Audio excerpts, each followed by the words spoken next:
Without objection, the chair is authorized to declare recesses of committee at any point. Pursuant to Committee Rule 3 and House Rule 11, the chair may postpone further proceedings today on any vote relating to any matter under consideration during today's markup.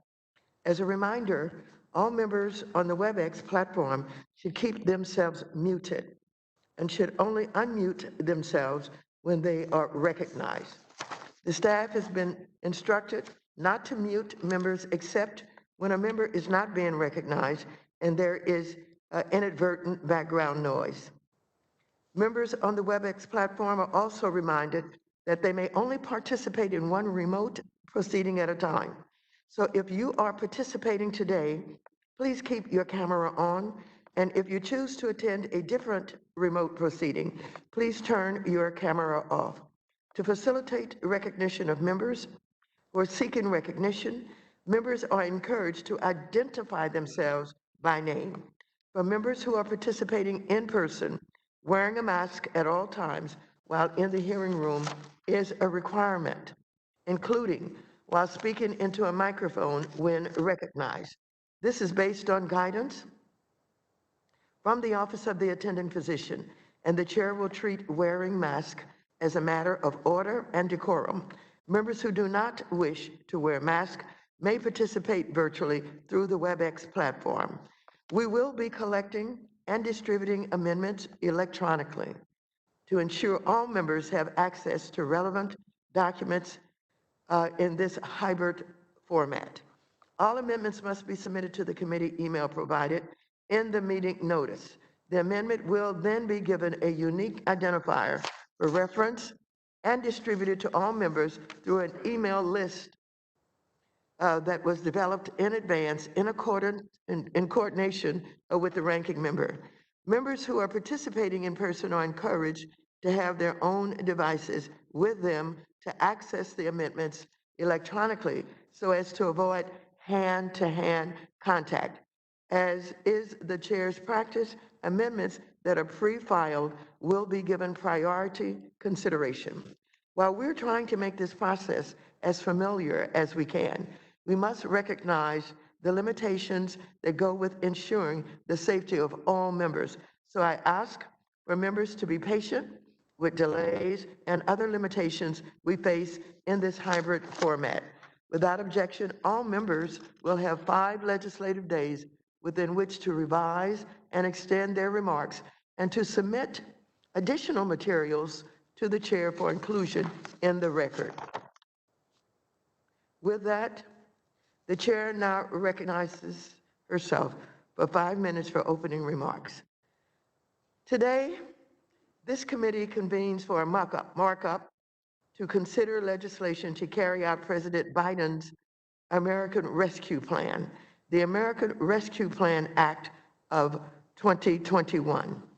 I'm so thankful that we have President Biden providing real leadership in the White House and providing a real plan to tackle this pandemic crisis. With millions of individuals, families, and small businesses across the nation struggling, it is essential for Congress to swiftly pass the American Rescue Plan Act into law. I and my Democratic colleagues have been sounding the alarm for many months about the urgent need for the federal government to provide COVID-19 relief and save the economy, which continues to be in a state of crisis. The United States economy has contracted by the largest amount since 1946.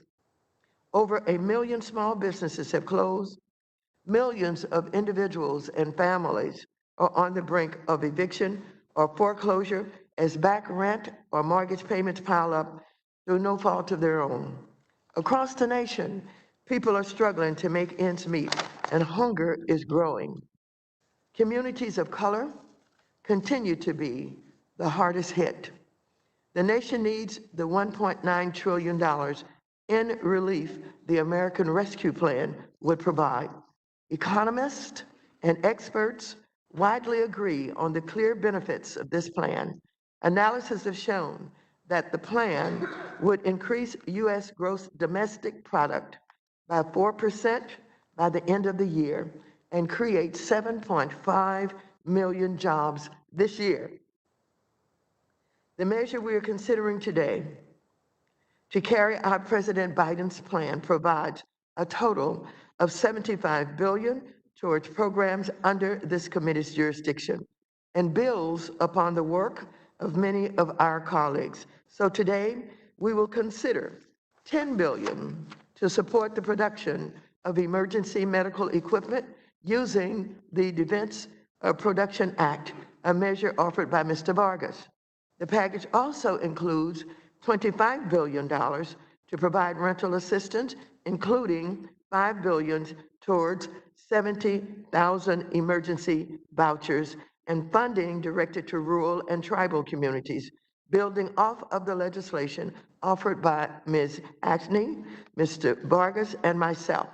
The legislation includes language offered by Ms. Presley to provide $5 billion to support people experiencing homelessness, who are often the most vulnerable to the pandemic. The package also includes language by Mr. Scott to provide $10 billion to support struggling homeowners who face a looming foreclosure crisis. And it includes Mr. Green's legislation, which provides $10 billion to support small businesses, including minority-owned businesses that are closing their doors at historic rates. In addition, the committee print also includes a provision that would provide $15 billion to further extend the payroll support program through September 30, 2021, to protect our airline industry by directly supporting its employees. All of these funds are critical for our communities. The Trump administration was more than willing to spend money hand over fist to give a massive tax cut to the rich with the help of my colleagues across the aisle. But now that we are talking about providing relief to Americans who really need it, it seems some Republicans are happy to stand in the way and suddenly raise concerns about deficits. The greatest threat to our economy is the pandemic and the inequality it has exacerbated. Now is the time for us to make the investments in programs that will provide relief, which is so badly needed in all of our districts, and ensure that everyone in America can live, go to school, and work safely and with dignity. Committee Democrats have been working around the clock to respond to this crisis since it's begun. And so I look forward to us getting down to business today and doing what we need to do.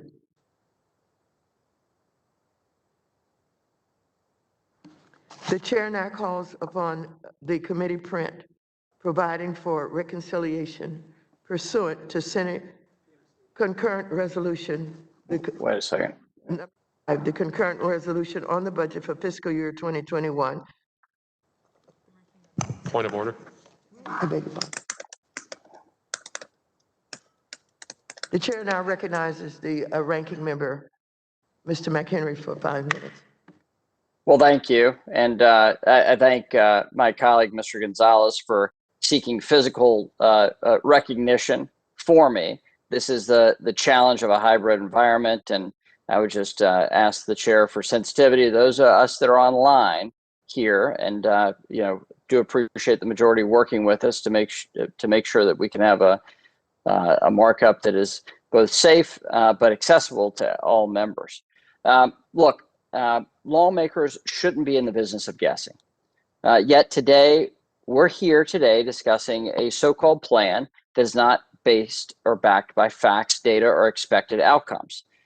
Now, look, I'll give my friends across the aisle this. We don't have the facts yet to guide additional COVID relief. That's fair. To be clear, we know there are sectors of our workforce still hurting, and Republicans want to provide support where it's needed. But this package goes far beyond that scope. As a reminder, it's been a little over 6 weeks since we passed the last COVID relief package in a bipartisan way. There's still money going out the door, and programs are still being stood up. Not to mention, the administration hasn't provided the necessary data for lawmakers to make an informed decision on where to send additional funds. So the fact is, until we have that information, we're guessing.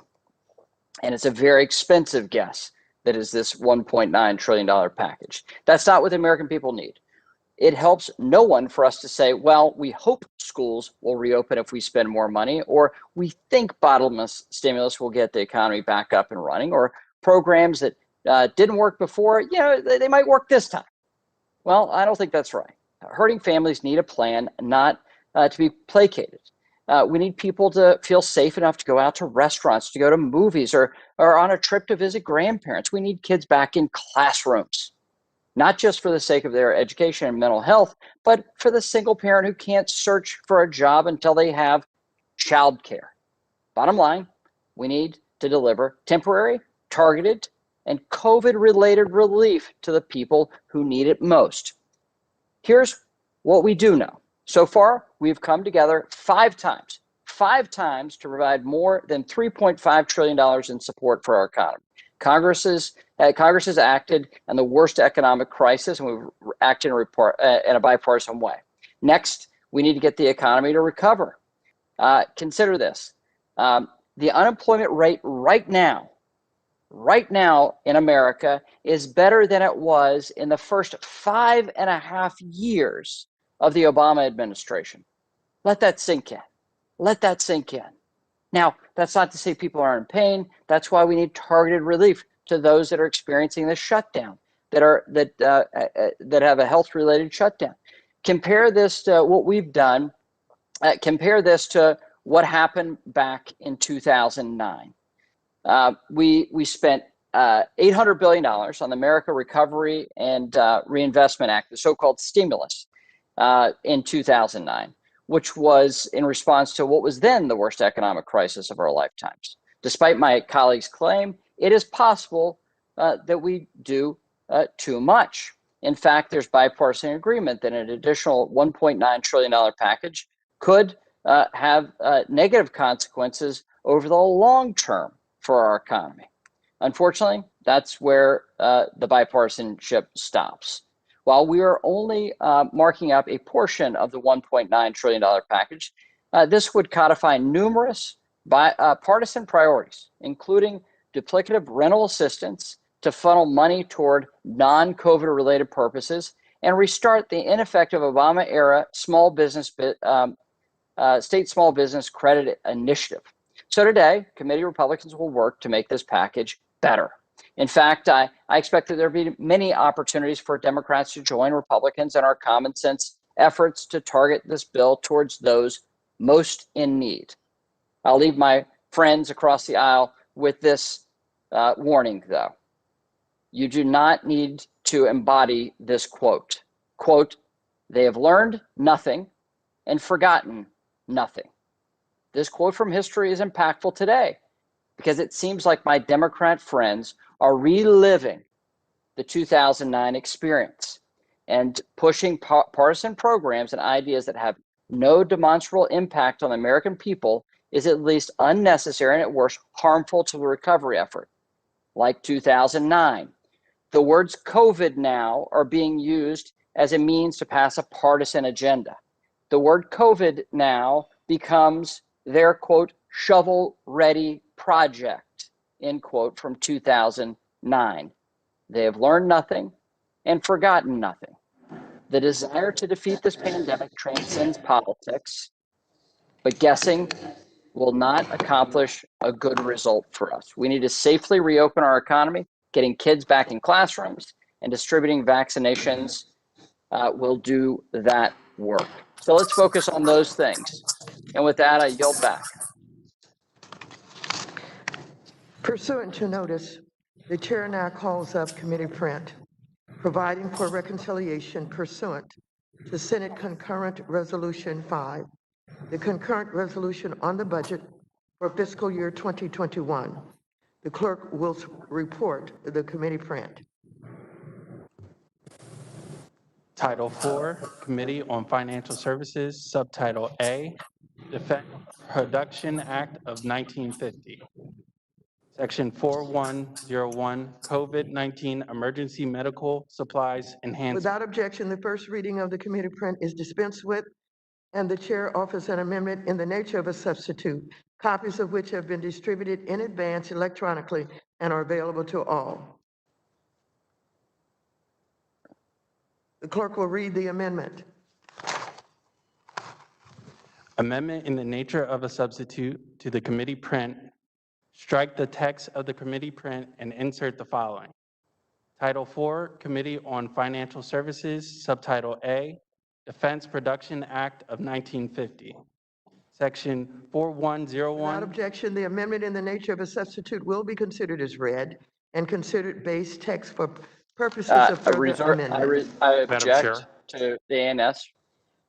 I object to the ANS being considered as base text. The objection is heard. I now have an amendment Parliamentary inquiry, Madam Chair. at the desk. Madam Chair, Madam Chair. Gentleman is recognized for a parliamentary inquiry. nice. Just want to make sure that you have sustained the point of order raised by the ranking member. A point of order has been raised. I'm just making sure the objection that he raised, right, so that the base text is not being considered, I'm sorry, the ANS is not being considered the base text. Thank you. You said you recognized the objection. I'm just not sure if you sustained it or rejected it. The amendment.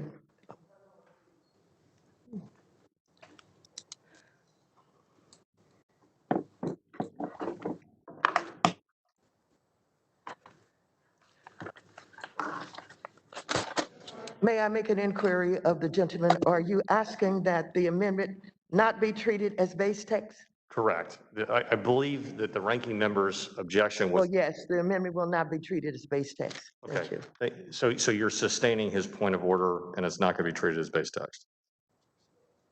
Okay. You said yes. Thank you, Madam Chair. We will pause to allow copies of the amendment to be distributed electronically. This may take some time, and staff will indicate when we're ready to proceed. So if you will go ahead. Have all members received the amendment yet? No? So this amendment is being distributed electronically.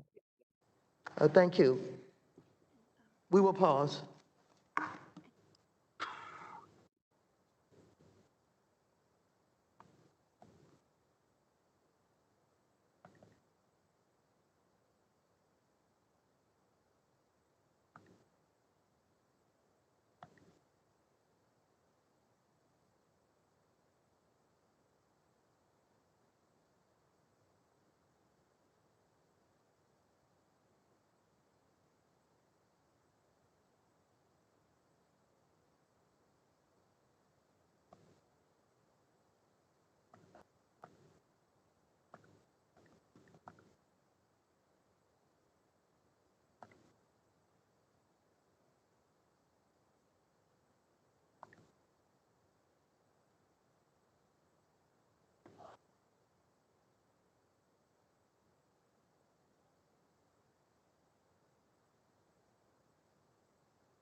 Have all members received the amendment? If so, the Yes. clerk will report. The clerk will report. Amendment to the committee print. Page 7, beginning on line 13, strike FY 2021 Reconciliation Act and insert American Rescue Plan Act of 2021. Page 7, line 19. Without objection, the amendment will be considered as read and adopted by the committee. Is there further discussion of our amendment to the amendment in the nature of a substitute?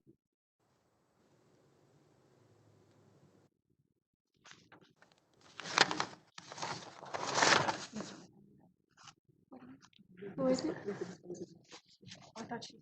Do I have something? Yeah, she did. Mr. McHenry has Do you have something? Mr. McHenry has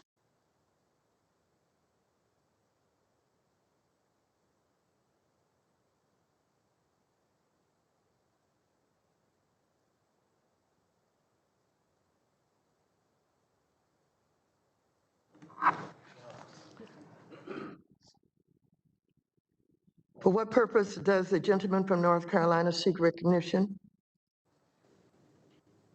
I have an amendment at the desk. We will pause to allow copies of the amendment to be distributed electronically.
Excuse me.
Have all members received the amendment?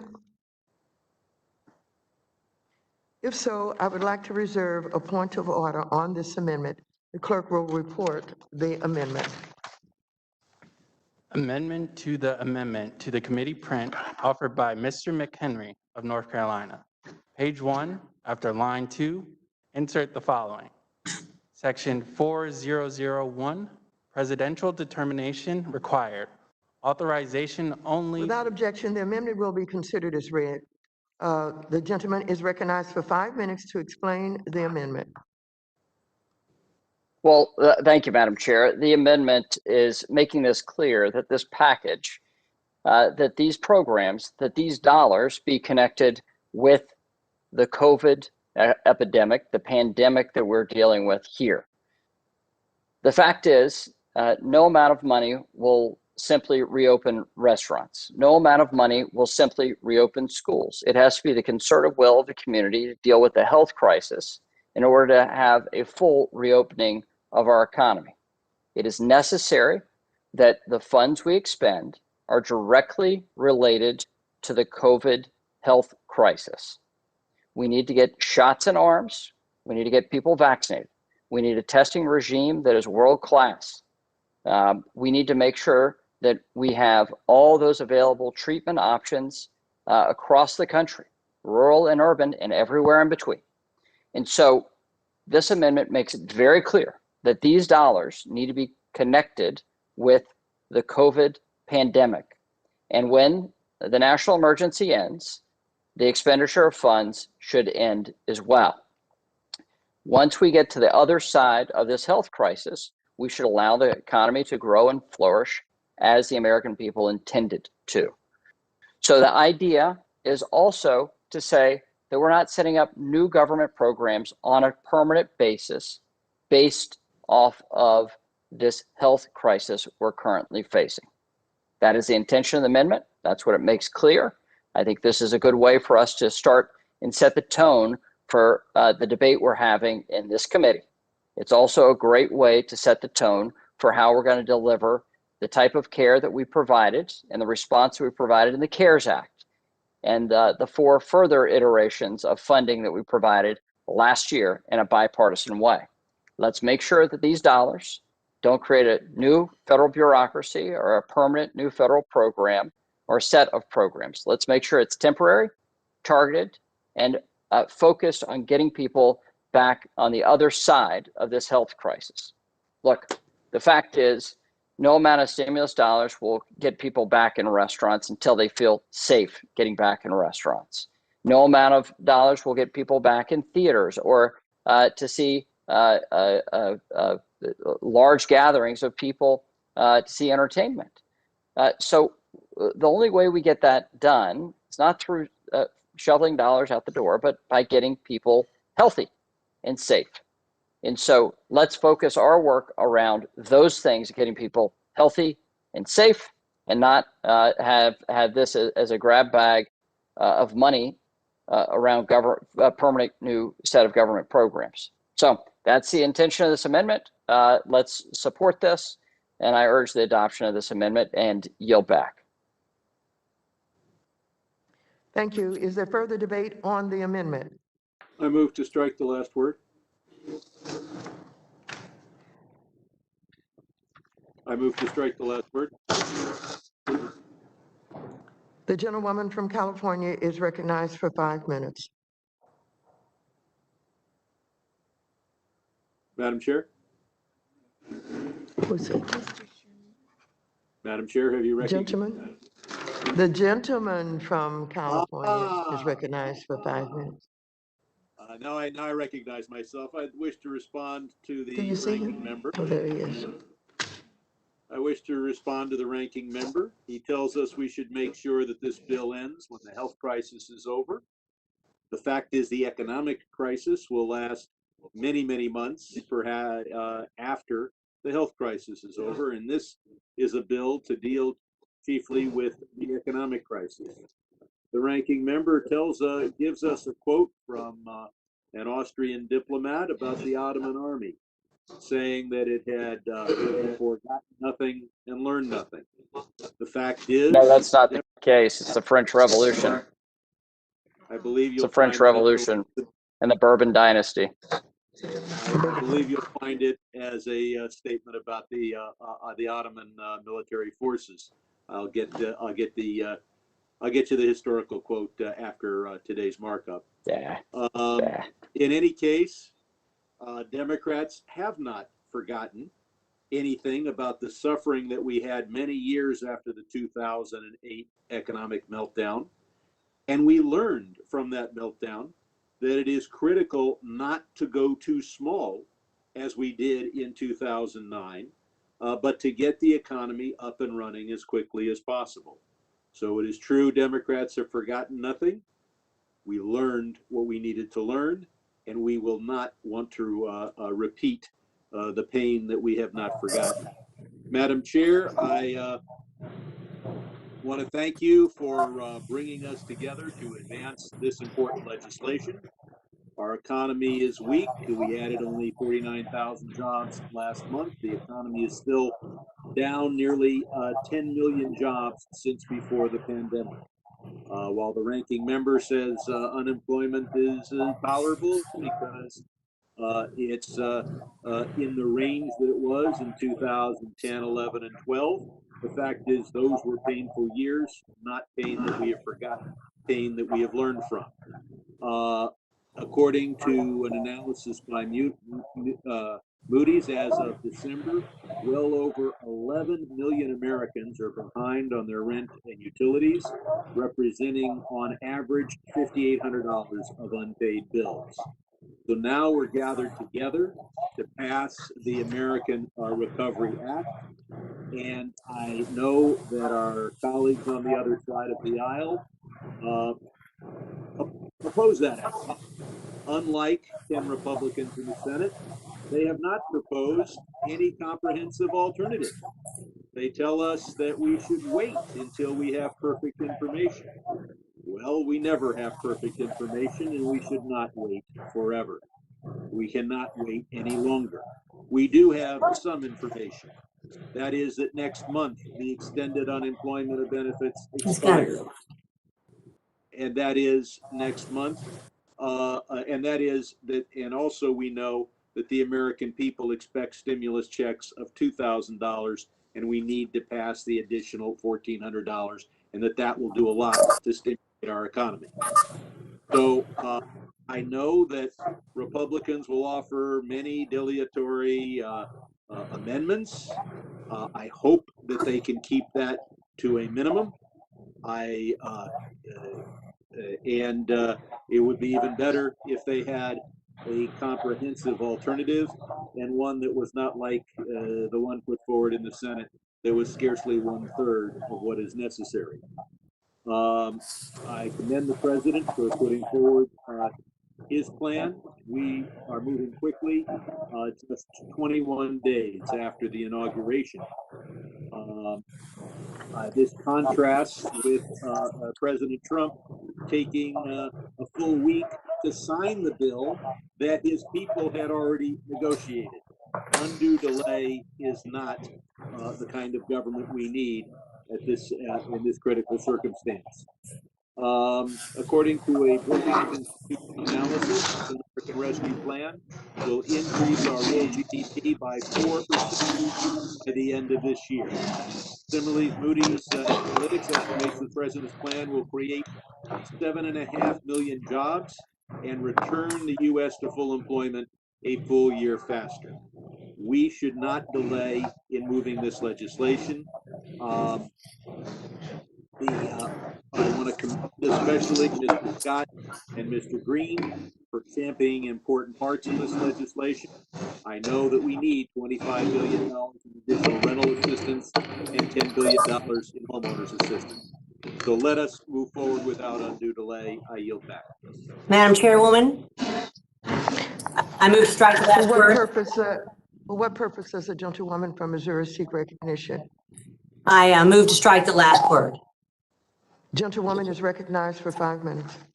Madam Chair, I'd like to reiterate the ranking member's statement. The bill in front of us today is not targeted, it is not temporary, and it is not tied to the COVID-19 pandemic. I know that the gentleman, my friend from California, just talked about the economic hardships in the months to come, but I'd like to point out the fact that this bill has funds available in some cases up to and until and through 2030. Some of these funds go through 2025, others through 2030. And it gives Treasury and HUD zero sense of the urgency that I think we all feel to disperse funds quickly and efficiently. In addition, only 2 months ago, Congress appropriated $900 billion, almost $1 trillion, in COVID-19 relief, of which there is over $500 billion unspent and not to American families and businesses to vaccines, supply and distribution that's sorely needed. And until we spend those dollars, we won't know where more support is needed, and we should not be appropriating excess and untargeted stimulus that is not tied to the COVID-19 pandemic. We are all stewards of the taxpayer dollars. If we're going to provide emergency relief, it should be provided during the national pandemic emergency, not out through 2025 and 2030, which is what this entire $1.9 trillion package does, and the $75 billion package that we are taking up here today. So the urgency of dispersal of fund, again, tying it to the pandemic, making it targeted, and making it temporary and pandemic related is not the least bit a part of this package. And I believe that that's what we should be focused on as good stewards of the taxpayers' dollars, providing the relief that they need desperately, especially when it comes to opening our economy, getting the vaccines out, opening our schools.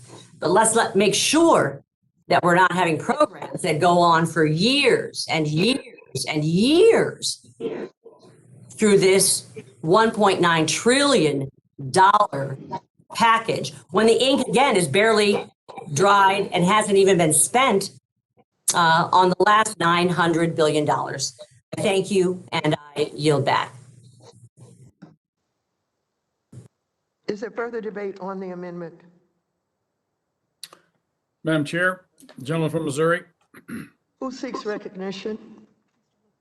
Gentleman from Missouri.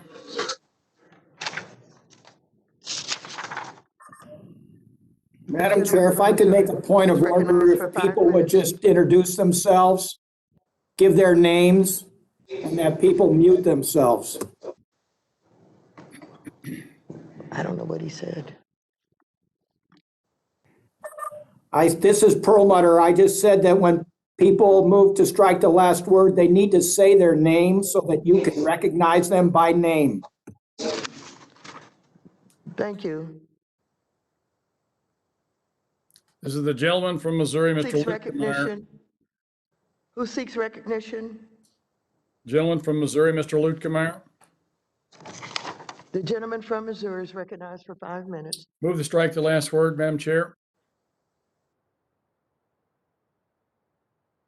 Thank you. I would just like to further comment on the ranking member's amendment. I think, Madam Chair, you started out the discussion with remarks saying that this needs to be targeted relief. I certainly agree with you on that point. I think that the gentleman from North Carolina, that's his intent. That's what he talked about throughout his description of his amendment. That's what this amendment tries to do. I think the lady from Missouri, as she mentioned, some of these funds go for as long as till 2030, almost 10 years.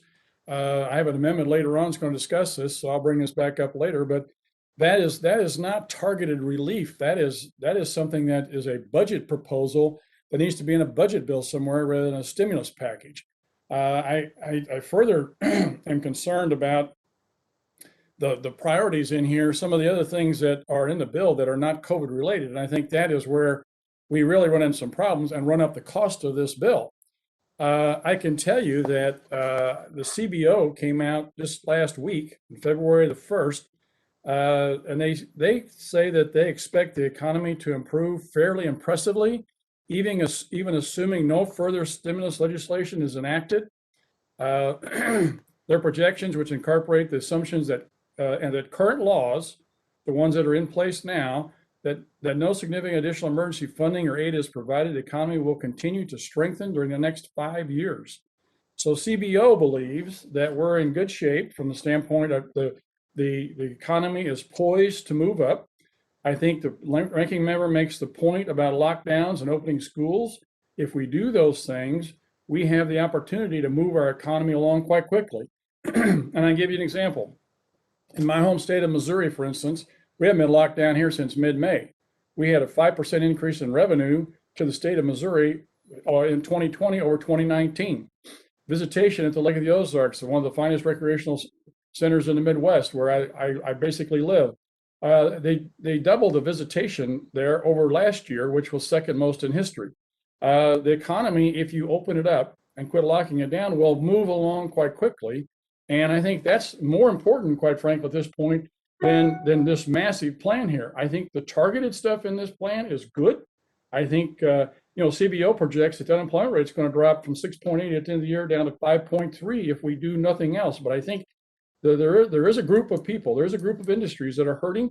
And I think that the target measures that the ranking member talked about will be quite helpful.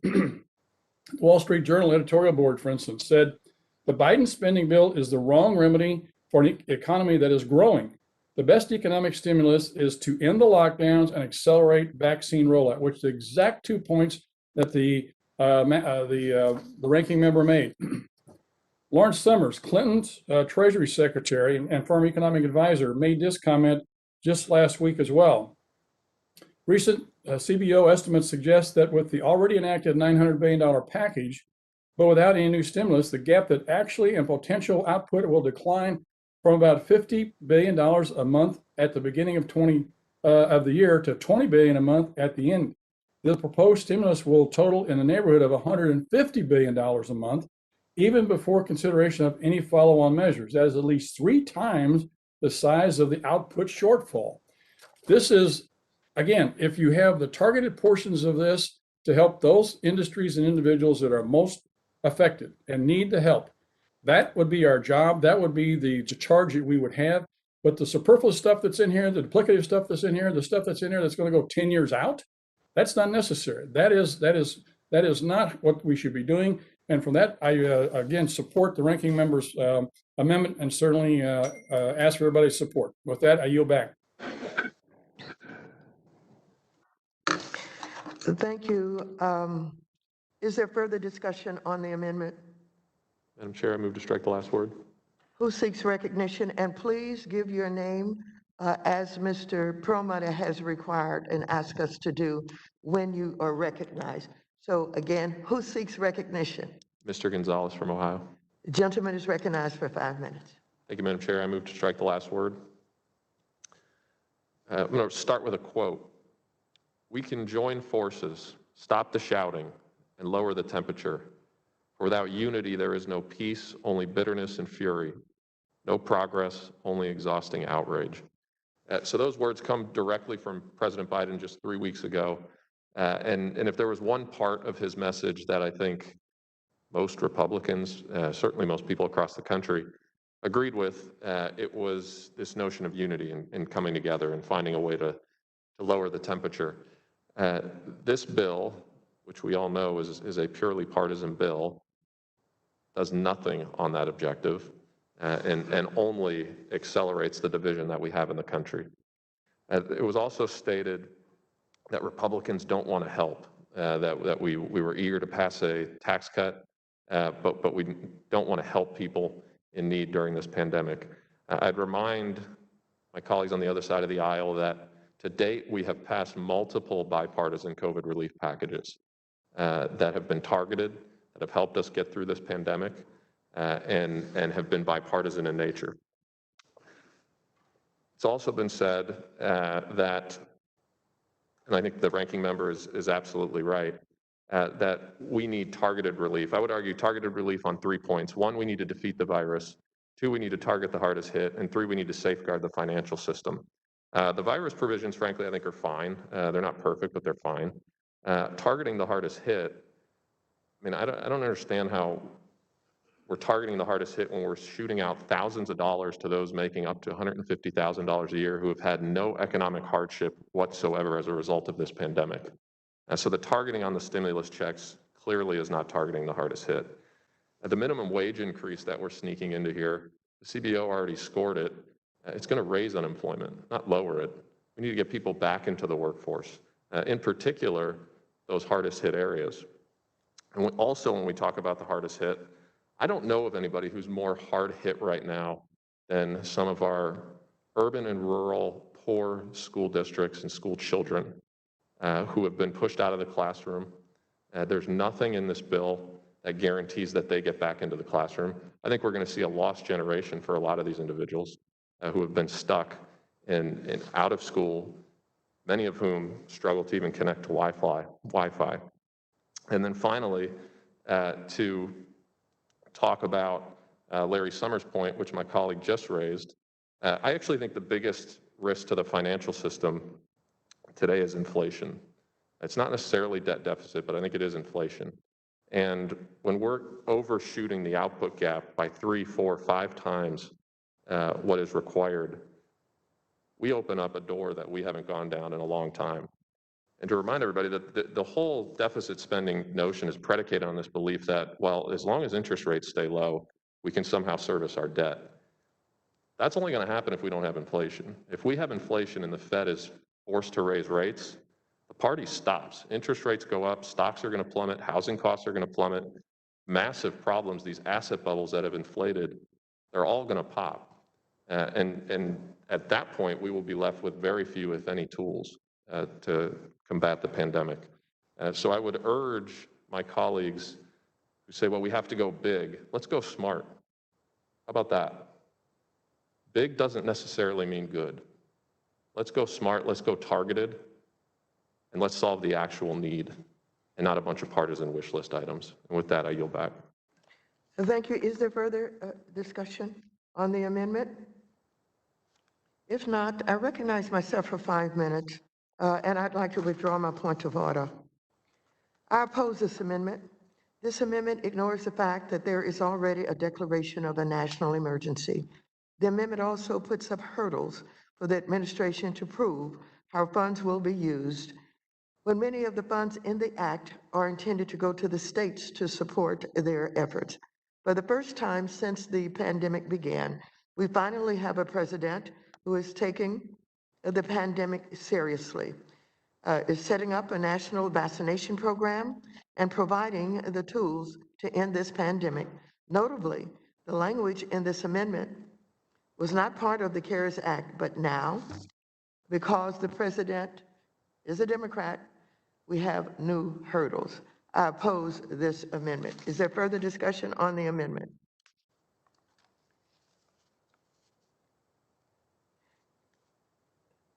Is there further debate? If not, the question occurs on the amendment. All those in favor of the amendment say aye. Aye. Aye. Those opposed, no. No. In the opinion of the chair, the No. noes have it. The noes have it, and the Ask for a amendment is not vote. agreed to. I ask for a recorded vote. McHenry asks for a recorded vote. A recorded vote has been requested. All in favor? Indicate by raising your hands.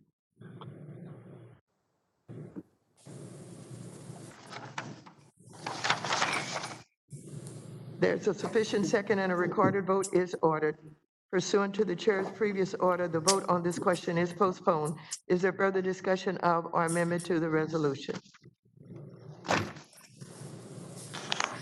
Madam Chairwoman, Who seeks recognition? Ann Wagner from St. Louis, Missouri. The gentle lady from Missouri seeks recognition. I have an For what amendment at the purpose, desk. please? I have an amendment at the desk, Madam Chairwoman. The gentle lady from Missouri has an amendment at the desk. Will we pause for the amendment to be distributed? This is gonna be.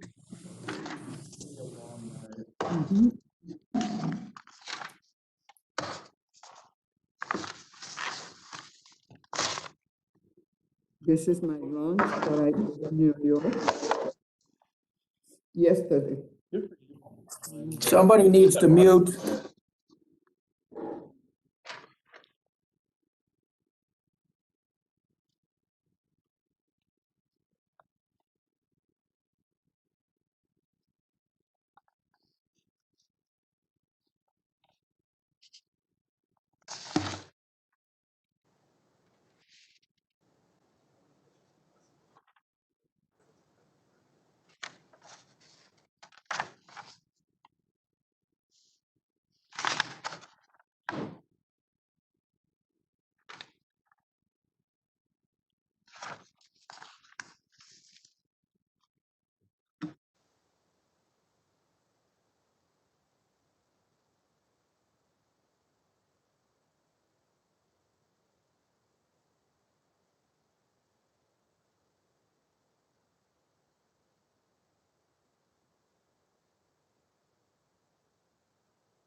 Have all members received the amendment?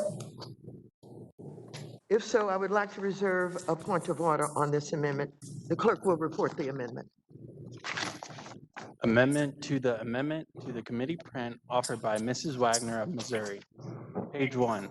Strike line 3 and all that follows through the end of the committee print and insert the following. Without objection, the amendment will be considered as read. The gentlewoman is recognized for 5 minutes. Explain the amendment. I thank you, Madam Chairwoman. The last year has brought untold suffering and pain to so many. The economy has been seriously harmed. Hundreds of thousands have died, and too many of our children suffer without the benefit of in-person instruction, and their futures are at risk because of COVID. Now, I recognize more can and should be done to address this crisis. That's why I am offering this amendment today. This is a very simple measure to ensure that our federal vaccine response is getting directly into our local communities, allowing for the safe reopening of our businesses and restarting of our economy. As Congress sends trillions of dollars to the U.S. Treasury, it is imperative that Treasury have the ability to focus these resources directly into the communities most affected by the pandemic. Prior to COVID, our economy was at near record levels. African American unemployment rates were at historic lows, and the national unemployment rate was at a 50-year low. Today, the unemployment rate in Los Angeles County, the home of our chairwoman, Chairwoman Waters, hovers above 10%. And in my own district of suburban St. Louis, the unemployment rate is just shy of 6%. While the rates might be different based on unique circumstances from state and local restrictions, the common thread between the chairwoman's district and mine is that the lack of vaccinated workers is forcing too many businesses to remain closed. This stalls our recovery and inhibits economic growth. The bottom line for the American economy is that we need to get people vaccinated so that businesses can reopen, schools can restart, and we can get our nation moving forward again. My amendment would ensure that precious resources for vaccine distribution are being delivered directly to our local communities, giving Treasury the authority to create a new grant program focused on vaccine distribution in our communities so that businesses can reopen, people can get that paycheck once again, and restart this economy is imperative in our nation's time of need. My amendment will aid in this effort, and it's very, very important to my constituents in Missouri's 2nd Congressional District that we get our kids back to school, that businesses are open at full capacity, and that individuals and people have the confidence to go out into the public and in gatherings, and only vaccines that are distributed at the local level through this grant program of Treasuries will, I believe, enhance and further this goal. I urge all of my colleagues to adopt this very common sense amendment, and I yield back the balance of my time. Is there further discussion on the amendment? Congresswoman Tlaib here, can strike the last word. I'm sorry, repeat, who seeks recognition? Tlaib. The gentlewoman from Michigan is recognized for 5 minutes. Thank you so much, Chairwoman. I think it's really important for us to fully understand that vaccinating people and saving lives is absolutely critical to this, but understanding that we have been dealing with this pandemic for the past year. This vaccine can't fix the past due rent. It can't fix the fact that our children are going into schools that are going to be underfunded because of tax revenue loss. Understand that vaccines can't fix the past mortgage payments and savings accounts that have been lost. And Madam Chair, it is important that we understand the vaccine can't fix that second income that may have been lost because one of our residents had lost the second income that is coming in because their loved one again was lost their lives to COVID. So I think it's really important for my colleagues to understand the vaccine will not fix the problem of doing nothing this past year and not providing direct aid this past year. Very little did we do to help our small businesses. Very little did we do to really truly help people that are trying to keep their homes, trying to pay their bills.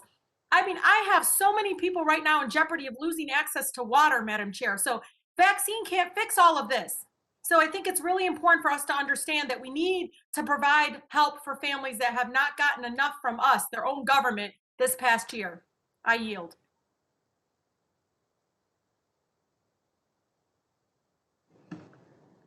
Who seeks recognition?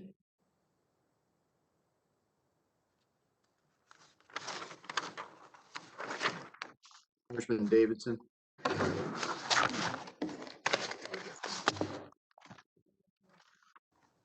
Gentleman from Ohio is recognized for 5 minutes.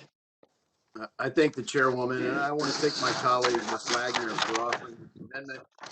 And I simply wanted to say that the idea that we've done nothing this past year shouldn't continue to be permitted as part of the dialogue. It's just factually inaccurate. As Mr. Gonzalez pointed out, there's been a host of bipartisan things up till now. The measures that have been offered have been incredibly collaborative, and I wouldn't say collaborative, have been incredibly bipartisan. They've really been driven. There haven't been amendments. I will say this is progress that we're going through a committee and we're able to offer amendments. I hope that we'll have something that's actually collaborative and continuing the rhetoric that's just completely dishonest, that there's been nothing done this year, is factually laughable. I mean, frankly, once this bill passes, $1.9 trillion, probably on a 100% partisan vote. Hopefully not. Hopefully we'll do some collaboration and turn it into something that can become bipartisan. 40% of the US dollars in circulation will have been created in the last 12 months. So you're talking about 40% of the US currency being created. Now, right now, people are saying, oh, there's not inflation. This is tinder that is about to get gasoline sprayed all over it. There are people in need. There are people that are hurting. But that's why focused is important. So I think hopefully we can continue the dialogue as a committee and do it in an honest way and say that that there has been a lot that's been done. Now you could disagree and think more should be done, but the idea that you could characterize what Congress did and the executive branch did this last year is nothing. It should not be permitted to stand. With that, I'd yield the balance of my time to Ms. Wagner.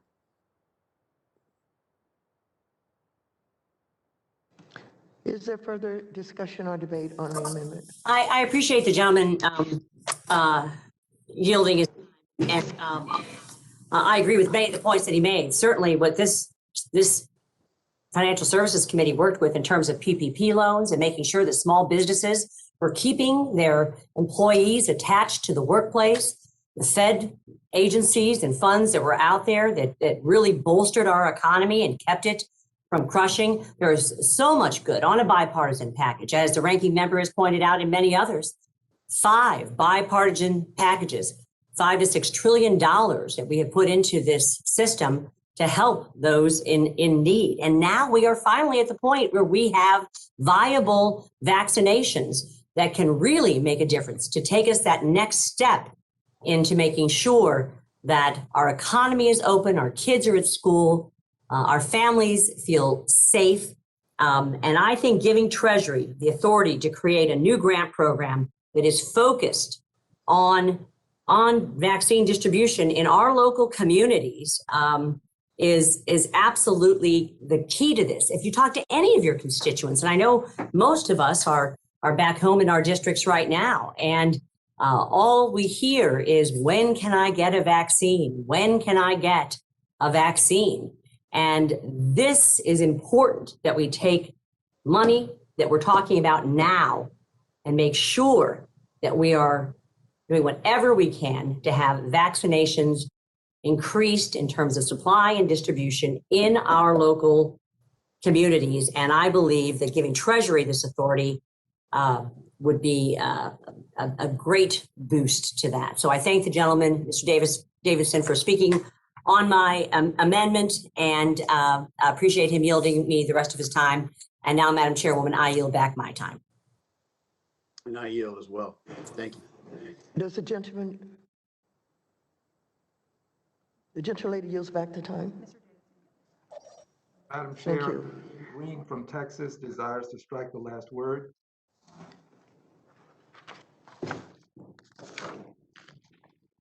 For what purpose does the gentleman from Texas seek recognition? To strike the last word, Madam Chair. The gentleman is recognized for 5 minutes. Thank you, Madam Chair. And if I may say, I appreciate my colleague's amendment, Ms. Wagner's amendment.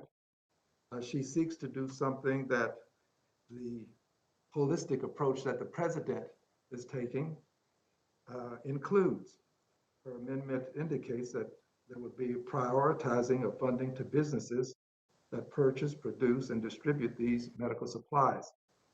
Well, the president has put in this package monies for the supplies, the N95 mask. The president has money for the Defense Production Act so that we can get the additional vaccines needed produced, and supplies as well. I believe that the president's holistic approach is the better approach. I do appreciate, again, Ms. Wagner's approach, but the president has not only looked at the Production Act, there's also the money that Ms. Tlaib has called to our attention, $25 billion for emergency rental assistance. That's important too. We can't silo this problem. We can't conclude that there is a simple solution that may not be holistic enough to cover the needs of the various problems that are out there. There is $5 billion for homelessness in the president's package. There is money for homeowner assistance in the president's package. There are so many things that have to be covered that we cannot allow ourselves to get distracted by one aspect of this that won't cover the entirety of the problems that we're having to deal with. And of course, there is money in the Small Business Credit Initiative, something that I have been working on with the help of the chairwoman and the staff. And this would help our small businesses. It would help us to leverage money. We can have $1 billion in and it leverages 10 billion. As a matter of fact, when we had the downturn in 2008, we put in 1.5 billion into this program and it leveraged $15 billion. It's a good program. It will help persons who are in need of loans, venture capital, collateral, loan guarantees, and capital access are important. So I would suggest that we stick with the holistic approach that the president has called to our attention, and I would have to oppose my friend's amendment, but also always support and maintain the friendship that we have, but I can't support this one. I yield back. Thank you. Is there further debate? Madam Chair, I move to strike. Who seeks Barr recognition? Kentucky. Barr from Kentucky. The gentleman from Kentucky is recognized for 5 minutes. Thank you, Madam Chair, and I rise in support of the gentlelady from Wagner, who I think has done a thoughtful job here in offering an amendment that focuses taxpayer resources on the actual need at hand. We are experiencing an unprecedented health and economic crisis in this country, and we should honor hardworking taxpayers across this country and say that if we're going to borrow more money than we've already borrowed over the last 11 months, which totals now with interest pushing $4 trillion, that we honor those hardworking taxpayers to make sure that if we borrow more from future generations of Americans, we actually help deal with this pandemic. Much like the ranking member's amendment before, we shouldn't be just throwing money at a problem. We should be actually targeting the relief to actually deal with the economic and healthcare crisis facing us. I would remind my colleagues that we have, again, appropriated on an emergency basis, and in some part appropriately so, nearly $3.5 trillion to deal with this pandemic.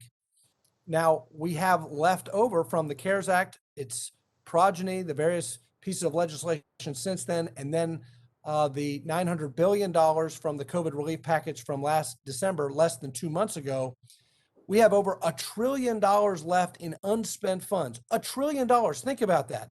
$1 trillion in unspent funds. One would think that Congress and this administration would focus on actually deploying those funds and getting those funds actually delivered to communities and to healthcare workers and to small businesses before we jumped to borrowing more money. And to my friend and colleague from Ohio's point, this shouldn't be about going big. It should be about going smart. Let's actually address the problem at hand. I really appreciate the gentlelady from Missouri for offering this amendment, because I do believe that to the extent we do need to be borrowing and spending more money after $1 trillion of unspent funds that are still hanging out there, I do think Congress should prioritize funding for medical supplies, vaccine distribution, and the development of the vaccine deployment infrastructure. That makes sense to me. And what also makes sense to me is that we actually deploy the funds that we've already appropriated for vaccine distribution. The previous administration, through Operation Warp Speed, gave us this amazing medical accomplishment, pharmaceutical accomplishment, by actually delivering effective and safe vaccines to the American people. We're vaccinating 1 million people a day. That's what this administration has inherited, vaccinating 1 million people a day, which is quite an accomplishment. Now, could we do a better job with more vaccine distribution? I'm fine with that. But last I checked, we've already authorized and appropriated $61 billion for vaccine distribution. Shouldn't we spend that money first before we borrow any more? But what I like about the gentlelady's amendment here is it says that, okay, if we're going to authorize $75 billion in more borrowing, let's make sure that it goes to that vaccine distribution program, allow the states to do so, give them as much additional funds, up to $75 billion, to complete that vaccine distribution. But then to the extent that there is any funds left, they can return it to the Treasury instead of continuing to mortgage our children's future. One additional point I want to make, and that is that no amount of spending on welfare programs or Keynesian spending programs can replace actual economic relief that we need, and that is opening up the economy. If we open up the economy, that solves a lot of our problems. It solves the homelessness problem. It solves the problem of revenues to state and local governments. It solves the problem of small businesses not being able to keep their doors open. If we just open up the economy and abandon this misguided lockdown strategy, we actually would enhance state and local revenues, because we'd have an open economy with taxpayers. We'd solve the problem of poverty and homelessness, because people would actually have jobs once again. So the smarter approach is to focus the spending on opening up the economy safely.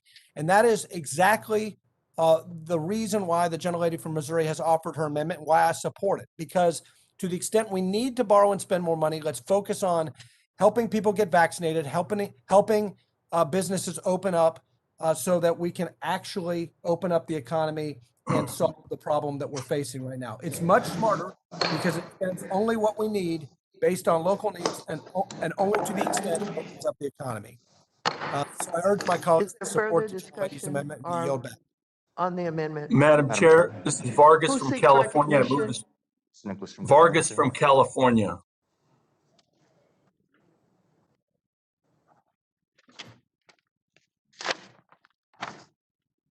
The gentleman from California is recognized for 5 minutes. I move to strike the last word. Thank you very much, Madam Chair. I appreciate the opportunity to speak, and I very much appreciate the bill.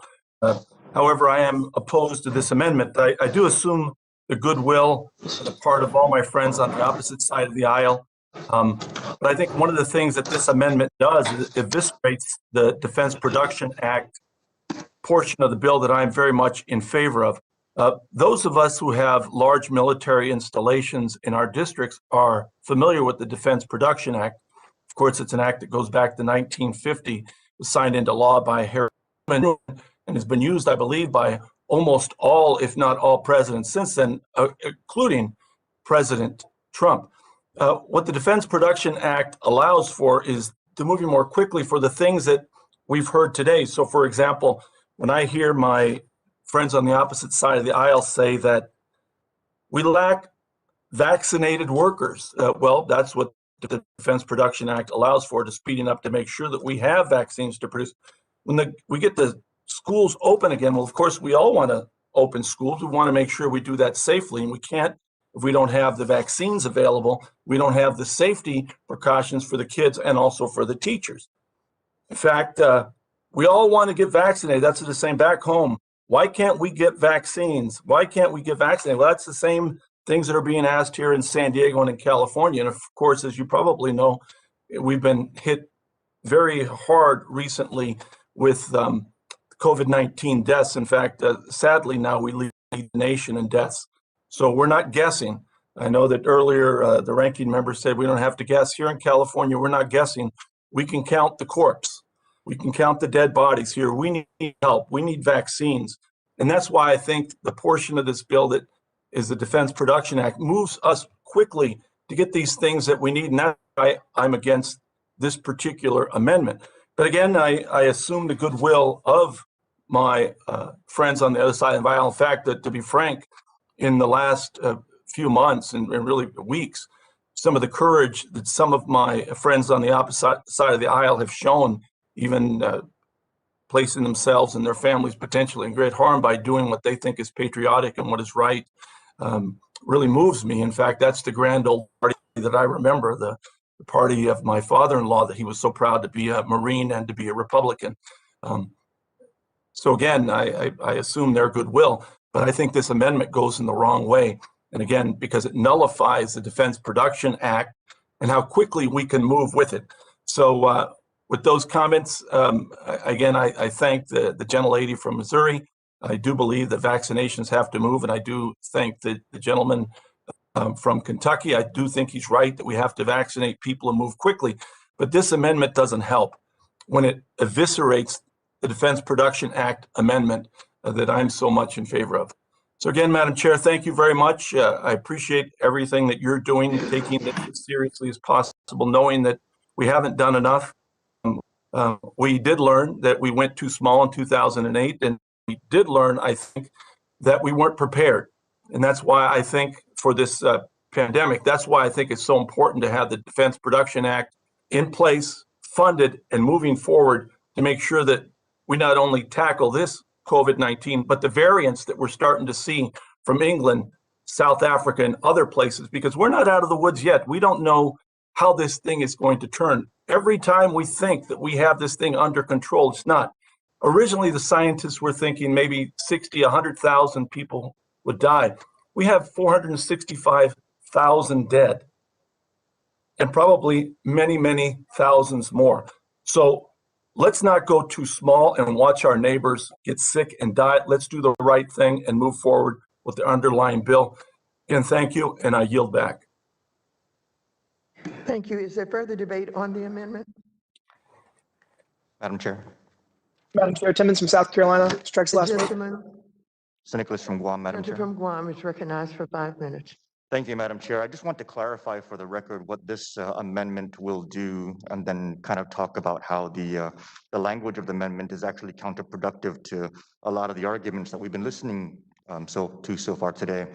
First of all, the amendment reads in the opening line on page 1, strike line 3, and all that follows through the end of the committee print, and insert the following.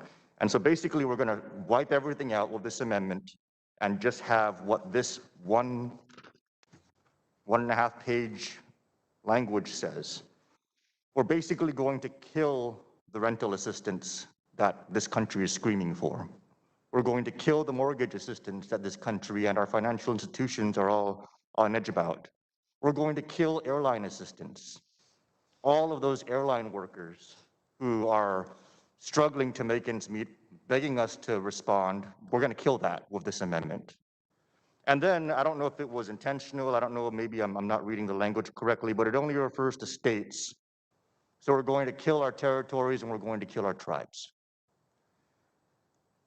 Madam Chair, that's just, I mean, just from the start, it's completely tone deaf to what this country is experiencing. And it's tone deaf to your leadership, Madam Chair, in ensuring that our tribes and our territories are always included in the language that this committee has been entertaining. And I'm very grateful for all of my colleagues on both sides of the aisle for being very open to that throughout these struggles. Would the gentleman yield? Who seeks recognition? This is Ann Wagner Time from. belongs to the gentleman from Guam. Yes, I'm just asking if the gentleman would you at some point yield? I'll yield briefly. Yes, and I appreciate the gentleman's concern, and it was certainly not my intention to leave off territories or any of our Native American communities, and would certainly be open to a friendly amendment on to my amendment in that regard, and also would be open to even putting a dollar amount on this amount, and not the full $75 billion. I just want to see, I believe Treasury has done a fantastic job in working with this committee.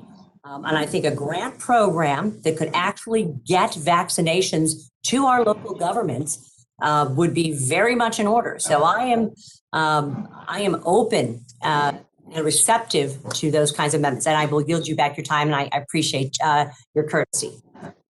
Thank you very much. And yes, it's just it's a sticking point for me, you know, and it's been a problem in this Congress for, I mean, since we've had territories in this Congress, we just constantly, inadvertently, I would say, write language that it ends up cutting us out. And so thank you for your willingness to be accommodated that way. But even with such accommodation, the fact that we're going to be harming the need for rental assistance, mortgage assistance, and airline assistance is just something that's just very, very unfortunate for us to be considering at this time, knowing what the realities on the ground are. But further to the point of the amendment is the fact that we are setting up a grant program. I mean, I'm frankly amazed that in this time when urgency is obviously something that we have consensus on, rather than us getting these funds into the administration and having the Secretary of Health deploy these resources expeditiously, we want to create a grant program. I mean, that's very tone deaf to what our governors across the country have been saying about how challenging it actually has been for us to figure out how to get these resources into their hands as efficiently as possible. Instead, we're going to create a grant program. So Treasury is going to take X amount of weeks, maybe months, to develop the program, and then each of the states and territories and tribes are going to have to figure out how to apply for the program.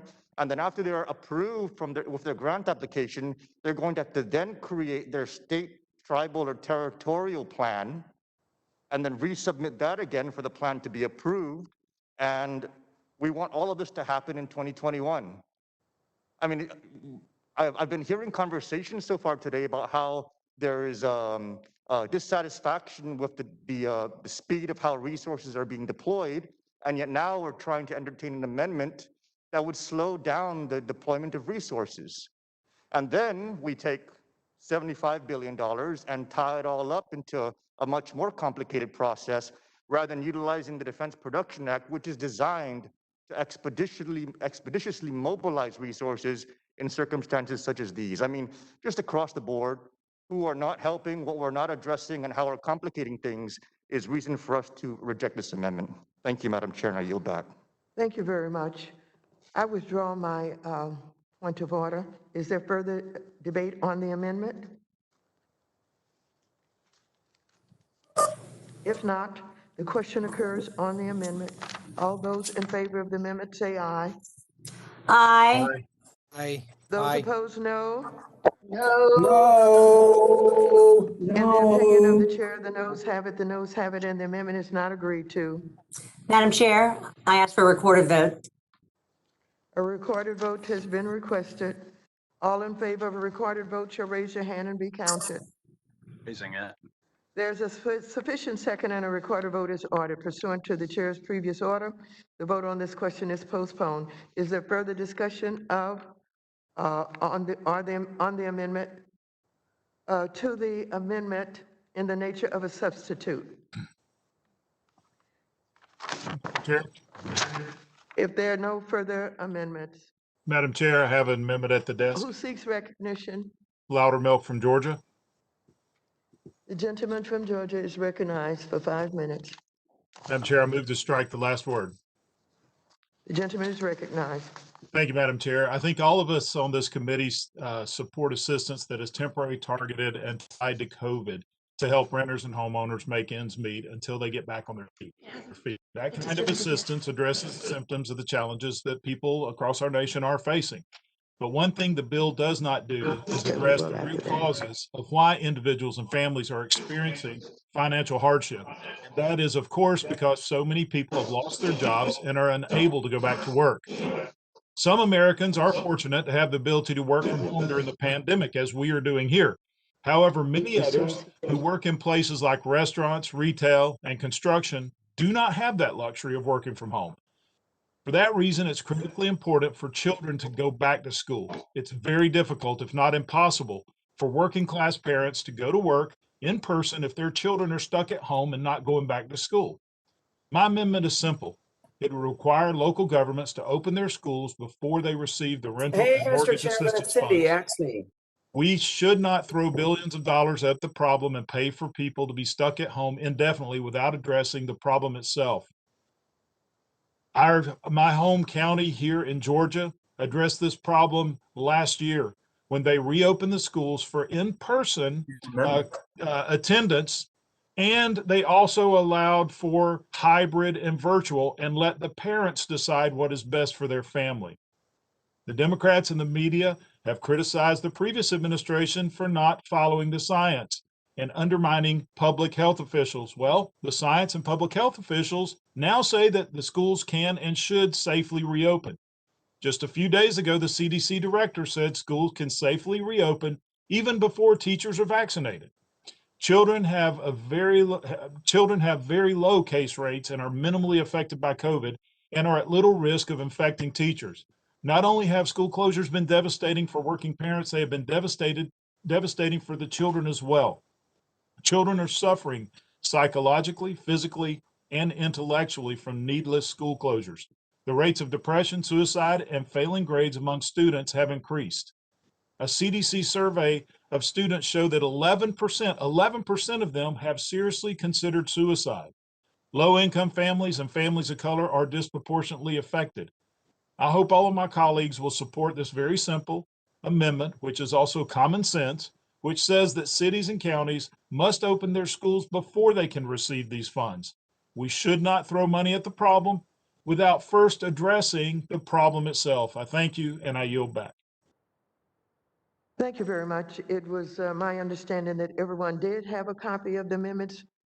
Does everyone have a copy of the amendments that was distributed electronically? I would like to then reserve a point of order on the amendment. Not everyone has the amendment. Not everyone has the amendment? This is Velasquez. I don't have it. Juan Vargas, I do not have it either. We will pause to make sure that everyone has a copy of the amendment. Garcia doesn't have it. Caston doesn't have it.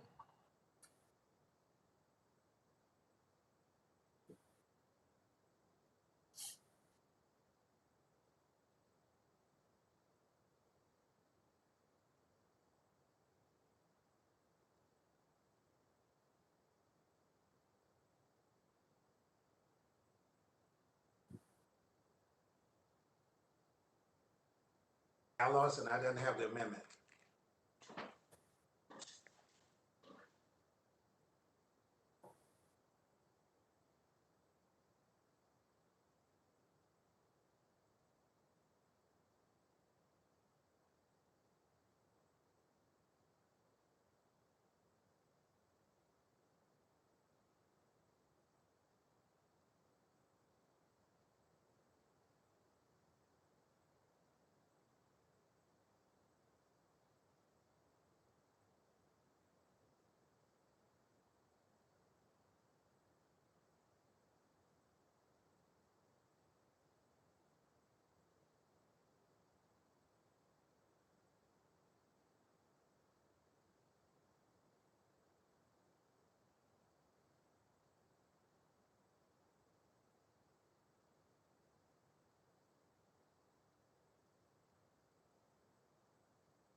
We will go back to the question of whether all of the members have a copy of the electronically distributed amendment.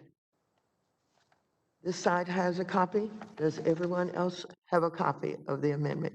If so, we will make sure that well, I'm going to reserve a point of order on the amendment. Now, the amendment was not reported as we would do in order. And so the gentleman has spoken on the amendment. If it is necessary, the clerk will begin the report and then we'll go on to continue the debate. We'll go back. Amendment offered by Mr. Loudermilk of Georgia to the amendment. Budget reconciliation. Page 16, after line 11, insert the following. 1. Without objection, the amendment has been read, and we have started the debate on the amendment. Is there further debate on the amendment? Madam Chair, Timmons from South Carolina. Who seeks recognition? Bud from North Carolina.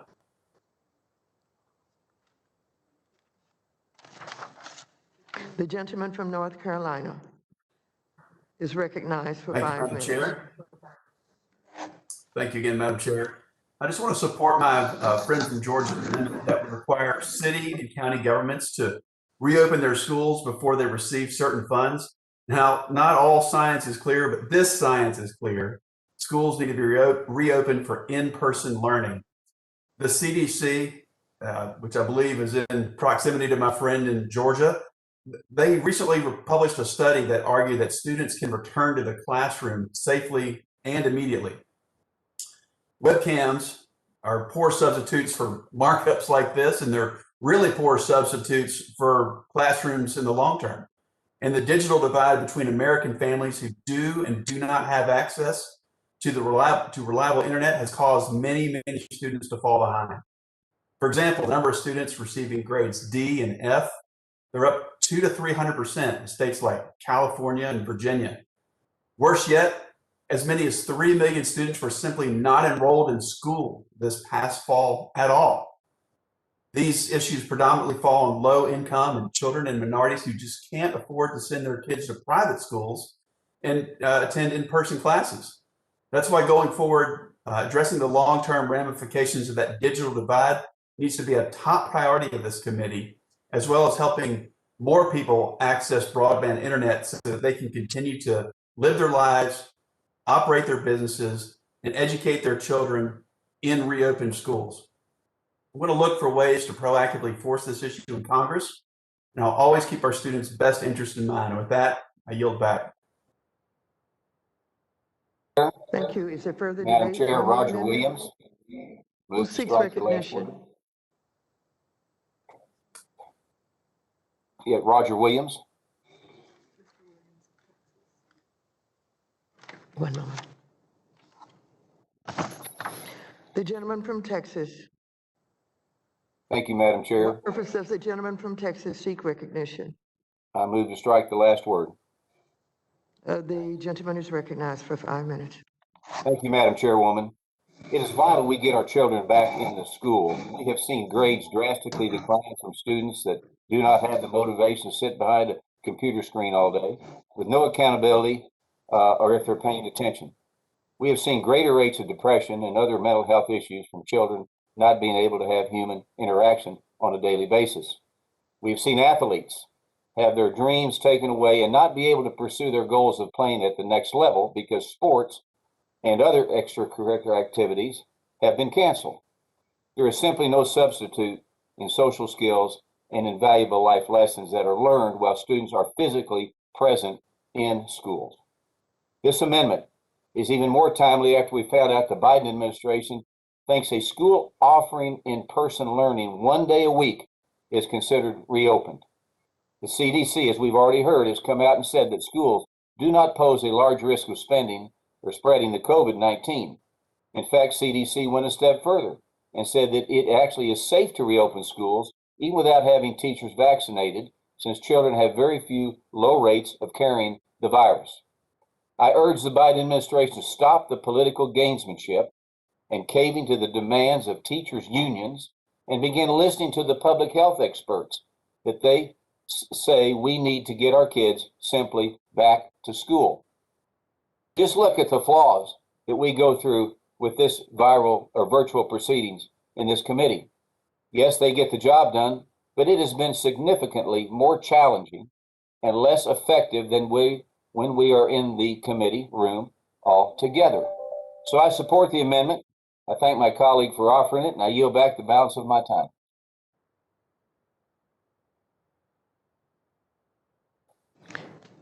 Is there further debate on the amendment? Mr. Gonzalez from Attendance from Ohio. South Who Carolina. seeks recognition? Mr. Gonzalez from Ohio. Gentleman from Ohio is recognized for 5 minutes. Thank you, Madam Chair. I want to thank my colleague for offering this amendment.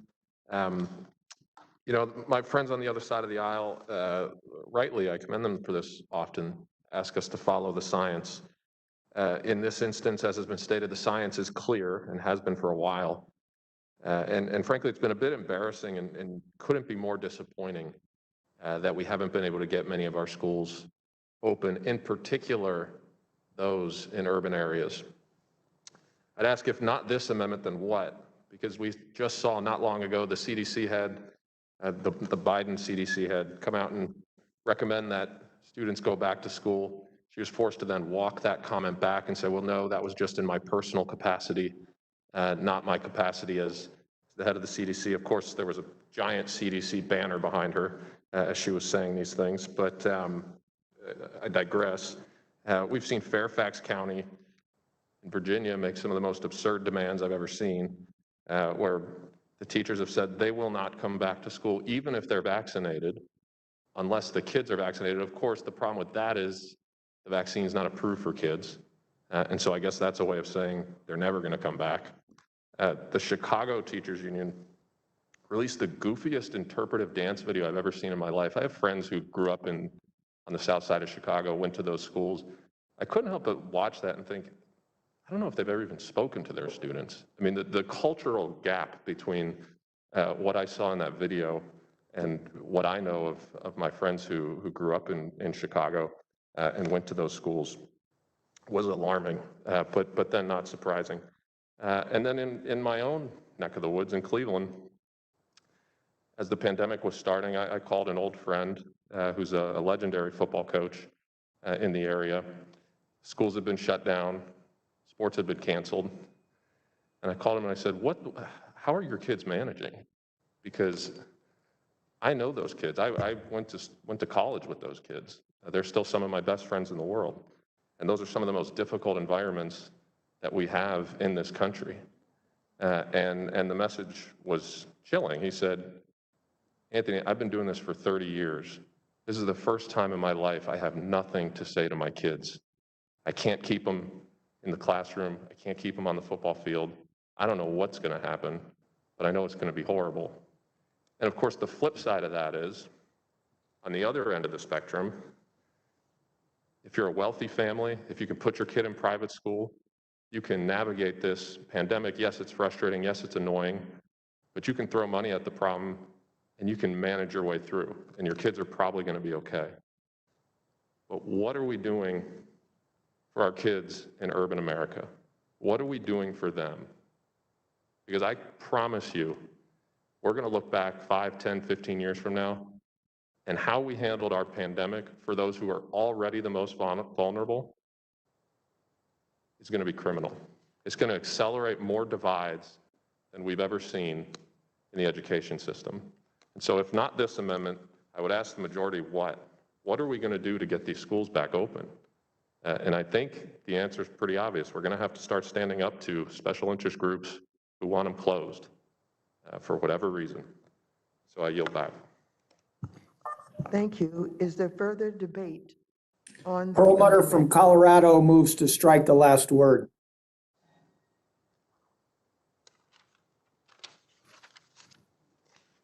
The gentleman from Colorado is recognized for 5 minutes. Thanks, Madam Chair, and to my friends in Ohio, Georgia, and Texas who apparently would like an amendment that's one size fits all. Colorado, we've opened our schools, so I don't know what's going on in Texas or Georgia or Ohio that your Republican governors have chosen not to reopen your schools. And so it may be that you have a lot of infection in your states. Maybe that you need more vaccines that the Trump administration didn't distribute and didn't build any distribution system to get the vaccines out. I will applaud the administration on getting vaccines developed, but not distributed. So that doesn't get you very far. So all I would say is apparently my Republican colleagues want a one-size-fits-all type of approach. They don't want to have states manage their own affairs. I'd say, okay, in Colorado, we've moved forward, and I just hope your states would do the same thing. I oppose this one-size-fits-all amendment, and I yield back. Thank you. Is Madam there Chair, further debate on the Timmons from South amendment? Carolina moves to strike the last word. Who seeks recognition? Timmons from South Carolina. The gentleman from South Carolina is recognized for 5 minutes. Thank you, Madam Chair. I was just reading an article where the city attorney in San Francisco has filed a lawsuit against the teachers union of the local school district, requiring them to reopen. So while here in South Carolina, we wear masks, we wash our hands, we socially distance, we're back to work and our schools are mostly reopened. But for other parts of the country that are not taking common sense approaches, we're going to have to pay the bill for that here in South Carolina. So if we don't reopen the economy safely and as quickly as possible, the places that have reopened and are taking all the appropriate precautions are going to be footing the bill for the places that are not. I had dinner last night with a friend of mine, and we were talking about millions, billions, and trillions. And I'm sure we've all heard this before, but 1 million seconds equals 11 and a half days. 1 billion seconds equals 31 3/4 years. 1 trillion seconds equals 31,710 years. We have over $1 trillion still left to be spent in previous economic relief for COVID. We're proposing now another 1.9 trillion. Here in South Carolina, in my district, Greenville County got over $100 million in previous economic relief that we provided. I hate to say it, but they didn't really know what to do with it. They have not seen a substantial shortfall in their tax revenue. They tried to give it out to small businesses, and it didn't really go that well. So now we're about to give Greenville County probably 3 times that. We're going to give them $300 million, and we just don't need that money. We just don't need it. So we got to get back to work. We need to get back to school. We got to do it safely. And I think mandating that schools reopen, President Biden said in the first 100 days, all the schools will be open. Now they've backtracked 50% and some in person. The only way that we're going to get past COVID is to reopen the economy and to get back to school and get back to work and do it as safely as possible. And that's why vaccines, and that's why using our resources wisely is the best path forward. I urge adoption of the amendment, and with that, I yield back.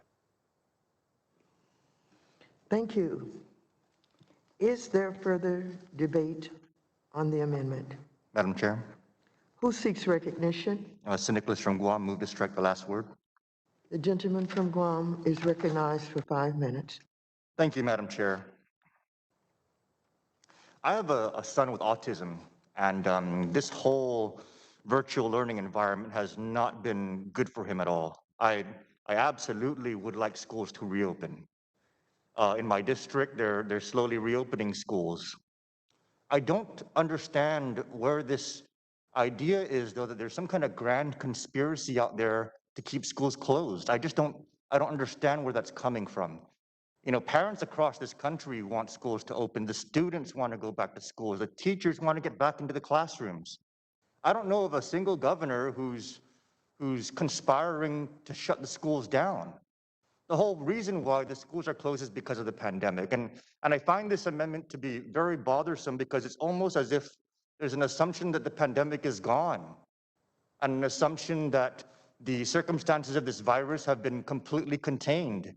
I think all of us have seen the news that there's mutations out there that are ongoing that we still have to figure out, you know, where this is going to go and what's that going to mean. And are these vaccines going to give us the efficacy to be able to not worry about those mutations? We even are waiting to see whether or not the efficacy of these vaccines for the current strain that it's supposed to be vaccinating against is going to have the duration necessary for us to be confident that we're going to develop the immunities necessary for us to not have to be concerned. So, you know, that's just the initial reaction that I have to this. But the more troubling reaction that I have to this amendment is in what it's going to do. It's inserting on page 16 after line 11. Page 16, line 11 is the beginning of the emergency housing vouchers, if I'm not mistaken. This is where the rental assistance language begins to kick in. This is where the mortgage assistance language begins to kick in. And so this amendment is going to deny any of that assistance to any states unless they reopen their schools. Now let's think about that for a second. We're pretty much going to be holding a gun to families' heads and saying, your kids either need to go to school or you're not going to get rental assistance. They need to go to school or they're not going to get mortgage assistance. You're either going to lose your home or your kid is going to go to school in an uncertain pandemic circumstance. I just don't see how that makes sense. Now, there may be some distrust among some members with their governors, I don't know, but I trust my governor. I know my governor wants to open up schools as quickly as possible. And if there's a concern in our states about whether or not a governor's motives are genuine in trying to reopen safely, then I think members should go back to their districts and question those motives publicly in front of their constituents and put the pressure on at the local level. But again, I don't see any grand nationwide conspiracy to keep schools closed. I don't see that coming from anywhere, from any stakeholder in our school system. And so for us to force schools open or to force families to lose their homes it's unconscionable to me. And it should be unconscionable to this committee. And because of that, I really urge my colleagues to reject this amendment. Thank you, Madam Chair, and I yield back. Is there further debate on the amendment? Madam Chair, I move to strike the last word, Barr from Kentucky. Who seeks recognition? Barr from Kentucky. Thank you very much. The gentleman from Kentucky is recognized for 5 minutes. Thank you, Madam Chair. I want to also support the gentleman from Georgia's amendment, and I do so as a parent and also as a representative of many very frustrated parents who can't go to work and are very, even more distressing, very concerned about how far behind their children have become as a result of this lockdown of schools. Not based in science, not based in safety or safety for their children or even of the teachers, but they are concerned about how far behind their kids are in school because of these unnecessary shutdowns of our schools, the mental health problems that many of these children are facing.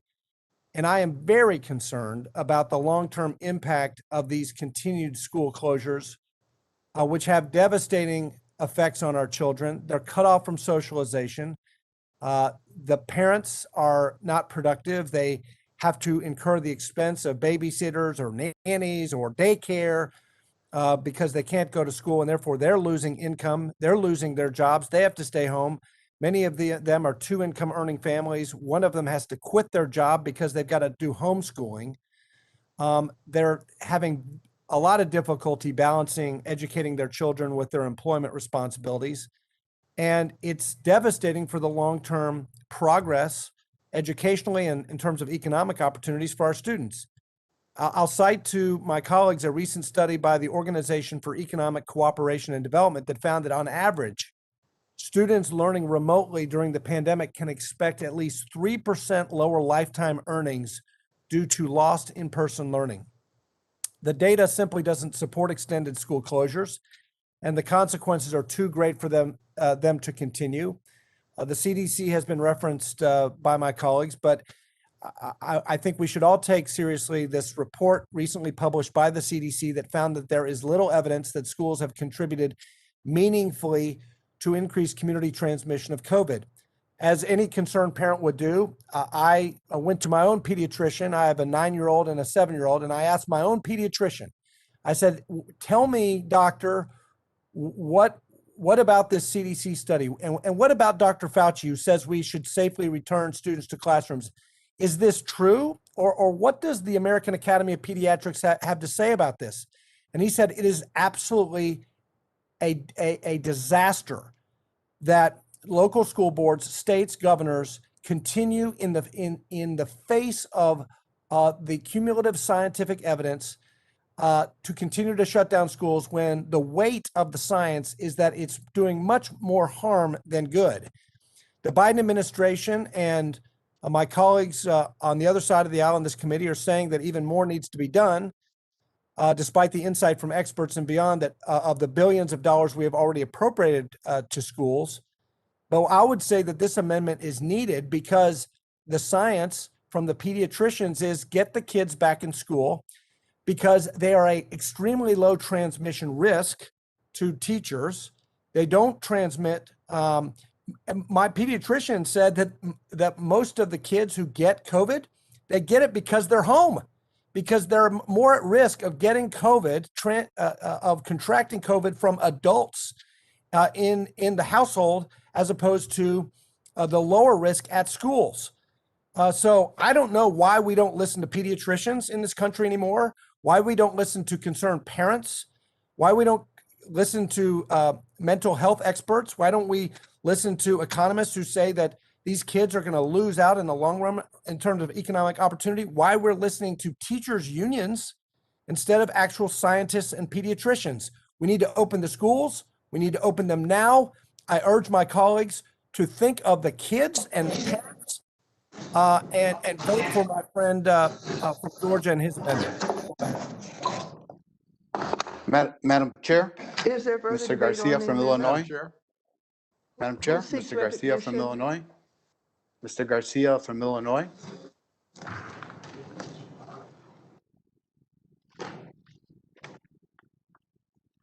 The gentleman from Illinois is recognized for 5 minutes.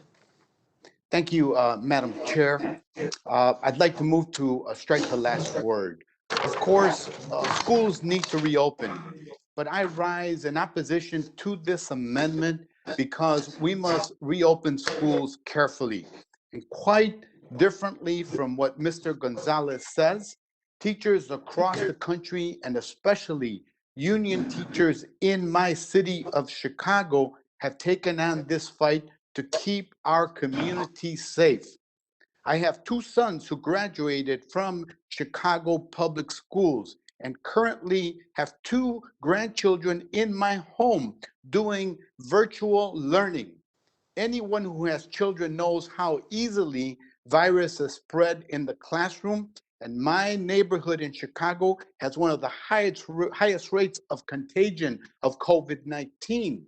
So anyone who knows and understands these things, and knows that we need to work with our teachers to reopen in a way that doesn't put us all at risk. It's about community safety and protecting everyone. I yield back. Is there further debate on the amendment? Madam Chair. Who seeks recognition? Hill of Arkansas. A gentleman from Arkansas is recognized for 5 minutes. I thank the chair for the recognition. I'd like to yield my time to the congressman from Georgia, Mr. Loudermilk.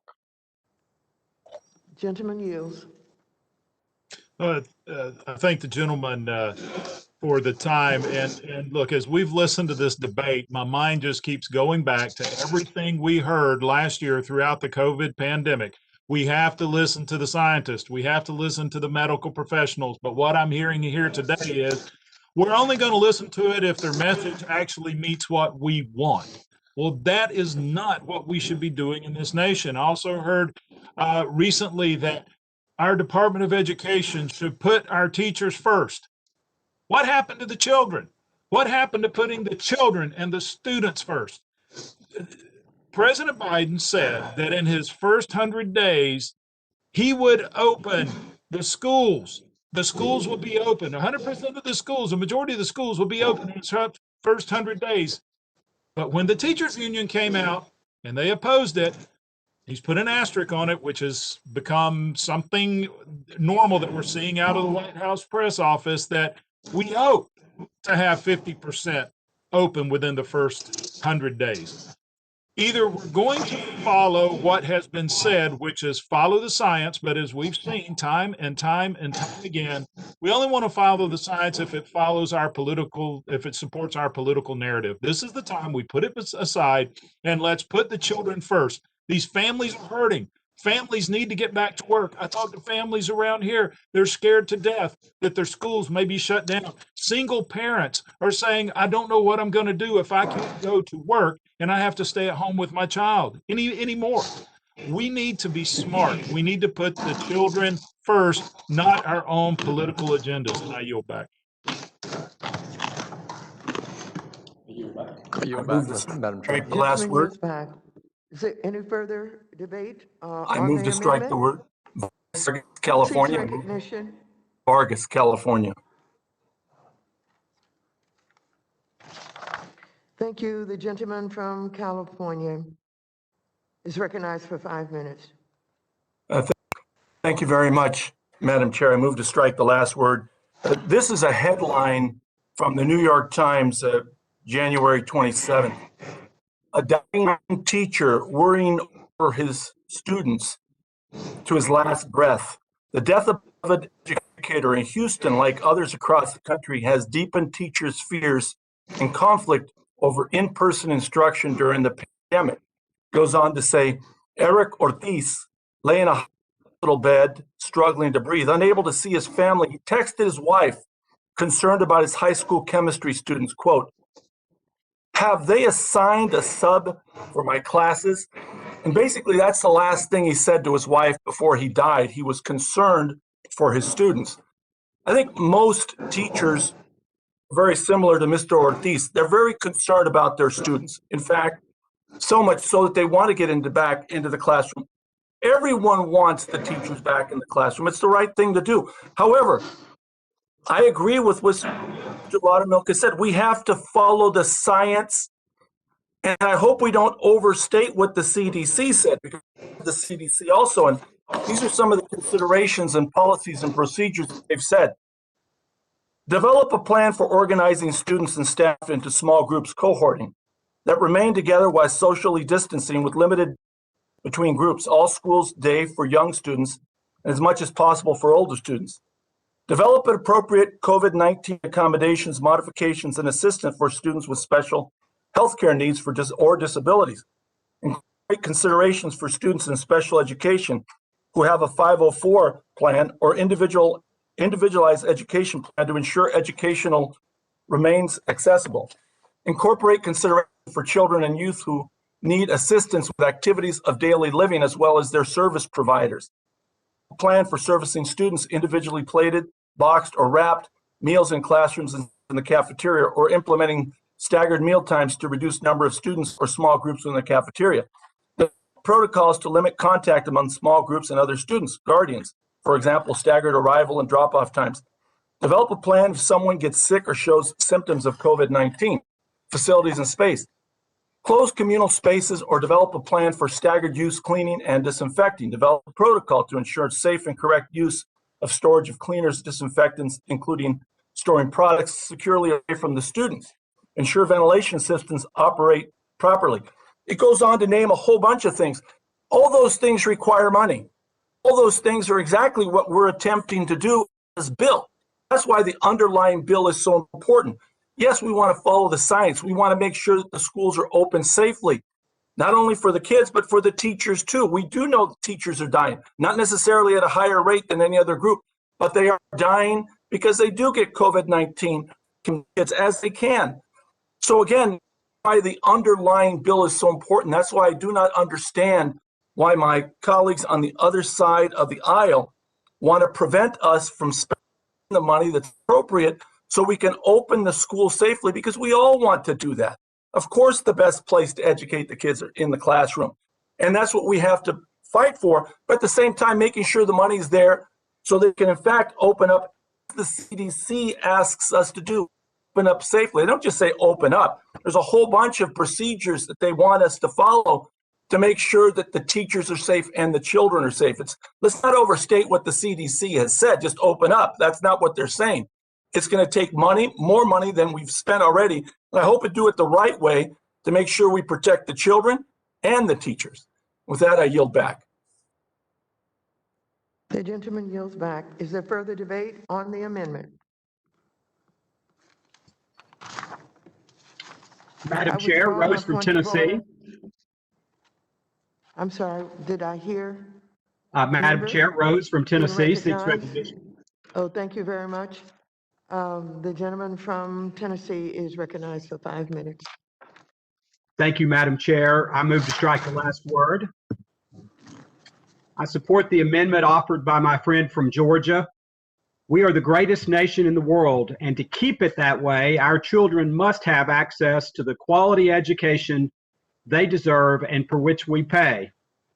The director of the Centers for Disease Control and Prevention, the CDC, said herself, quote, "There is increasing data to suggest that schools can safely reopen," unquote. The science is clear. Our schools can reopen, and not until they reopen can we expect to see the achievement levels that we should expect from our children. Tennessee is working diligently to get their economy reopened, and that has included in-person learning. My own son, who is not yet of school age but attends Mother's Day Out preschool programs, has been back in-person classroom setting since the early summer of last year. Several other states across the country have also done so with little incident, and the risk of continued lockdowns and regulations to the American way of life are far greater if we allow our schools to remain closed. To open our businesses, we must also open our schools. Working parents who are unable to do their jobs virtually cannot return to work if their children are stuck at home and not going back to school. This amendment is simple. Before local governments are given access to additional funds and aid, they must commit to open their schools. And to answer those who've been saying that there are steps that need to be taken, there are. But we've been fooled once with prior aid that has not led to the reopening of schools, and we should demand that any additional aid will result in the opening of our schools. The future of our economy and our children is at stake. We cannot continue to subsidize school systems that refuse to do their jobs.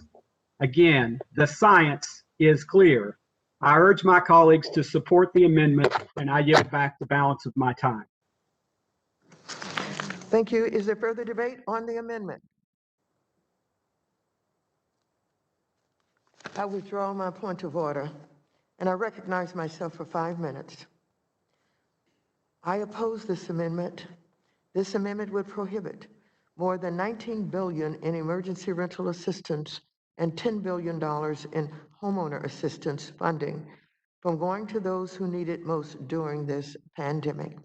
Even if communities make a decision that it is unsafe to return to in-person schools because of harm to students, teachers, the administrators, and the families of our nation's students, those communities could not keep those same families housed with these funds.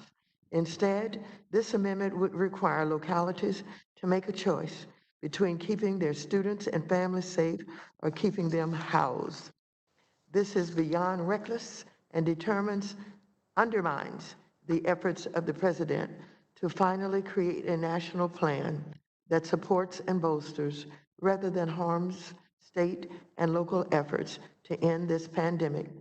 Reopening schools without addressing the pandemic does not end the pandemic. I want schools open as soon as possible, but not if it puts the lives of the students, teachers, and their families at risk of death. I urge all members to oppose this amendment. I yield back.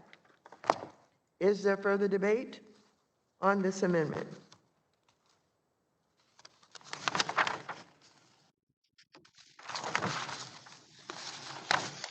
If not, the question occurs on the amendment.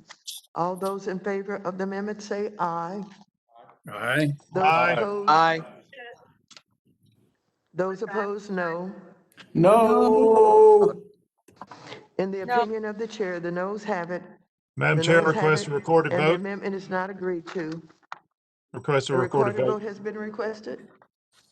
All in favor of a recorded vote shall raise their hand and be counted. There is a sufficient second and a recorded vote is so ordered. Pursuant to the chair's previous order, the vote on this question is postponed. Is there further discussion of our amendment to the amendment in the nature of a substitute? Madam Chair, this is Luke Kamar from Missouri. I have an amendment at the desk. Who seeks recognition? Madam Chair, this is Blaine Luke-Kamar from Missouri. I have an amendment at the desk. We will pause to allow copies of the amendment to be distributed electronically.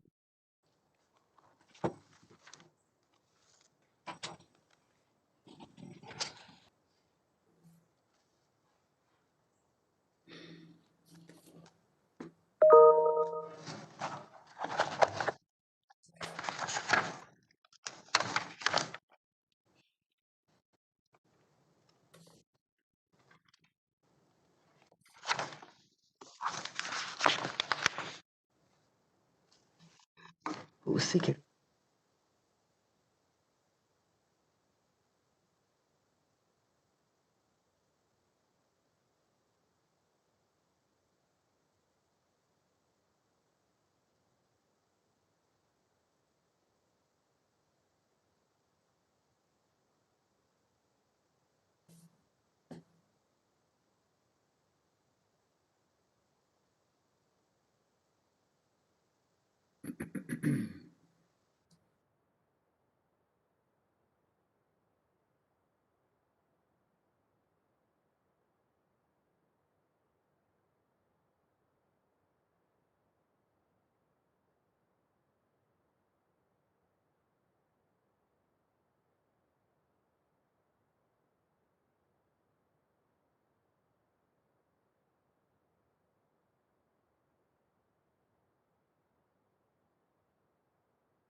Have all members received the amendment? If so, I would like to reserve a point of order on this amendment. The clerk will report the amendment. Amendment to the committee print offered by Mr. Lukemeyer of Missouri. Page 58, after line 4, insert the following. 1, deadlines for distribution. So the amendment is read, Madam Chair. Without objection, the amendment will be considered as read. The gentleman from Missouri is recognized for 5 minutes to explain his amendment. Thank you, Madam Chair. If this bill passes, it will mark the 5th piece of legislation Congress has taken to respond to the pandemic of economic shutdowns. However, this bill is markedly different than past efforts in that it is wholly partisan, and there are many provisions in this legislation that are not tied to COVID relief. For example, a provision not tied to COVID relief is one that deals with American businesses and consumers. You need to look no further than the Treasury's State Small Business Credit Initiative, also called SSBCI. The program was established under the Obama administration and funded at that time. Very underutilized. Quite frankly, it failed in its initial way of going about things, and as a result, it was sunsetted and did not continue. What we've done is resurrect that program in this bill here, and we've directed more than $900 billion to small businesses through multiple programs with this program. In the past, what we've done, what we've done is through our existing loans or legislation, we've directed $900 billion to small multiple programs. These programs, such as PPP and EIDL, are designed to get money into the hands of business owners and their employees as fast as possible. Every one of these dollars has something in common. They're designed to ensure businesses have the resources they need now to make it through the pandemic. The SSBCI provision of the bill is clearly written to give states money well into the future with little immediate benefit to workers and job creators. According to legislation, the SSBCI will distribute funds to states so the states can then distribute funding to lenders to facilitate small business lending. The Treasury would distribute its funding to the states in 3 separate tranches, each delivering 1/3 of the allotted funding. The first third of the funding happens to be as soon as the state or territory is accepted in the program. So far, so good.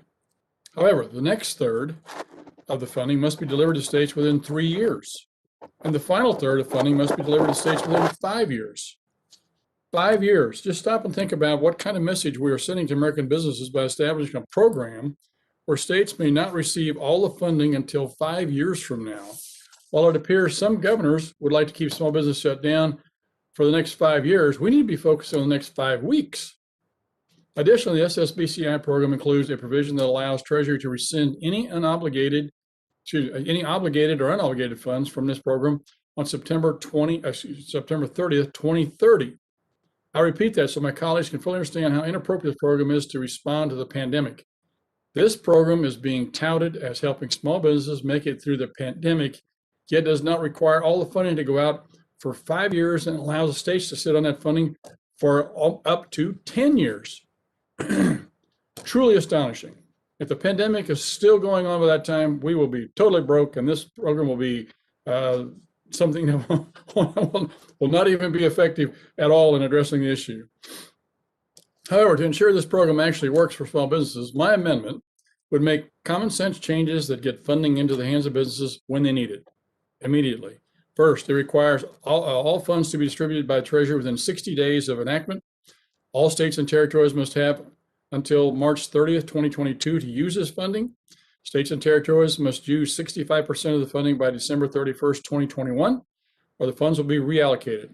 Finally, all funds must be used within 6 months after the national emergency related to the coronavirus is over. If the SSBCI program cannot meet these deadlines in my amendment, it is clearly not an adequate way to distribute relief, and the money should be put in programs that are effective. Whether it's added to one of the existing relief programs or redirected towards vaccine distribution, we have to do better than promising a funding of 5 years from now that may get spent this decade. In summary, we're targeting funds. My amendment tries to target these funds in a more timely fashion, which just makes common sense. With that, I urge my colleagues to support the amendment, and I yield back, Madam Chair. Thank you. Is there further debate on the amendment? Madam Chair, I wish to strike the last word. This is Roger Williams. Who seeks recognition? Roger Williams. The gentleman from Texas is recognized for 5 minutes. Thank you, Madam Chairwoman. I support this amendment. It would make sure that the SSBCI program is used to help small businesses that have an immediate need. There are plenty of businesses struggling throughout the pandemic, and they're doing it now. And there is no need to keep this program open for the duration of time included in this bill. By putting a time limit on when these funds may be used, it will force states to get the aid to the areas of the economy most in need. We've seen some states reluctant to spend some of the federal dollars they've received from previous COVID-19 packages. This amendment would solve this issue and get states to quickly act to help those businesses who need assistance in their states.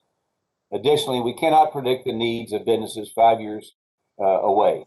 If we need to do another bill to address the evolving needs that happen after the majority of the population is vaccinated, and we have a better understanding of what the new normal in the economy might look like, then so be it. But the solution can't be simply by keeping this program open for so many years after the immediate needs of the pandemic is over. It's a great amendment. I support this amendment, and I yield back the balance of my time.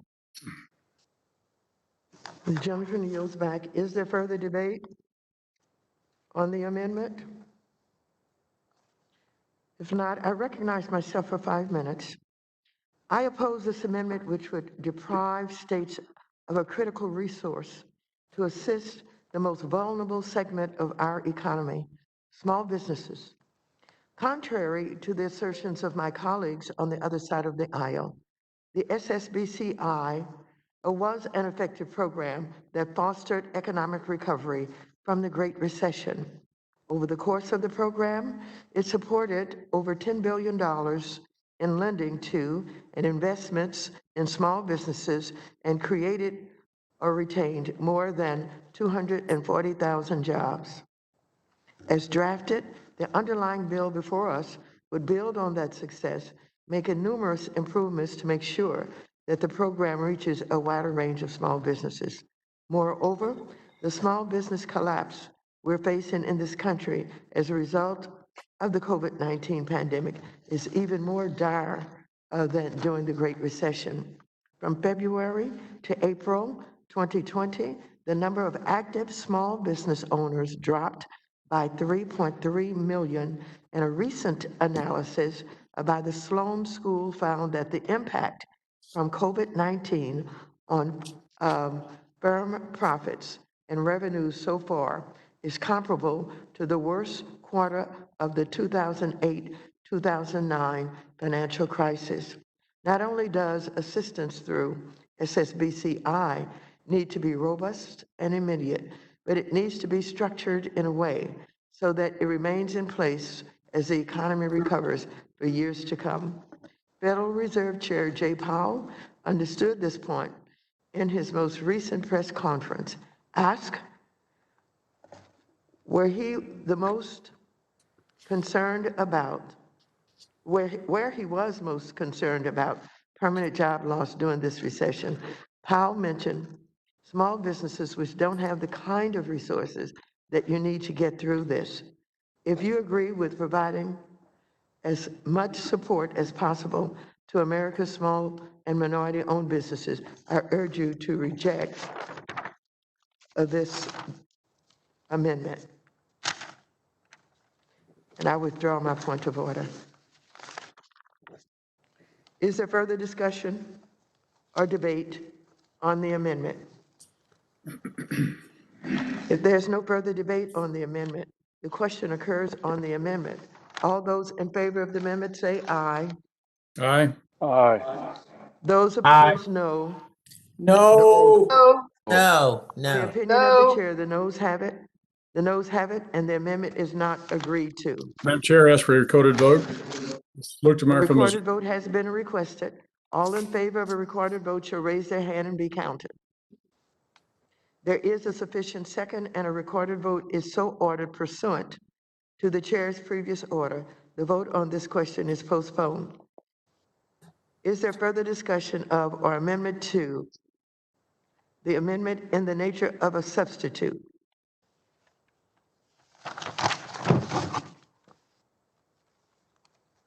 For what purpose does the gentleman from Ohio seek recognition?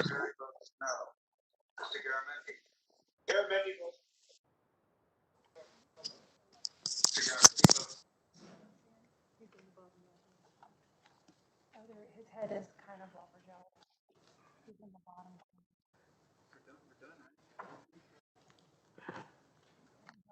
What purpose does the gentleman from Ohio seek recognition?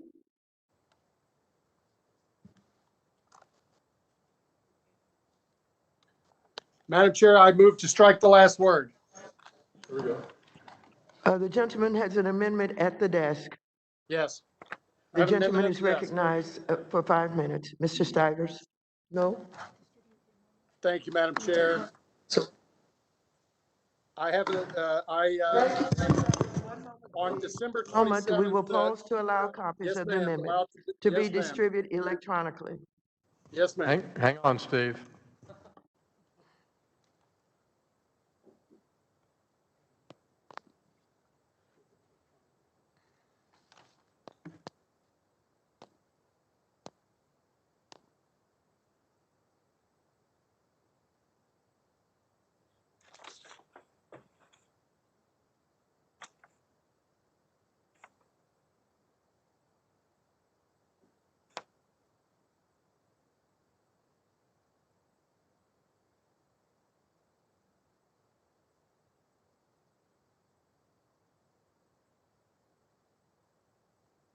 The amendment should be Stivers Amendment number 1, Madam Chair.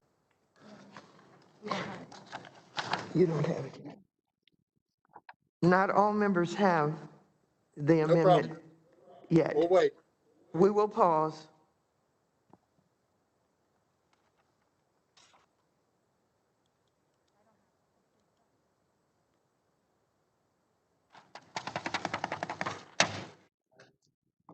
You have it?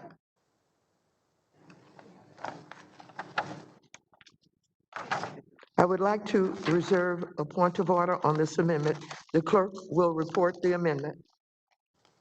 Amendment to the amendment in the nature of a substitute offered by Mr. Stivers of Ohio. Budget reconciliation. Page 11, line 17, strike 2022 and insert 2021. Page 12, line 15. Without objection, the amendment will be considered as read. The gentleman is recognized for 5 minutes to explain his amendment. Thank you, Madam Chair. COVID-19 has created significant financial stress on many low-income families. And on December 27th, 2020, we passed a comprehensive bipartisan Corona relief package, which included innovative programs to respond to the needs of renters and homeowners facing challenges due to COVID-19. There may indeed be a need for future packages with future relief. However, as I reviewed the text we discussed today and the subsequent amendments in the nature of a substitute, I was struck by the parameters of the program that were included. Many will not expire until 2025 and were not tied to the COVID hardship. Consider the timeline for emergency rental assistance, which as written would remain available through September 30, 2025. If we're responding to COVID on September 29, 2025, we have a significant public health problem. My common sense amendment resets the expiration date to the earlier of the end of the presidentially declared pandemic emergency or December 31st, 2022. And let me remind you, there will be 2 more Congresses elected between now and 2025. I think changing the date to December 31st, 2022 will ensure that we meet the challenges that are caused by COVID-19, but they remain temporary and targeted and tied to COVID-19. In addition, these changes will drive consistency and I think they'll drive clarity. Madam Chair, I urge my colleagues on the other side of the aisle today to resist the temptation to set up permanent federal programs under the guise of Corona relief. Rather, we should be designating programs that will assist those impacted by the virus and be clear and consistent. When we get past coronavirus, I would welcome a dialogue with my colleagues about the best ways to tackle housing instability and homelessness at large. You know, I believe that we need to address homelessness, and I care deeply about these, as I know the chairwoman does, and I know many on this committee do on both sides of the aisle. I just don't think that reconciliation is the right forum to create a program that would last until December 31st, 2025. I urge my colleagues to support this amendment, which would obviously direct resources to those most in need during this pandemic time of emergency. And I yield back the balance of my time, Madam Chair. The gentleman yields back. Is there further debate on the amendment?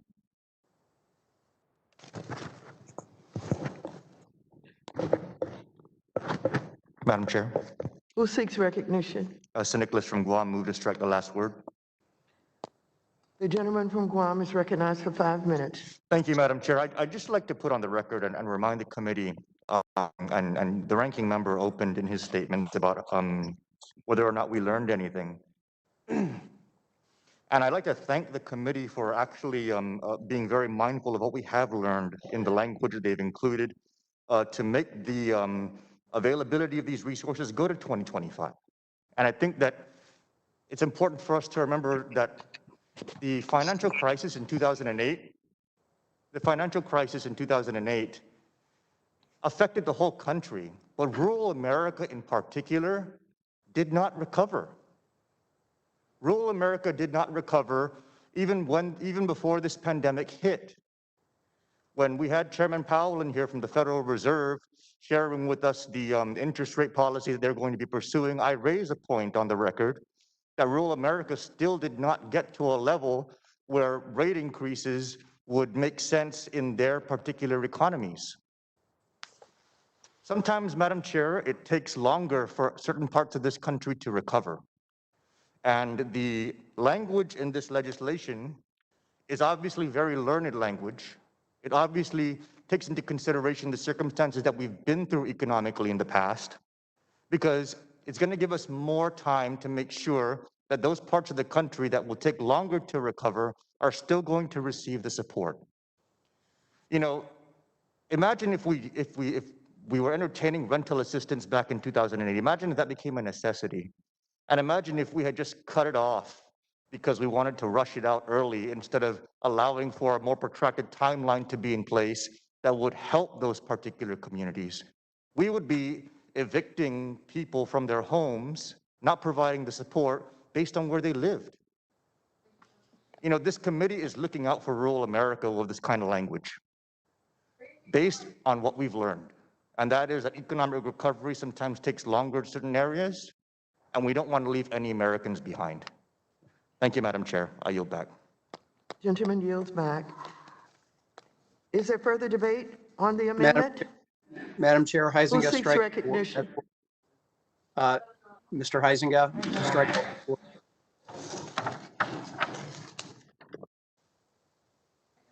Huizenga of Michigan. The gentleman from Michigan is recognized for 5 minutes.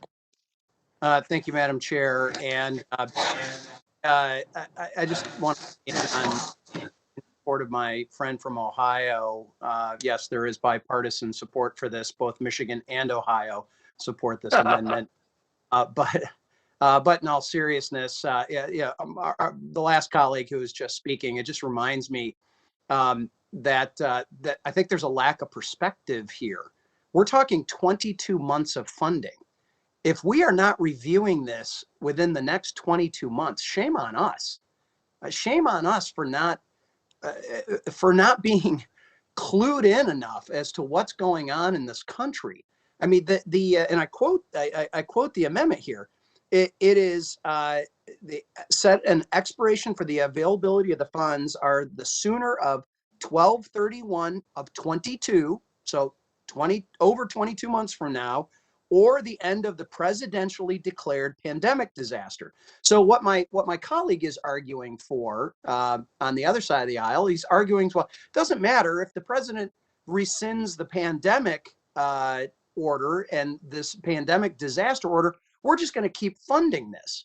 You know, this is oftentimes the same people who were against the endless wars that they talked about that were going on overseas. Well, what about the endless funding stream that we keep putting into these programs with no attempt, even it seems, to review them and to weed them out and to make them better? There's somehow, it just seems that my colleagues on the other side think that if 10 of something is good, then 20 must automatically be better. And you just have to just keep funding it at higher and higher and higher levels. And as has been noted by many of our colleagues in previous amendments, we still have money that's sitting, waiting to go out. And we can't even get that money out. And so, of course, we have seen this hit some of the toughest communities that have been economically deprived over decades and generations. This pandemic has hit them. I, as a matter of fact, represent the poorest county in the state of Michigan. It's called Lake County. It's like the 52nd or 53rd poorest county in the nation. And I know the devastating impact. I also know that there are spots where our economy is doing just fine. And talk to anybody in construction, talk to anybody in manufacturing here. And the question is, are we going to be wise enough and discerning enough to figure out which is which and help those that really, really need it? And you know what we're seeing before us is just another attempt to just pile on additional dollars thinking that's the solution, not targeting it, but just thinking more of it is really the issue. So we have to target this relief. We need to get it to those who need it quickly. And why would we want to risk the possibility that these funds will languish in federal bank accounts for several years when our constituents need help now? That's the idea of these amendments. Put the pressure on those that are responsible for getting this money out the door, get it out the door. So if Congress decides to provide additional housing assistance funds, those dollars need to be targeted to address the growing backlog of missed housing payments and the other challenges that are out there, not just let it sit there and while away. And I'm happy to yield my Would the remaining gentleman time. yield? Happy to provide to Mr. Thank Stein. you. I want to bring up something that Mr. San Nicolas talked about. I would ask everybody to refer to section 4203 in the bill. If Mr. San Nicolas is concerned about rural America, my substitute actually extends the deadline. In the bill currently, it's set to expire for rural housing on 9/30/2022. And my amendment would take it through December 31st, 2022. So if the gentleman claims this is about rural America, he should support my amendment, because my amendment actually adds 3 months, 90 days to rural America.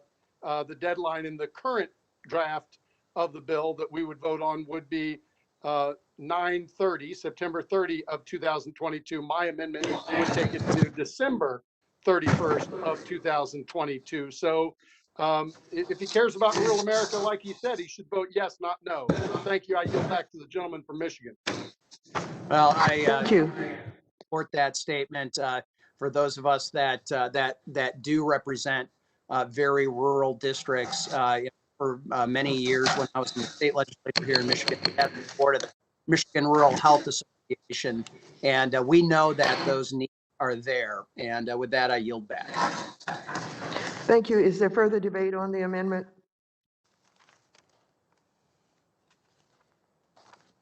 If not, I withdraw my point of order, and I recognize myself for 5 minutes.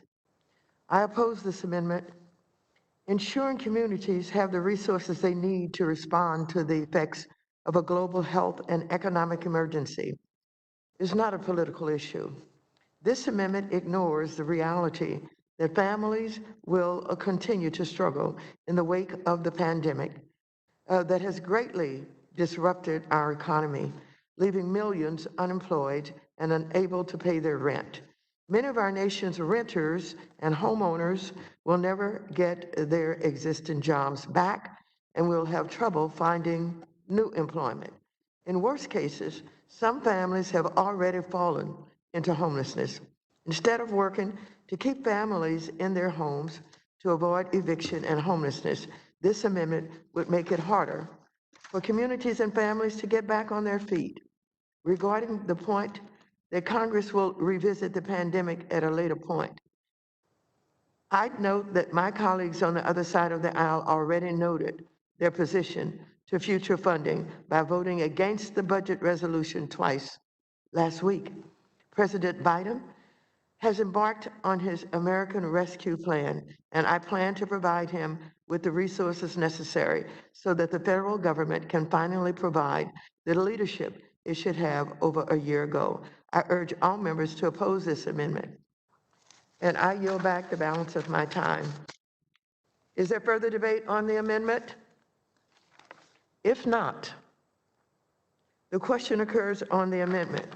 All those in favor of the amendment say aye. Aye. Those opposed, no. No. In the opinion of the chair, the noes have it, I'd and the ask for a amendment is recorded not vote. agreed to.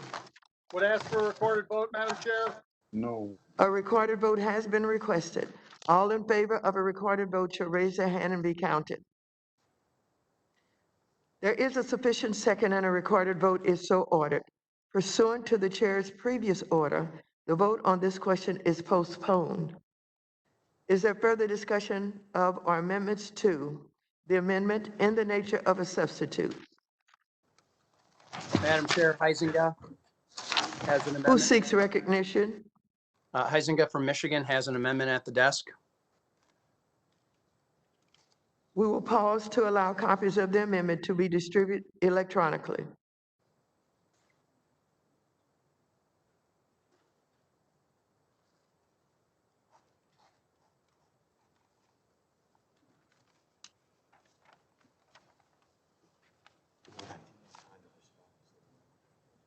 Oh, that's great, man. Thank you. Appreciate it.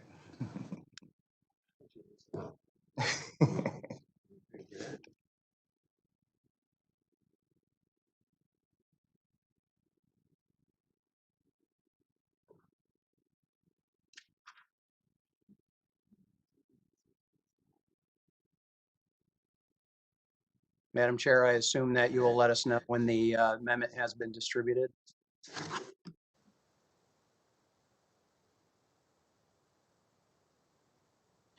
We're pausing to wait for the amendments that will be distributed electronically.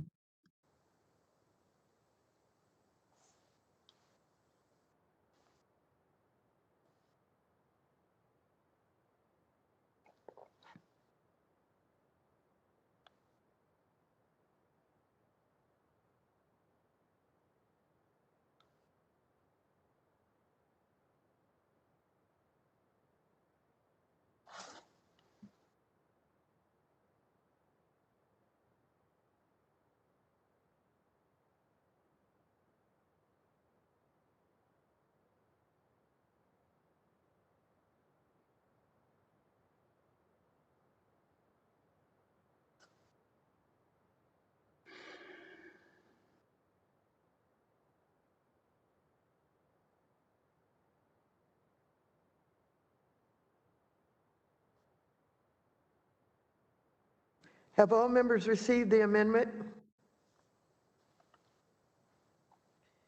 I would like to reserve a point of order on this amendment. The clerk will report the amendment. Amendment to the committee print offered by Mr. Huizinga of Michigan. Page 51, after line 17, insert the following. Without objection, the amendment will be considered as read. The gentleman is recognized for 5 minutes to explain his amendment. Thank you, Madam Chair. I appreciate it. And this is a fairly straightforward amendment. And what I am attempting to do here is to build upon the fund that we know is going to be utilized in this bill, the SSBCI, the State Small Business Credit Initiative. And what I'm hoping to do, and this is something that I think really was truly truly is something that was new thinking for Congress back during the CARES Act nearly a year ago. It's hard to believe that we're approaching a year on this. But this idea of making sure that we are taking care of the smallest of the small entrepreneurs. Oftentimes, these are gig workers. These are sole proprietors. These are folks who for various reasons, have decided that they're going to go work for themselves, and it works for them. And God bless them. That's great. The generations that we are seeing coming up are more and more used to this. But what this would do, there's a $10 billion that has been appropriated in this bill, and I would like to create a new $500 million set aside for the smallest of the small businesses, and focus those businesses on fewer than 10 employees, including but not limited to these independent contractors and gig workers and sole proprietors. This is really to try to ensure that these small business people have funds necessary to survive. Many of our smallest businesses are these independent contractors and small sole proprietors. They may be living with multiple 1099 that they get over the year. And it's very difficult to then show and prove how they are in need of more traditional ways that we had given them assistance. So this 5%, by the way, this is a 5% set from what the majority is planning on doing. This is going to account for changing small business dynamics, especially those who are attempting to adapt to the challenges presented by the pandemic. And more than a quarter of the U.S. workforce participates in the gig economy or non-traditional work in some capacity now. A quarter of the of our entire workforce. So here's what I suspect is going to happen. Unfortunately, the chair had made a note that this is the president's plan. Sadly, this isn't the legislative plan. Sadly, this isn't a collaboration between the legislative branch and the executive branch. I see the majority here setting aside not only their constitutional right, but their constitutional duty of making bills better through the amendment process and the legislative process. And I think it's sad. I suspect that my amendment will be struck down. I also suspect I'll probably hear from a couple of my colleagues and friends on the other side of the aisle who will text and say, not a bad idea, pretty good idea, but we just can't go there because we haven't been given our marching orders by the White House. That's sad to me. That's the situation that we find ourselves in here. So this is a 5% set aside for the $10 billion that is going to be used in this SSBCI program. This would actually ensure that the smallest of the small entrepreneurs and business people, many, by the way, who are minorities and women who have started out, they may be realtors, they may be insurance folks, they may be selling, their skills in various ways that they get used to help make ends meet. And it seems to me that this would be the right thing to do as we are trying to support these individuals. And so with that, I urge my colleagues to support my amendment and yield back the balance of my time. Is there further debate on the amendment? Madam Chair, Emmer would like to recognize. Who seeks recognition? Emmer. The gentleman from Ohio is recognized for 5 minutes. Thank you, Madam Chair. I move to strike the last word. I want to thank my colleague, Mr. Huizenga, for this thoughtful amendment. Not long ago, I was speaking with a young restaurateur in my district. He and his wife, he's Puerto Rican, he and his wife have opened up one of the most delicious restaurants in all of my district. And they've fought hard to do that. And the pandemic has been crippling on them. They're down to a skeleton crew. And when I asked them, I just said, hey, how are you managing this? Is this a month to month, a quarter to quarter? And just kind of give me a sense of how this is going. And he said, honestly, I'm day to day right now. He said, me and the wife are having those conversations every single day about whether we're going to keep this business up and running because it's getting harder and harder. He's close to a college in the district, and the students aren't back. The foot traffic isn't there. And of course, now in Northeast Ohio, the weather's gone bad. And so when I think of this amendment and the need for it, I think of my restaurant in Berea, Ohio. And we know from the last few rounds, or for the first few rounds of assistance, that the smallest of the small businesses didn't get the assistance they needed, either because they didn't have the connections to the banks, or because they simply couldn't get through the portal or figure out how to do it. And so I think this amendment is exactly what is needed to make sure the smallest of the small businesses, those who need it the most, as Mr. Huizenga mentioned, oftentimes women and minorities, in my friend's case, it's both, have the opportunity to get the access to capital that they need to make it through the most difficult financial time of their lives. And so I urge my colleagues to work in a bipartisan way to support these businesses who need our help. They need us to answer the call. I thank my colleague, Mr. Huizenga, and I yield back. Is there further Madam debate Chair. on the amendment?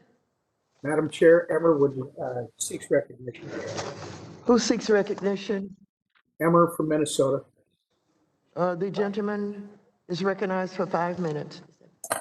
Thank you, Madam Chair. I move to strike the last word, obviously.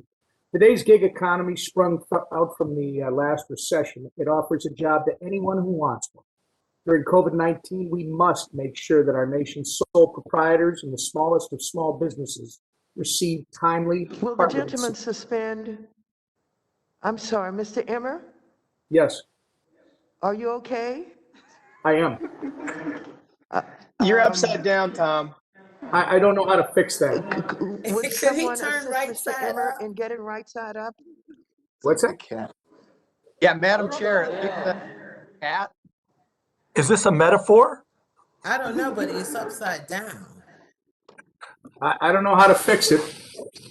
It's a good Donna And Summer. FYI, Maybe you it's could that way stand on your head. YouTube as well. Okay, the. I wish I At could least fix it, he's not a Madam Chair. cat. What's that? You're going viral, Tom. This is At the least he's cat. not a cat. I don't know what happened. It just came out this way. I turned it off and turned it back on, and I'm still.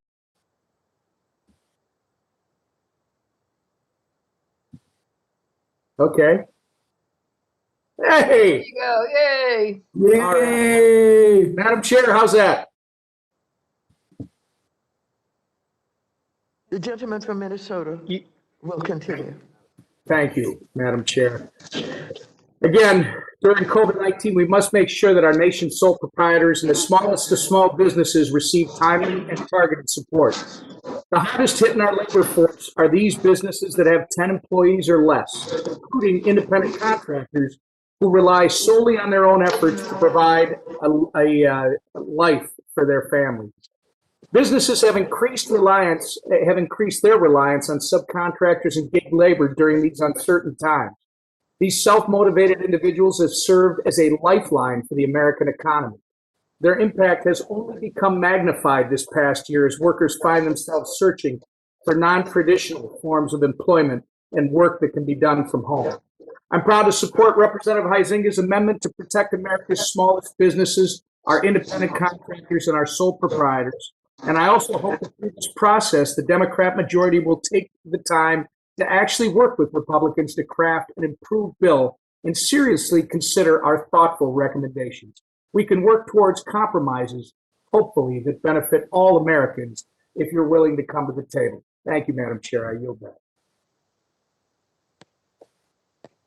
Madam Chair, Green of Texas seeks Is there further recognition. debate? Green of Texas. Thank you. The gentleman from Texas is recognized from 5 minutes. Thank you, Madam Chair. Mr. Huizinga, may I please engage in a colloquy with you? Happy to. Thank you. Am I to understand from your amendment that all other aspects of the portion that you are amending will remain the same, except you're just making an insert? So yes, Mr. Green, so if you look at the amendment to the amendment, it's page 51 after line 17, insert the following and redesignate the subsequent subsections. So that is my intent with this, is that this is creating a 5% set aside of the $10 billion funding of that SSBCI.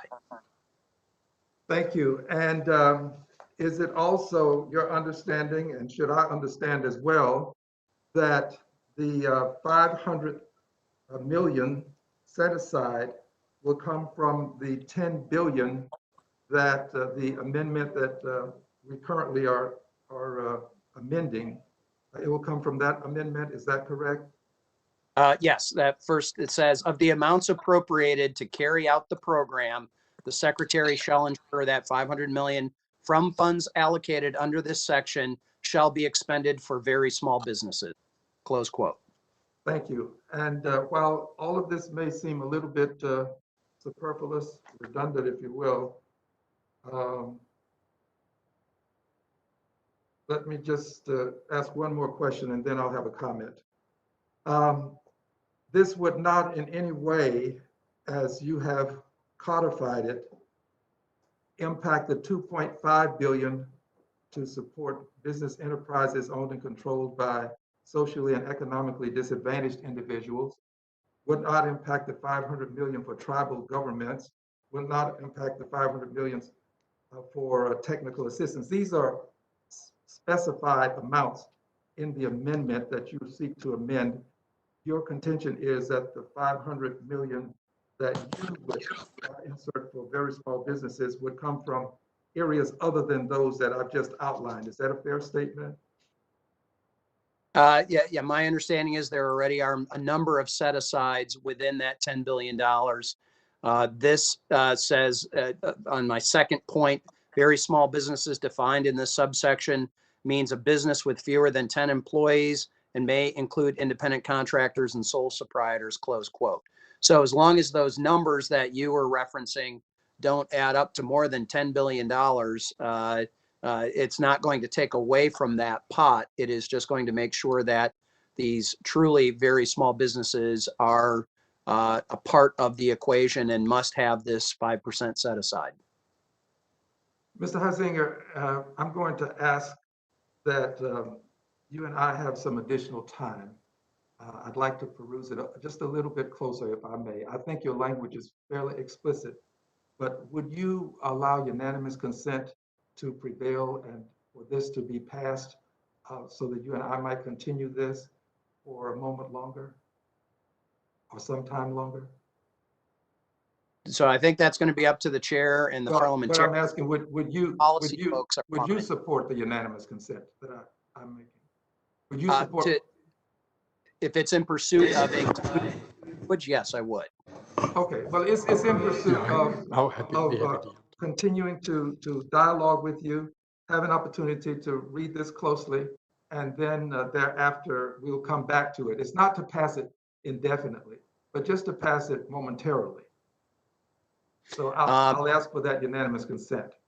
So parliamentary inquiry, Madam Chair, is there an opportunity then for me to reassert this so that we're not somehow tabling my amendment to not have the ability to come back to revisit it? If I may claim time for a moment, Madam Chair, I would specifically state that we would not do what he has just indicated in terms of tabling. I would not want that to occur. Mr. Huizinga, I want to show you that I'm acting in good faith. No, I appreciate it, and I believe that. I just want to make sure that the parliamentarian with that process of doing that to make sure it's visited. Madam Chair, may I ask the gentleman to yield? The gentleman from Arkansas is recognized. My friend from Michigan, I would be happy to yield 5 minutes to you if the chair recognizes me at the conclusion of your 39 seconds. Well, okay, thank you. But Madam Chair, may I have a unanimous consent request granted for us to pass this momentarily and come back to it? The time belongs to the gentleman from Texas. Madam Chair, a unanimous consent request to pass on this for now and come back to it, let's say after the next two amendments have been considered. Without objection, the chair agrees that we will postpone and this will come back to it. Point of order, Madam Chair. I need to reserve a point. Are you asking to withdraw the amendment? No, not a withdrawal, just to pass it so that I might continue our dialogue. We have to vote. I don't think you can. Let me advise the gentleman that we understand that you would like to buy some time because you recognize that there is an attempt to look closely at this amendment to see what can be done. And if, in fact, you are to do that, I do not think that withdrawal is in order. And let me check to see exactly how we can accommodate you.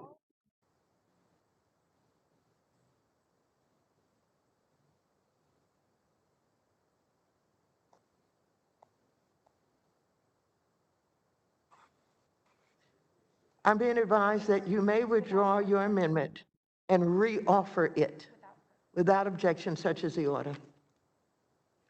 Is there further debate? Is there further debate on the amendment? Madam Chair, point of parliamentary inquiry. Who seeks recognition? Mrs. Heisinger. Mr. Green. Oh, it's Green's. I'm sorry. The gentleman from Michigan is Yes. recognized for 5 minutes. Well, Madam Chair, my point of parliamentary inquiry, I guess, is, so if I withdraw the amendment, I'm just wanting to make sure I understand the mechanics of this and the function of this. If I withdraw the amendment with the understanding that that we are able to offer it later, am I able to do I have to wait for the entire slate of other amendments to be offered, or am I able to offer my amendment only while we are dealing with this section with the I guess I'm looking for clarification and also with. Okay, thank you very much. The chair will just opine on this, and that is, we have agreed that you can withdraw the amendment so that you can reintroduce it. We have not agreed and talked about when that will be done. So without objection, I cannot entertain that now. I do not believe that I need to figure out exactly when you can do it, but I would hope the gentleman would be patient. We shall move on, and we will find out if there's any additional debate on the amendment. Is there any additional debate on the amendment? Sit down. Congresswoman Joyce Beatty. Who seeks recognition? Congresswoman Joyce Beatty from Ohio. Mr. Gonzalez. Mr. Gonzalez, are you seeking recognition? No. Thank you. The gentleman from Ohio again is, the gentlewoman from Ohio is recognized for 5 minutes. Thank you. Move to strike the last word. I'm a little concerned about this amendment because it seems to me that it displays somewhat of a lack of an understanding of the SSBCI program and what it will do for our nation's business. So let me kind of refresh as I understood it and why I don't really know why we're waiting or why it's needed. When Congress created and authorized the SSBCI program between 2010 and 2017, nearly 80% of the transactions were to businesses with fewer than 10 employees. The program is for those businesses in the first place, and placing a 5% minimum sends, in my opinion, the wrong message about what this program is about. Because again, 80% of the money sent out in the SSBCI programs was for small businesses with less than 10 employees. And if you look through 2015, 42% of the funding went to small businesses in low to moderate income communities. So I just wanted to make sure I entered that for the record and my concern with the amendment. I yield back. Thank you very much. We'll go back to the amendment. Is there further debate on the amendment? We have to go to the next amendment. If not, we will move on. Madam Chair, I have an amendment. For what purpose does the gentleman from Ohio seek recognition? I have an amendment at the desk. Madam Chair. Gentleman is recognized for 5 Chair, minutes. this is Heisinger. I have not actually withdrawn my amendment. Madam Chair, I have not withdrawn my amendment. My amendment is still on the table. Oh, excuse me, sir. I thought you had withdrawn the amendment and the chair had agreed to that.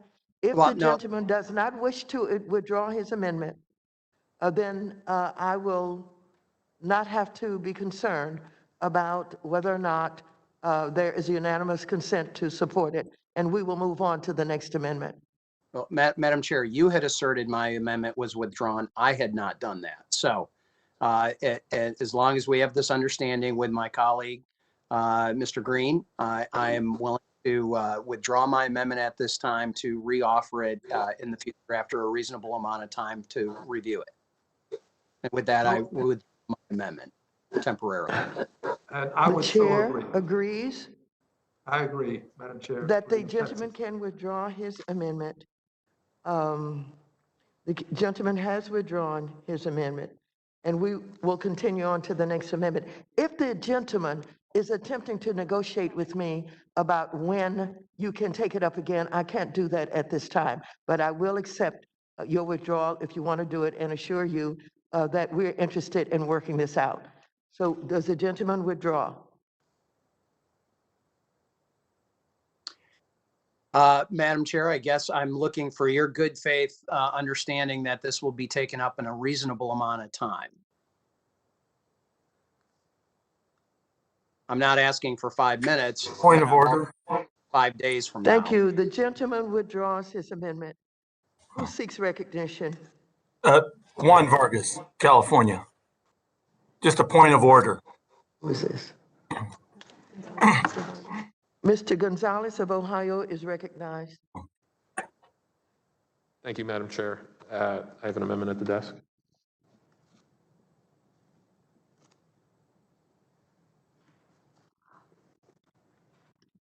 Mr. Gonzalez, you're recognized.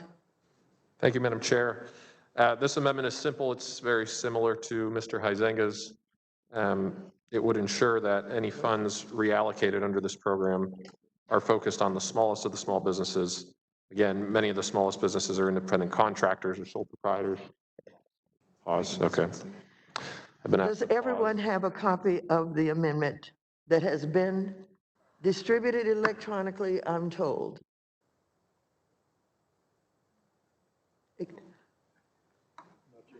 We will restart your time, Mr. Gonzalez.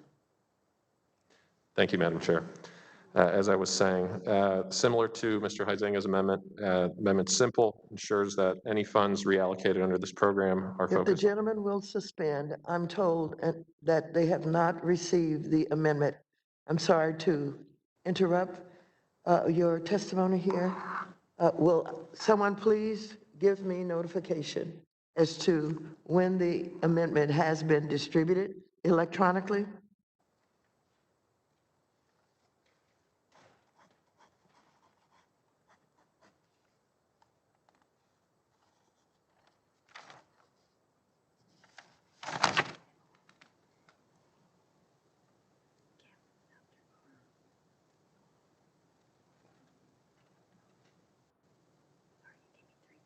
A point of order, Madam Chair. Who seeks recognition? Vargas from California.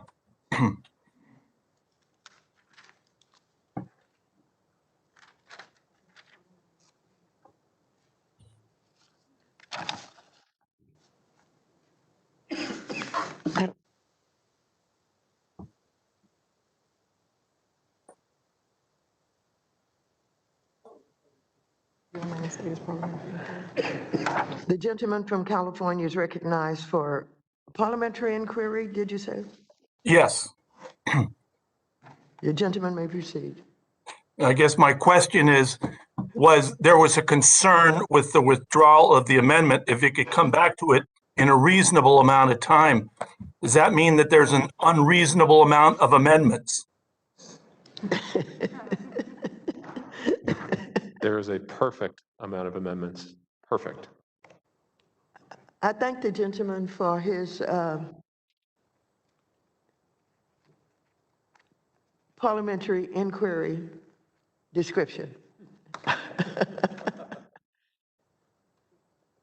May I inquire as to whether or not the amendment has now been distributed electronically? I'm getting an okay on that. Thank you very much. You may, Mr. Gonzalez, start with your 5 minutes. Thank you, Madam Chair. Third time's a charm. Again, this amendment is simple. It ensures that any funds reallocated under this program are focused on the smallest of the small businesses, very similar to Mr. Huizenga's previous amendment. As we know, many of the smallest businesses are independent contractors or sole proprietors. Nearly 10 million Americans identify as self-employed. Approximately 18% of all U.S. employees work for businesses with fewer than 20 employees. These are our Main Street workers, and our economy relies on them, not just during pandemic times, but at all times. More than a quarter of the U.S. workforce participates in the gig economy or non-traditional work in some capacity. During the pandemic, this workforce has become even more dynamic, and almost all of us have utilized a service provided by a gig worker over the past year, most of us probably in the past 2 days. Congress should continue to support these workers to ensure their jobs are preserved through the pandemic and during recovery. Beyond protecting gig workers' jobs, we are also protecting consumers' access to the services that millions of gig workers provide. This amendment ensures they maintain a strong presence as we safely reopen the economy. I urge my colleagues to support this amendment, and I yield back. Thank you. And let me just say without objection, the amendment was considered as you went forward with that amendment. Do we have further discussion or debate on the amendment? Madam Chair, If not, Heisinger, strike the who last seeks word. recognition? Heisinger from Michigan to strike the last word. The gentleman from Michigan is now recognized for 5 minutes to strike the last word.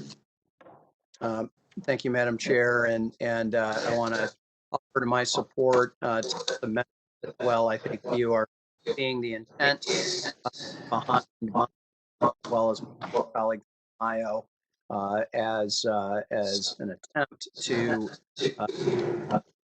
a real issue, which is the small. We're not He's breaking up.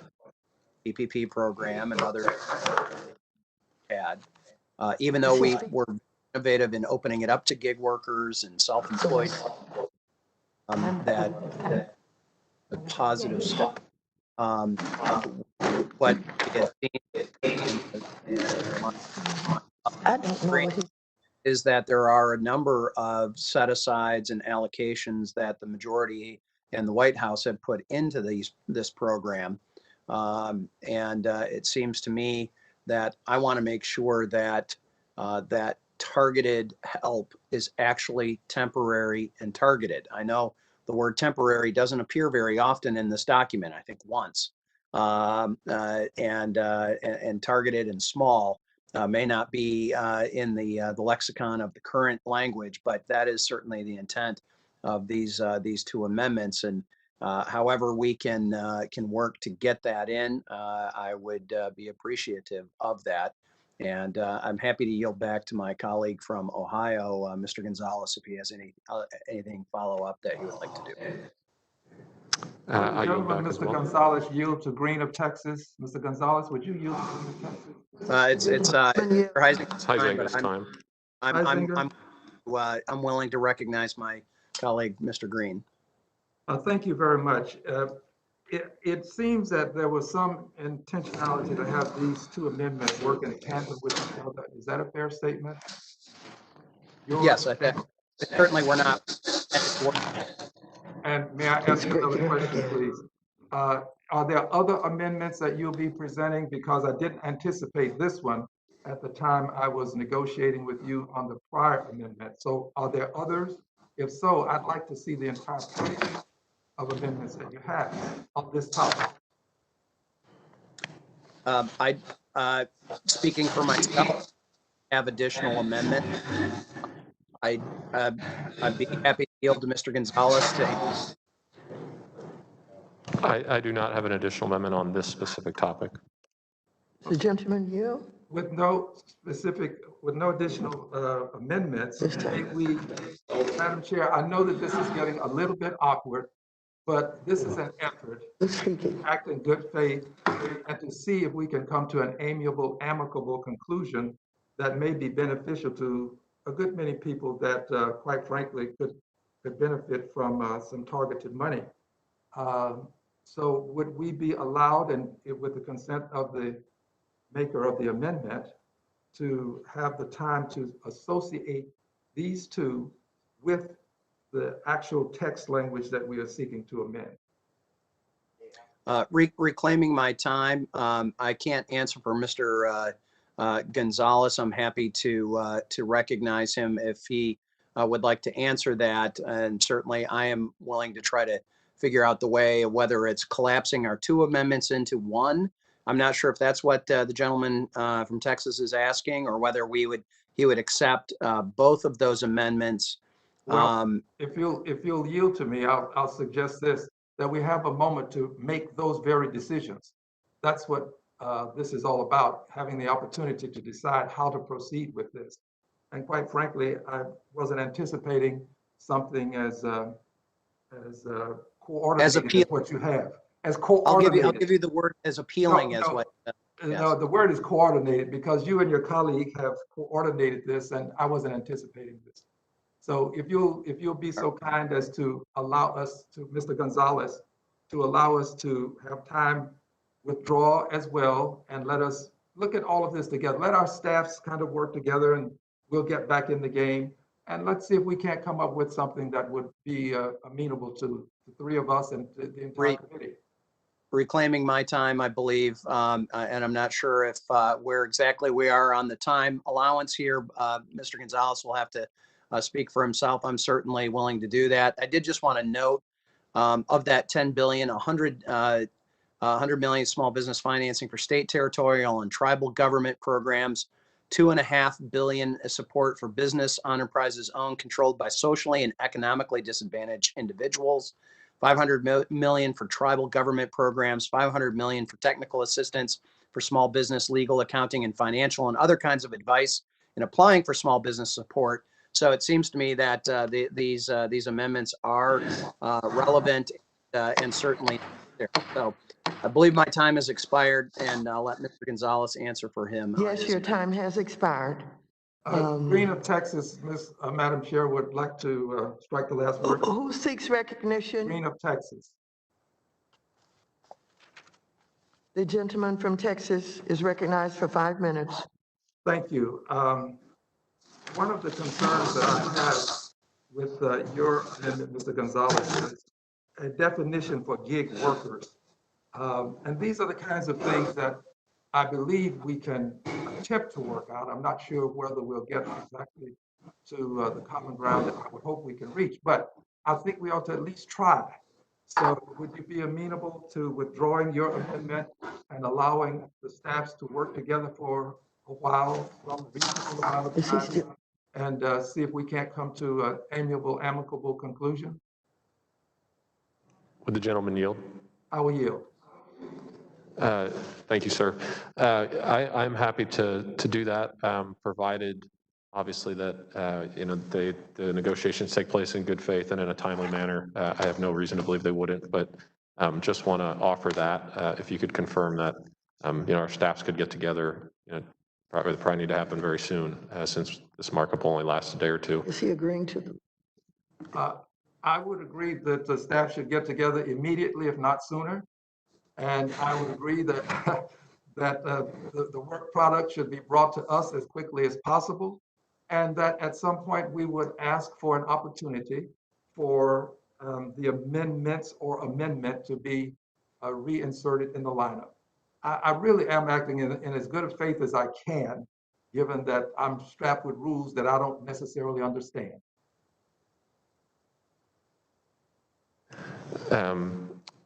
Mr. Green, that sounds perfectly amenable to me. I believe from a parliamentary perspective, you have to resubmit the UC request.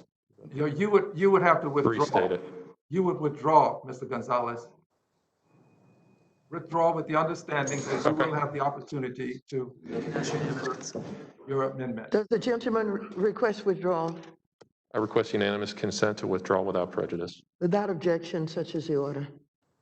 Thank you, Madam Chair. And thank you, Mr. Gonzalez. You're welcome. Is there further debate? The gentleman from Kentucky, Mr. Barr, is recognized for Thank you, Madam Chair. 5 minutes. But first, we will pause to allow the copies of the amendment to be distributed electronically. Thank you.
Have all members received the amendment?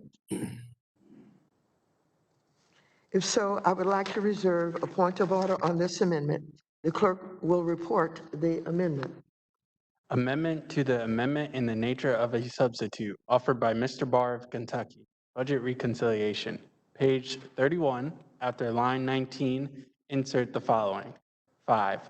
Authority to establish... Without objection, the amendment will be considered as read. The gentleman is recognized for 5 minutes to explain his amendment. Thank you, Madam Chair.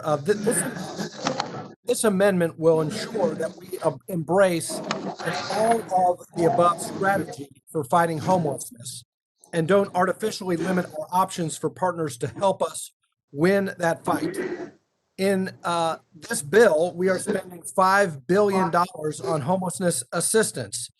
Now, I'm not sure how the majority came up with that figure, $5 billion. I hope there is some methodology behind picking the number $5 billion because it's an awfully large number. I hope that it correlates to some data related to pandemic-connected uptick in homelessness, but because the majority has not disclosed their methodology, I worry that this is a number that literally has been picked out of thin air.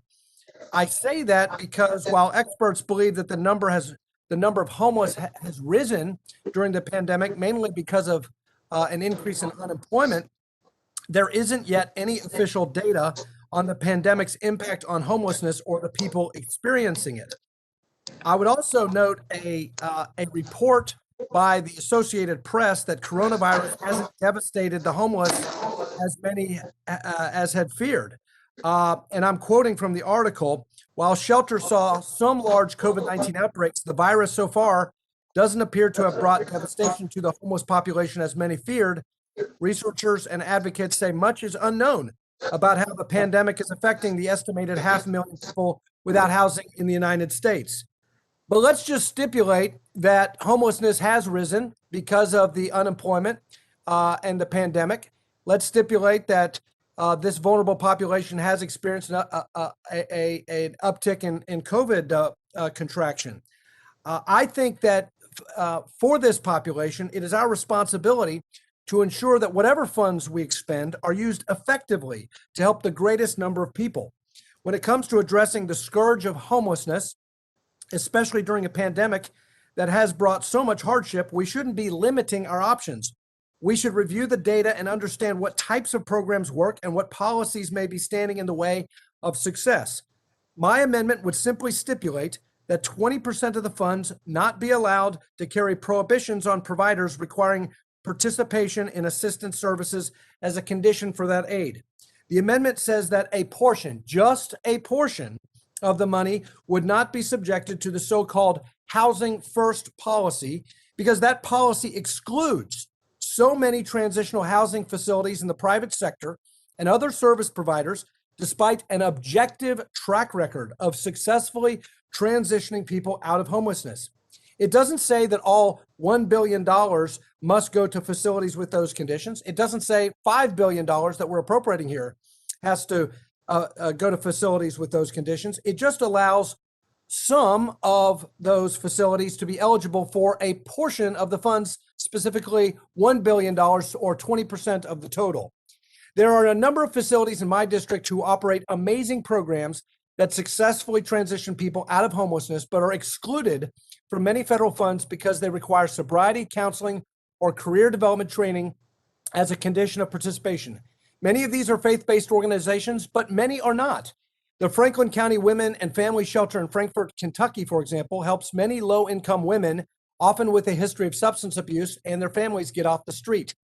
Janet Gates, my constituent, the shelter's director, operates on a tight budget, but has an impressive track record of success because of the effectiveness of her program and mission. The facility requires its residents to remain sober as a condition of their residency, and they are expected to help out with chores around the facility. I've spoken to the women in this shelter who have told me the sobriety requirements help them because being near drugs or alcohol will compromise their own hard work to get clean. These preconditions, however, disqualify the Franklin County Women and Family Shelter from many federal funds under this misguided housing first policy. In fact, they've had to turn down grants equal to more than half their annual budget because the Housing First conditions would necessitate an abrupt change in their mission to help homeless women in becoming self-sufficient and able to move beyond homelessness toward permanent housing.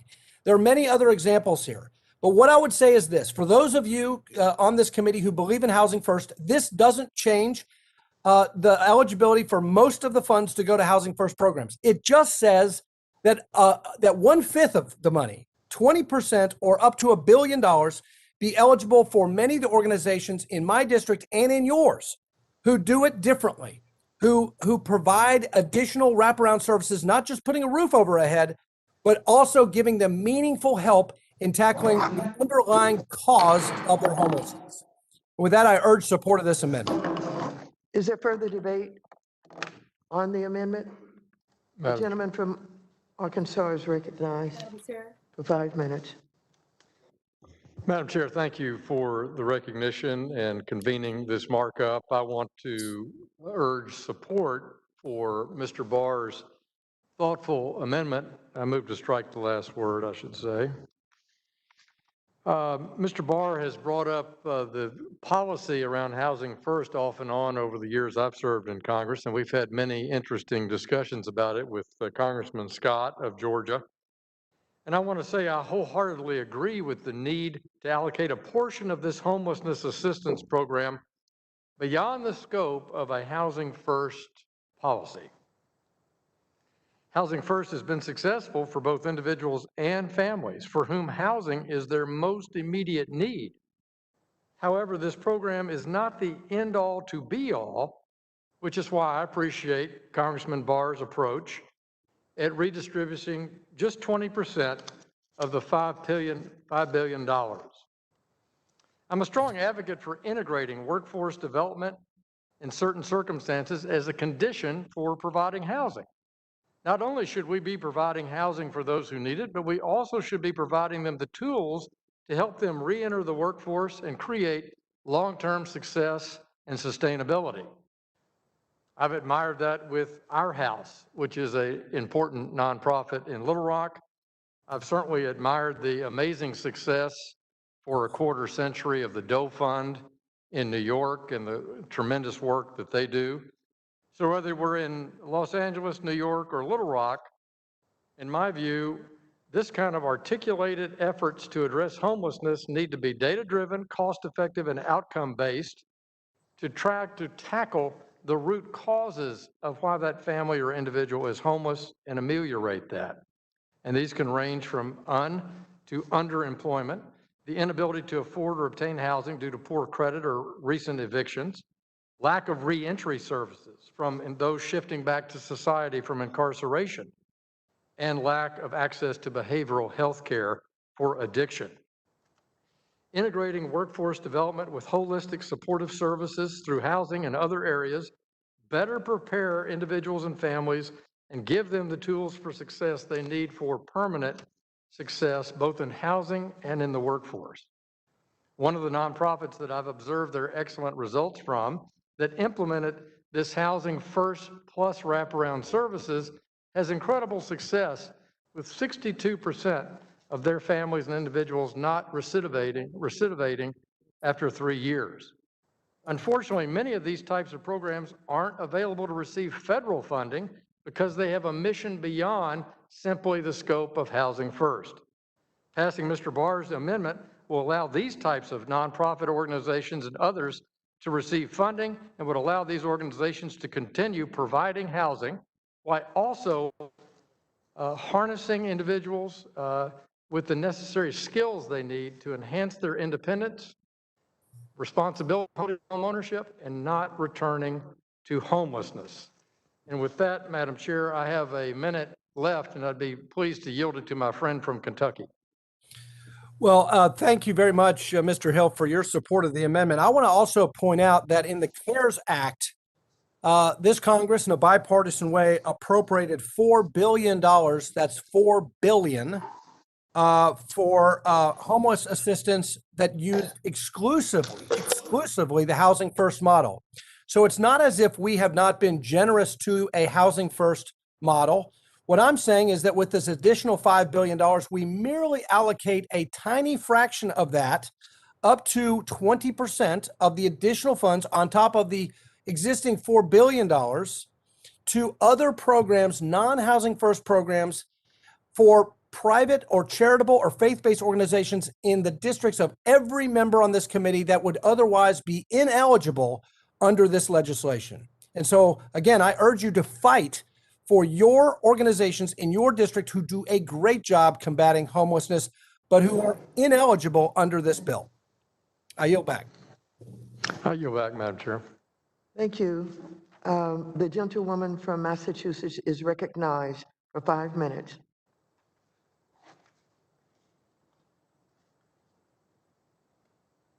Thank you, Madam Chair. I'm not sure really where to begin here, because I feel that this debate around housing continues to be contextualized with blame. And, you know, as if being poor or struggling is a character flaw, instead of more often than not, it being the consequence and the manifestation of short-sighted, draconian, discriminatory, and failed policies. You cannot underfund or defund public education, under-resource communities, and then want to participate in this sort of gamesmanship about housing in the midst of a global pandemic. Housing is a critical determinant of health. And I'm very uncomfortable with the constant conflating of people that are experiencing homelessness being pigeonholed according to one type of profile. Many people are on the brink of homelessness. In fact, just pre-COVID, we had some 3.85 eviction filings. So we know that homelessness is a public health crisis. It was growing well before COVID because of stagnant wages, which my colleagues across the aisle, we had to fight on increasing the minimum wage. Stagnant wages, rising rents, gentrification, displacement. So I'm incredulous that this would even be an issue. And I don't know about my colleagues' experiences, but I'll share mine. I served on the city council for 8 years before being elected to Congress. And I know how challenging it is when money comes down from the federal level and it is so rigid in its application that we cannot be nimble and innovative in meeting the needs of those who are struggling and need the support the most. Now, experts estimate that $5 billion in additional assistance is needed to help communities provide shelter that facilitates social distancing and supportive services. This is a matter of the public health. And that's why I've partnered with Representative Talib, Ocasio-Cortez, and Neguse to introduce the Emergency Homelessness Assistance Act to provide nearly $5 billion in additional funding to support those experiencing homelessness. The provision will bring that critical assistance to a vulnerable population. Cities and states need the flexibility to make long-term investments like the conversions of hotels and motels into non-congregant shelters. I know how our cities are struggling. I talk to my mayors. They have felt that they've been going it alone because the prior administration saw the federal government as the backstop, and because I had to fight my colleagues across the aisle for state and municipal aid. So our municipalities have been going it alone. And now that we're going to do a massive infusion of funds under a new administration to support them, let's give them the flexibility to innovate and to really meet the needs of the people. Let's unify around that, centering the people and their needs, and not engage in a debate about whether or not to house people in the midst of a public health crisis. This pandemic has only exposed and further exacerbated existing inequities and the solutions we must offer to provide structural and permanent support. I yield. And I was remiss to say, move to strike the last word. Forgive me. Thank you. The gentlelady yields back. Is there further debate on the amendment? Madam Chair, Mr. Ohio. The gentleman from Ohio is recognized for 5 minutes. Thank you, Madam Chair. I yield my time to Mr. Barr from Kentucky. if he would like it. Yes, I would. And thank you, Mr. Ohio. I appreciate that. I consider you Mr. Ohio, Mr. Gonzalez. But I appreciate Thank that. And I appreciate my colleague from Massachusetts and her evident passion for vulnerable populations and homeless. But I do want to take issue with her characterization that we are in some way placing blame on people who are struggling in poverty. Quite the contrary. We want to expand the way that we help people, regardless of their circumstances. There are many organizations in the Gentlelady's district in Massachusetts that employ anti-homeless policies that are not housing first. Faith-based organizations, charitable organizations, organizations that help people who are struggling in homelessness by doing things other than just put a roof over their head. They do a lot of other things like substance abuse counseling, like mental health services, like job training and financial literacy. They actually help people do other things.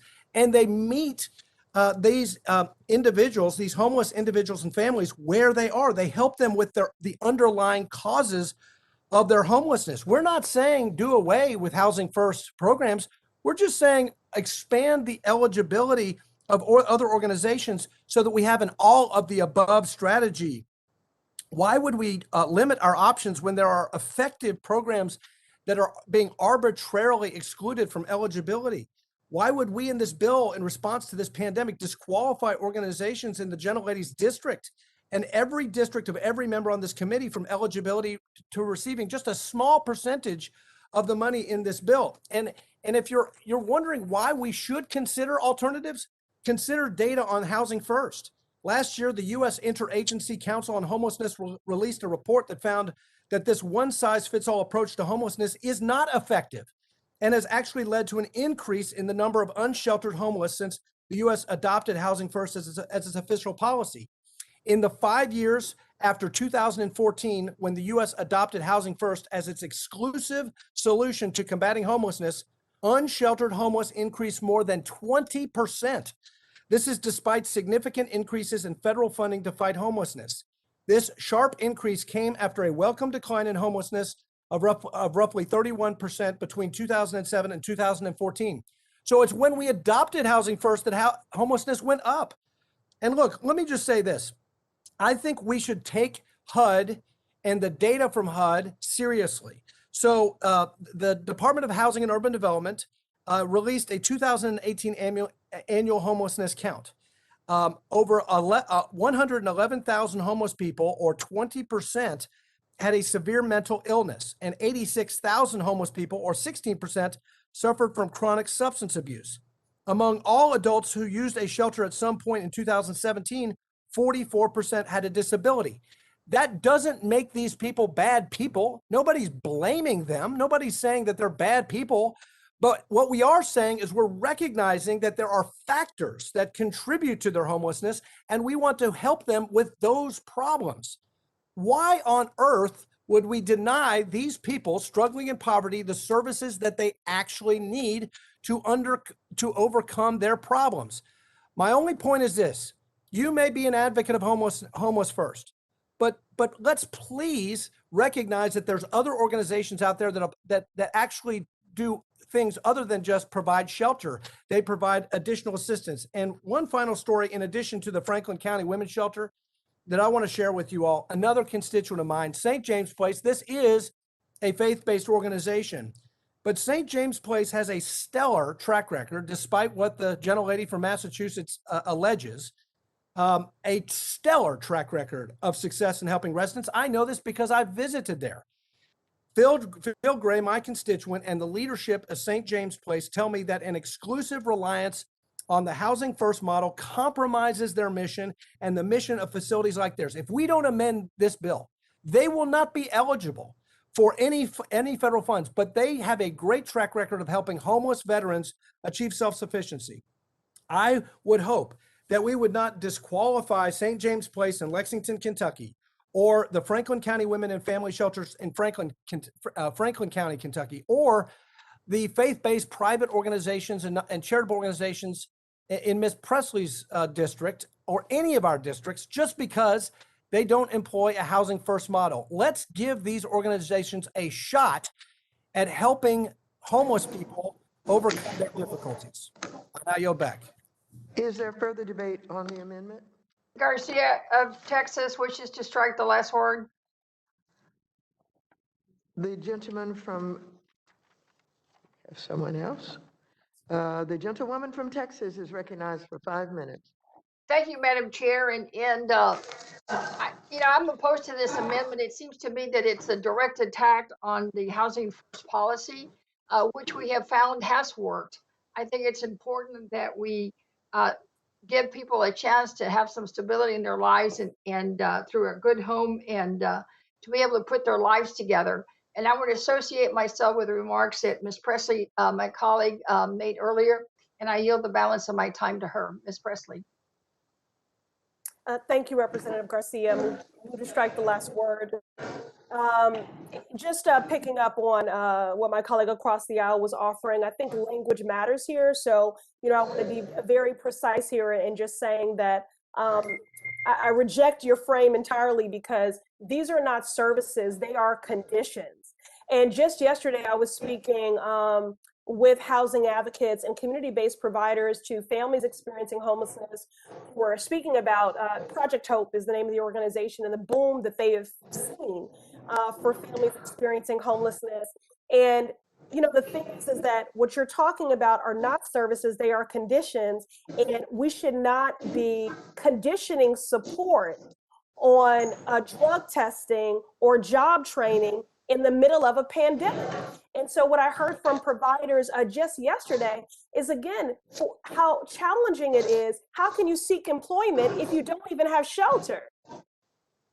So housing is not a critical determinant of health. And by health, I mean holistically, not just in this instance, the public health, keeping people safely housed that are on the brink of eviction and experiencing homelessness, but it is also about social and economic mobility. So their health holistically. Housing is the determinant. And so what you're talking about, I just reject the frame, and I want to use precise language. They're not services. What you're talking about are conditions.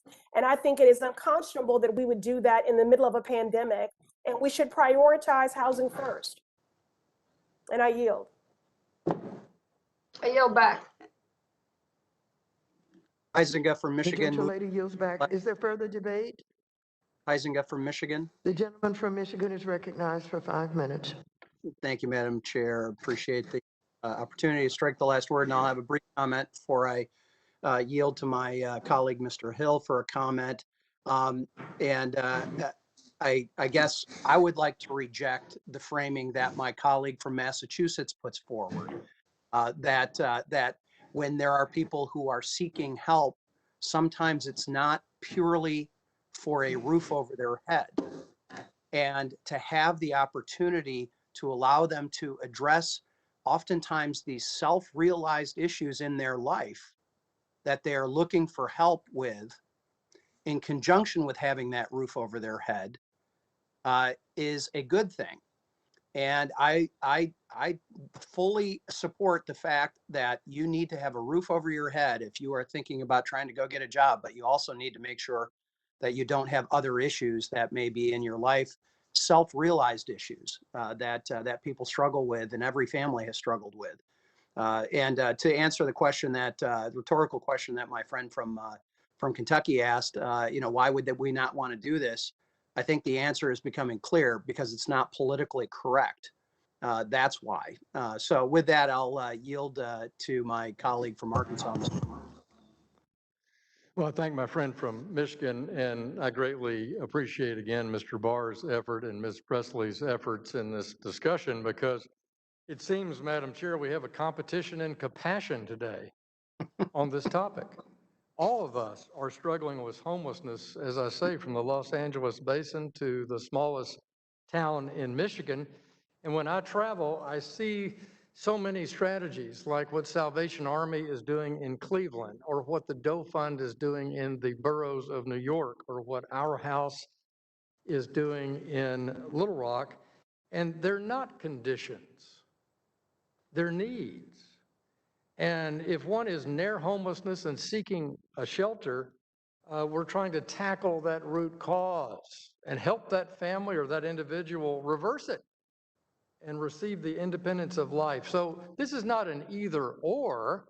This is simply saying that federal funding is not available to those worthy people doing well in our cities to stop homelessness, cure homelessness, because they can't receive federal funding unless it's a housing first function. In other words, those wraparound services that many, many homeless clients are seeking, whether it's job skills, childcare, transportation is one of the biggest ones in my district. We're able to provide shelter for that family and get them job skills and get them transportation so they can get to their job. Get them a savings account so that they have deposits for future rent. And while I agree with Ms. Presley on her concerns about gentrification, rent increases, difficulty at affordable housing, exactly. And the place to advocate for that is clearly at city councils that are driving down densities and making it very expensive to build affordable housing in our cities. And so we have to all be concerned about change at the local level in addition to advocating for change in our HUD policy. So I want to thank my friend from Michigan for yielding me some extra time, and I now yield back to him. And I yield back. The gentleman yields back. Is there further debate on the amendment? If not, I withdraw my point of order and I recognize myself for 5 minutes. I find it interesting that my Republican colleagues earlier were saying that there is no data justifying additional relief, but are now ignoring data that demonstrates how to effectively end homelessness. This amendment ignores the fact that the Housing First model has been proven to be an effective approach for addressing homelessness and housing instability. Housing First ensures that households are provided with housing assistance without any preconditions. Housing First is an approach to providing housing assistance that acknowledges that housing is a necessary platform for achieving other successful outcomes, such as health and safety during a pandemic. And this approach has been substantiated by decades of research and that demonstrate that requiring preconditions to housing assistance,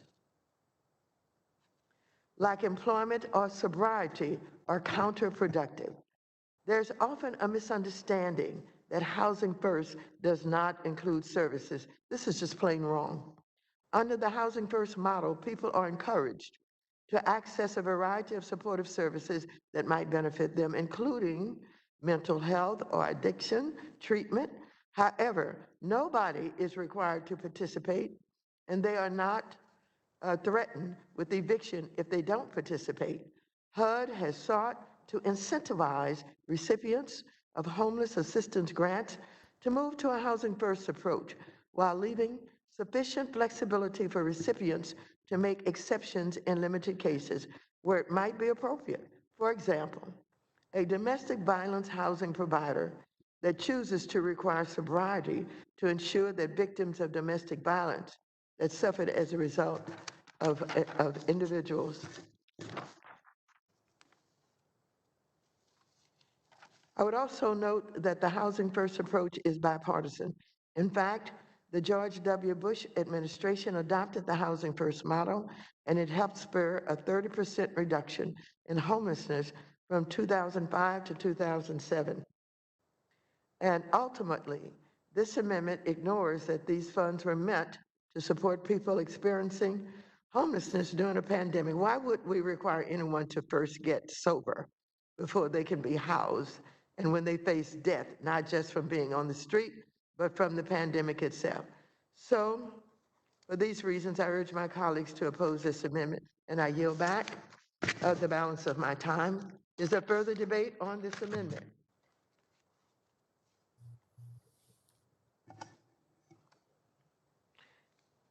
If not, the question occurs on the amendment.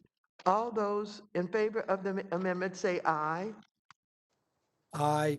Aye. Those opposed, no. No. No. No. In the opinion of the chair, the noes have it, and the amendment is not agreed to.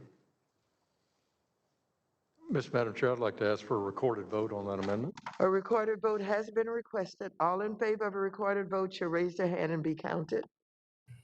There is a sufficient second, and a recorded vote is so ordered.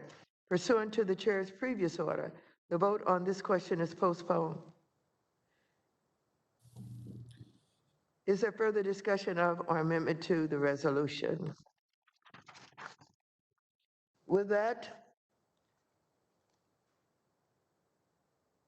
for what purpose does the gentleman from Arkansas seek recognition? Move to strike the last word. Or I have an We will amendment. I have an pause to amendment allow at the desk. copies of the amendment to be distributed electronically. Tell me that it's been distributed. You know what this is?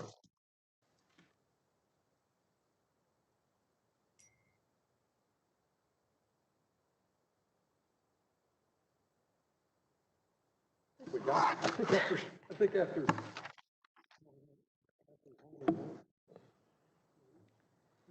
got a rhythm.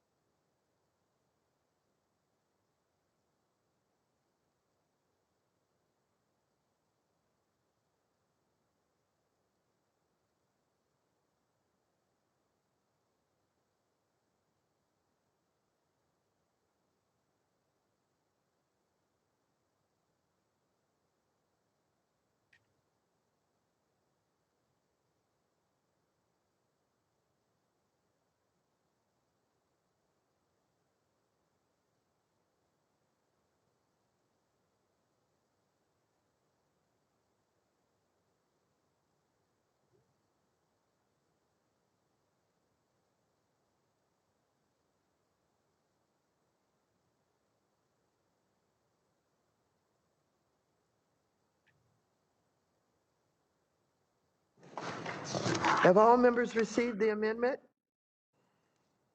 If so, I would like to reserve a point of order on this amendment. The clerk will report the amendment. Amendment to the amendment in the nature of a substitute offered by Mr. Hill of Arkansas. Make unanimous consent motion to dispense with the reading. Without objection, the amendment will be considered as read. The gentleman is recognized for 5 minutes to explain his amendment. Well, thank you, Madam Chair, and I'm moving our discussion now to the proposed legislative measure for rental assistance.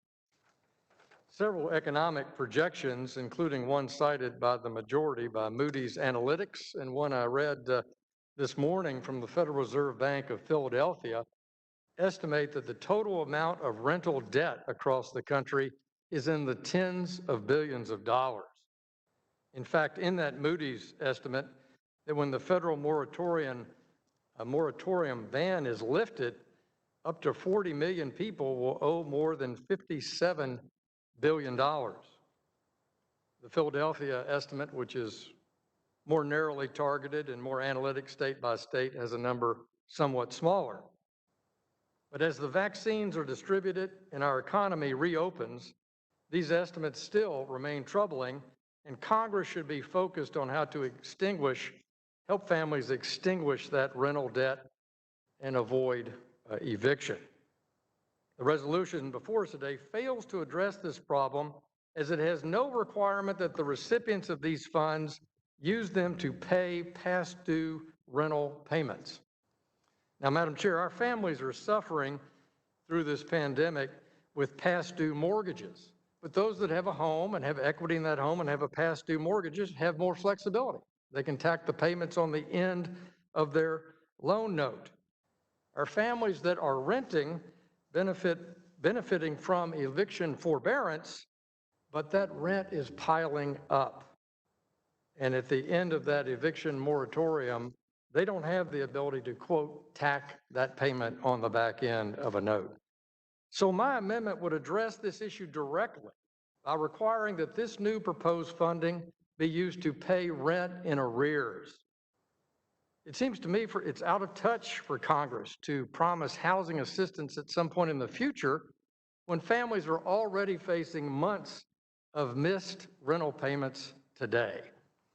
To be clear, this amendment would not change the ability of localities and states to give limited forward-looking commitments related to the funds that were negotiated in our bipartisan fashion just 2 months ago that were part of our COVID relief bill passed on December 27th.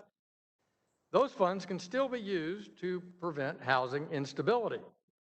But every dollar that we commit to programs unrelated to COVID is a dollar that won't help families who've already missed months of rental payments.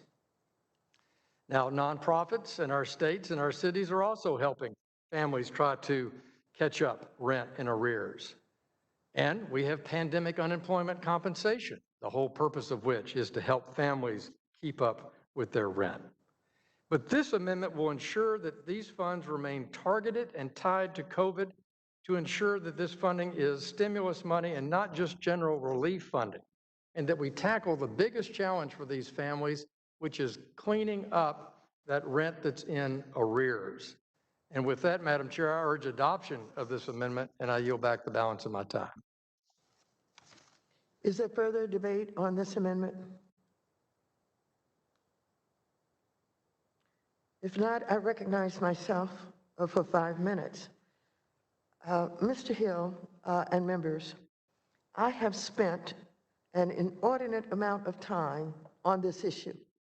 For me, in addressing COVID-19, I recognized months ago that this was going to be a huge issue and that so many families would be in a position of being evicted. Families, children, et cetera, evicted. Homelessness would be exacerbated, et cetera, et cetera. I started out wanting $100 billion to deal with this issue. And of course, we have not moved fast enough. We should have had more money in the CARES Act. We should have had, well, money period in the CARES Act. In the HEROES Act, we were able to advocate for, I believe it was about $25 billion, and now the President of the United States has added eviction, moratorium, and an additional $25 billion, and he said, this is just the first start. Mr. Hill and members, it is not only about the arrears, it is about utility bills, it's about other needs that these families have in order to have decent and secure housing. And I assure you that many of these families have lost their jobs. They don't have any way by which to really be confident that they can pay their rent maybe for several months in the future. And so we should recognize that, yes, we should pay the arrears. I'm particularly concerned about small landlords who have had to suffer these eviction moratoriums. And many of them, for them, this is their retirement income.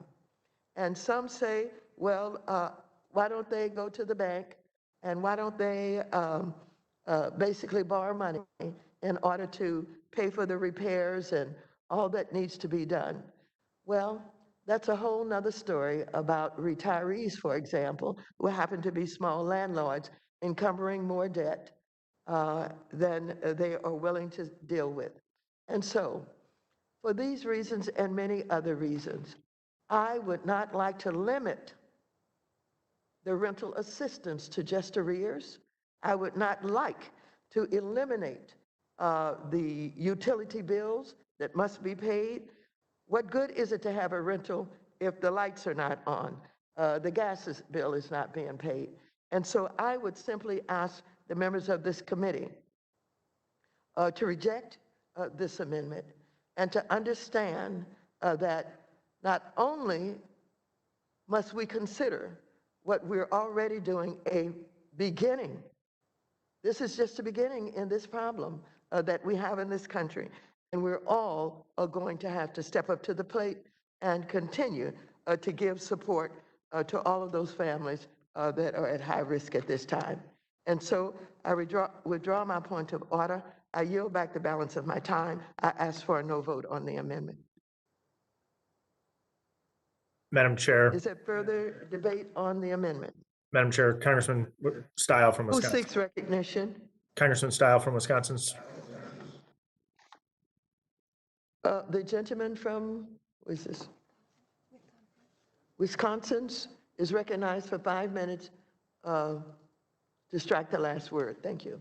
Thank you very much, Madam Chair. I rise in support of my colleague, Mr. Hill's amendment.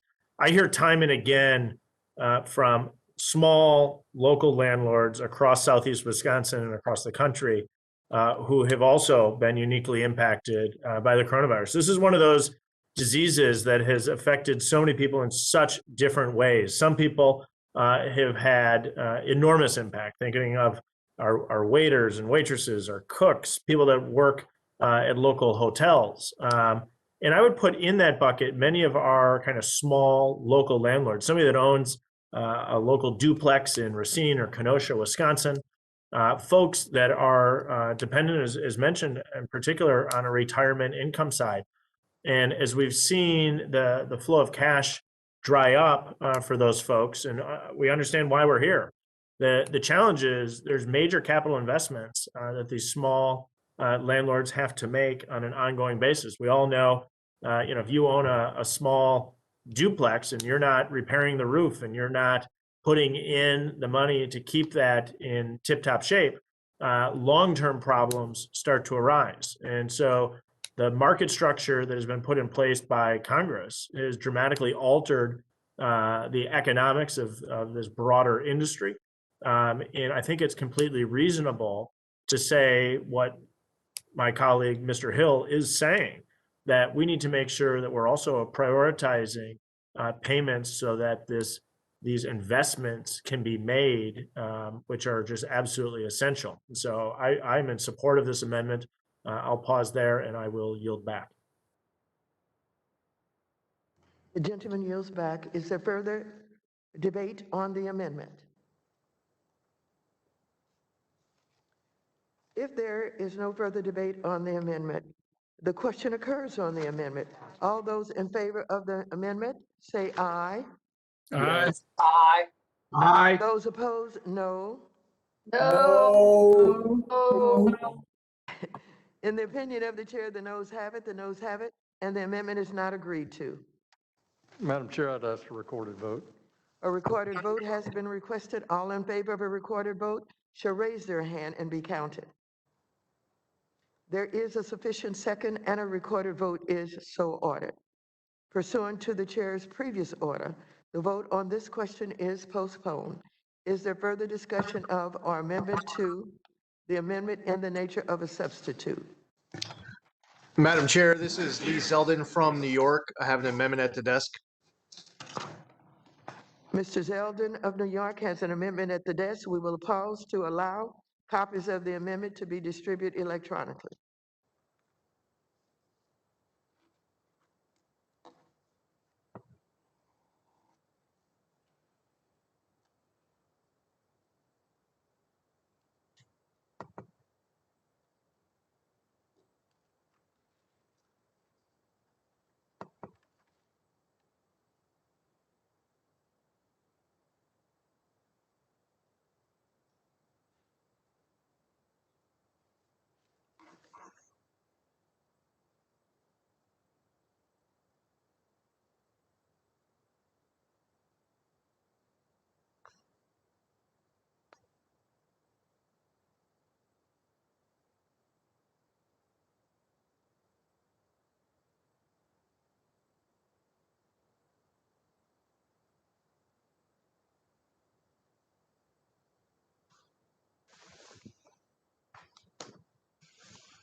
Have all members received the amendment? If so, I would like to reserve a point of order on this amendment. The clerk will report the amendment. Amendment to the Madam committee Chair, print. I ask unanimous consent that the amendment be considered as read. Without objection, the amendment will be considered as read. The gentleman is recognized for 5 minutes to explain his amendment. Thank you, Madam Chair. I represent the 1st Congressional District of New York, which encompasses much of Suffolk County on Long Island. Our region was hit first and hit hard by COVID-19, and the small businesses in my district especially. New York restaurants have been under unprecedented lockdowns for nearly an entire year. These small restaurants already operated on razor-thin margins and now are in dire need of additional help due to being shut down through no fault of their own. Programs like economic injury disaster loans, the Paycheck Protection Program, and more, which Congress has funded at over $900 billion, have helped support these small businesses. But these programs don't go far enough to recognize the realities faced by these small restaurants that are an industry that has borne the brunt of the global pandemic.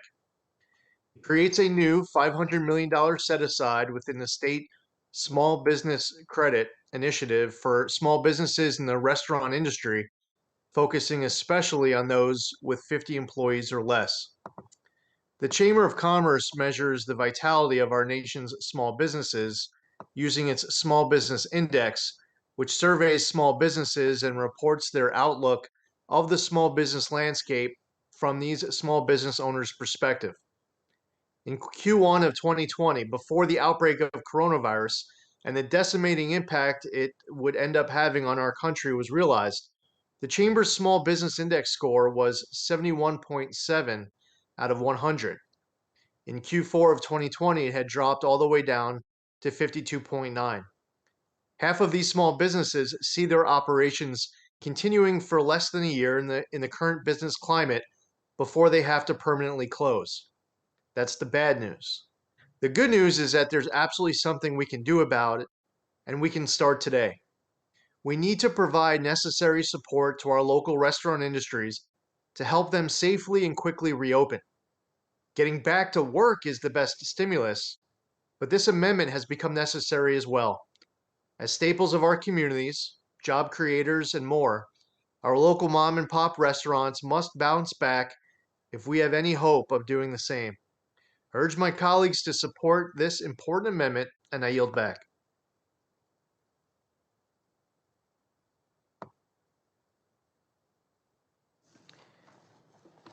Is there further debate on this amendment? Madam Chair, I move to strike the last word, Congressman Stile from Wisconsin.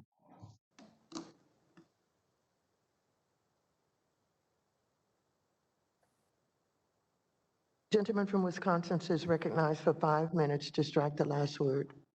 Thank you, Madam Chair. I rise in support of my colleague Lee Zeldin's amendment. I think this is another example of a way that we can begin to tailor the spending that Congress is doing under this Budget Reconciliation Act.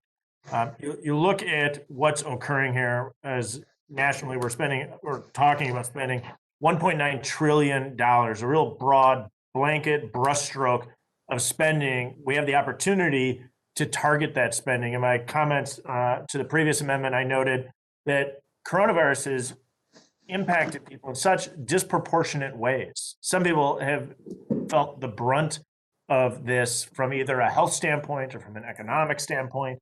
Others have gone through this process reasonably unscathed. And I think what we see in this amendment from my colleague, Mr. Zeldin, is again an attempt to tailor this spending to help those who've been impacted the most, rather than providing these broad brushstrokes of spending, a $1.9 trillion total package, less than that here that we're discussing today in the Financial Services Committee.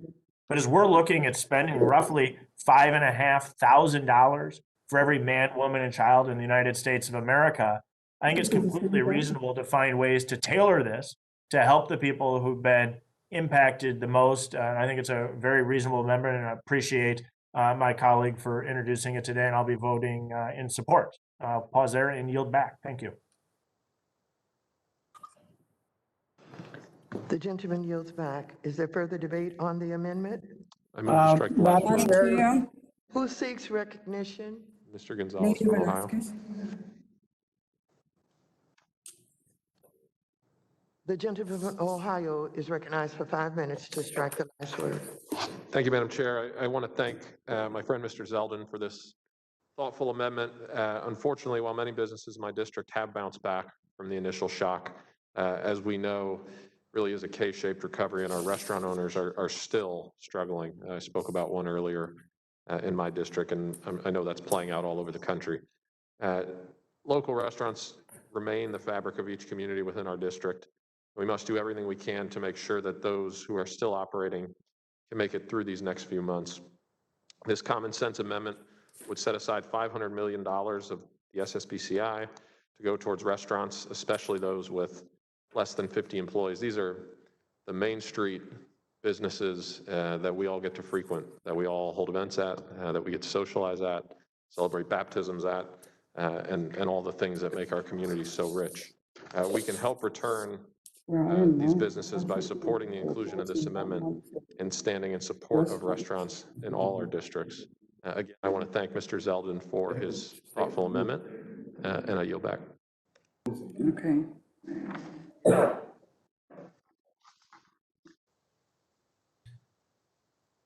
A further debate on the amendment. Madam Chair, I move to strike. Madam Chair, this is Nydia Velasquez from New York. Who seeks recognition? Nydia Velasquez, New York. The gentlewoman from New York is recognized for 5 minutes to strike the last word. Thank you, Madam Chair. I just would like to say that in the Small Business Committee, we are marking up legislation today that will provide and will establish a $25 billion restaurant revitalization fund for restaurants. And $5 billion of this amount is set aside for establishment with less than $500,000 in revenue in 2019. And so also through the IDLE program, we are going to be providing grants that restaurant could apply on top of the $25 billion. The gentlewoman will suspend. Can you please turn your camera on? Oh, I'm sorry. Okay, can you see me now? Thank you. I'm sorry for that. Thank you very much.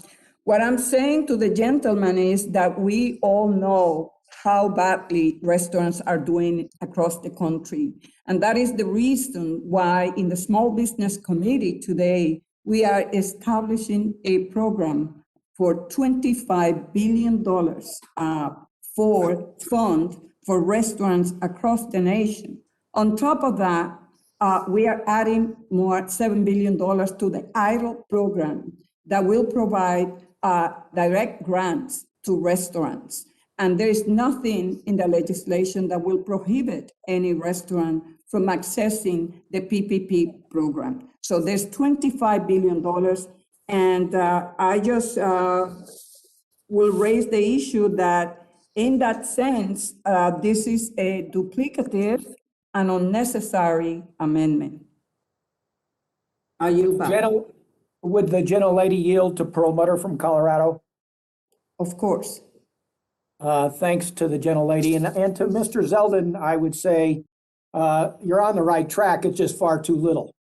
And the chair of the small business has advised as to what we plan to do, which is a much far greater effort to assist our restaurants. And appreciate this amendment, but it's too little. I'm going to certainly support the Small Business Committee and their efforts to provide some real substance and support for the restaurant industry. And with that, I yield back to the gentlelady from New York. Thank you. I yield back, Madam Chair. Madam Chair, I move to strike the last word. Move to strike the last word. Who seeks recognition? Barr from Kentucky. The gentleman from Kentucky is recognized for 5 minutes. Thank you, Madam Chair. And I will, in a moment, yield the balance of my time to the gentleman from New York to respond to his colleague from New York, the Honorable Chairwoman of the Small Business Committee, regarding her proposal as part of this bill to help restaurants. I'm very welcoming of the chair of the Small Business Committee recognizing the distress that our restaurateurs are facing and their employees, the millions of Americans who work as servers and hostesses and work in the back kitchens, because there's a big problem out there, as my colleague from Wisconsin pointed out, uneven impact. And restaurants have taken a huge hit in the pandemic as they suffer under these, in many cases, overzealous lockdowns that have literally put many of them out of business. 1 in 5 restaurants in America in this pandemic have gone under. That's certainly the case in my district, and I see the carnage out there. I want to make one point, though, and we had this debate. My friend from Colorado and I had this debate, I think, the other day about the minimum wage. The fact that we have in this very same legislation a proposal without any accommodation for regional differences in cost of living to increase the federal minimum wage across the board to $15 an hour, on top of, without any accommodation of the tip credit issue as well for these restaurant employees, would be devastating to the industry. And I know my colleagues on both sides of the aisle are hearing from restaurant owners about what this would mean in terms of shutting their doors permanently, on top of all of the distress that they're facing because of the decline in patrons to their restaurants. So again, do know.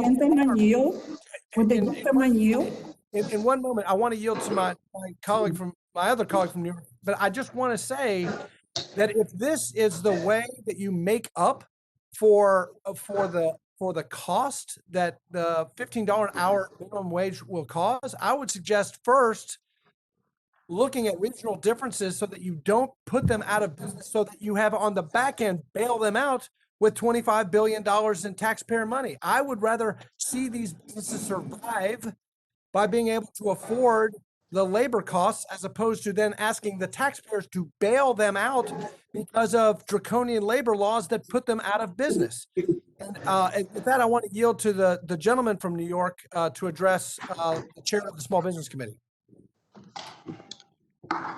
Thank you, Mr. Barr, for yielding, and thank you to Chairwoman Velasquez, as well as Congressman Perlmutter as well for their comments. While the Small Business Committee plans to include $25 billion for a new program at the SBA offering assistance to restaurants and other food and drinking establishments, I am focused on this committee's work and the need to provide further targeted aid to the smallest of restaurants. Restaurants with less than 50 employees are true mom and pop operations that will need additional targeted capital that they can leverage with private financial institutions for working capital loans or investments to grow. These funds would work in tandem with any other grants or funding restaurants receive from federal or state government resources, because these SSBCI funds add flexibility to the ways small restaurants can recover from the pandemic. So just important to note that what we're discussing here under our committee's jurisdiction is assistance that goes above and beyond in providing flexibility to these restaurants and working with financial institutions and having the opportunity to come out of the other side of this pandemic to survive and thrive. But thank you to Mr. Barr for yielding. Thank you to the Small Business Committee Chairwoman Nydia Velasquez. In New York City, especially, we've seen here on Long Island, small businesses have been struggling quite a bit as a result of the pandemic. A lack of indoor dining. Here we are in February. We've gone through a few months of an inability to make the money with the dining outside. And for any of us who have the opportunity to go to New York City, it's unfortunate the toll that the pandemic and other activities have taken on New York City. So hopefully we're able to get the small business assistance done through our committee of jurisdiction as well. This additional flexibility would work in tandem. I yield back. And my time has The chairman expired, yields but back. I will remind the committee further that the debate CBO on the says amendment? that the Madam minimum Chair. wage would cost 1.4 million jobs, and many of them in the restaurant sector. I yield. Madam Chair. Madam Chair. Is there further debate on the amendment for someone who has not spoken? Madam Chair. Thank you. The gentleman from Guam is recognized for 5 minutes. Thank you, Madam Chair. You know, one of the great privileges of serving on this committee is that we have many chairs and subcommittee chairs from various other committees throughout the Congress, all coalescing also within this committee, and it helps us to really coordinate and prevent unnecessary duplication that is to the benefit of the American taxpayer. Our Chairwoman, Nydia Velasquez, and the Small Business Committee has done a phenomenal job supporting small businesses through her work. And I look forward to continuing to support her work and her guidance. And with that, I'd like to yield the balance of my time to Chairwoman Velasquez. Is there further debate on this amendment? Ms. Velasquez, I think the time has been yielded to you. Thank you for yielding. I just would like to say that, look, the minimum wage, when what we need is to put money into consumers' pocket. And when you raise the issue of New York City restaurants, the problem is that if consumers do not feel safe, they're not going to get into those restaurants. What we need is the resources that we didn't get in the first place to crush the virus. And now we're providing direct grants that we were not able to get in December's package when we were insisting to help restaurants. Now we are doing it. Thank you, and I yield back.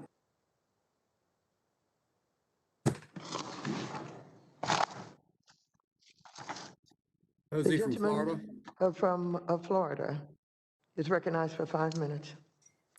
Thank you, Madam Chair. I just wanted to strike the last word, and I wanted to join my colleagues in supporting Representative Zeldin's amendment.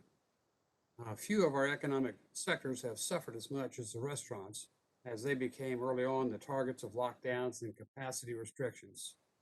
Restaurants in my district has felt these dreadful impacts, as I'm sure they have in all of our districts. In late January, the National Restaurant Association released its 2021 State of the Restaurant Industry Report. The numbers are truly staggering. Industry sales fell by $240 billion from the expected level of $899 billion.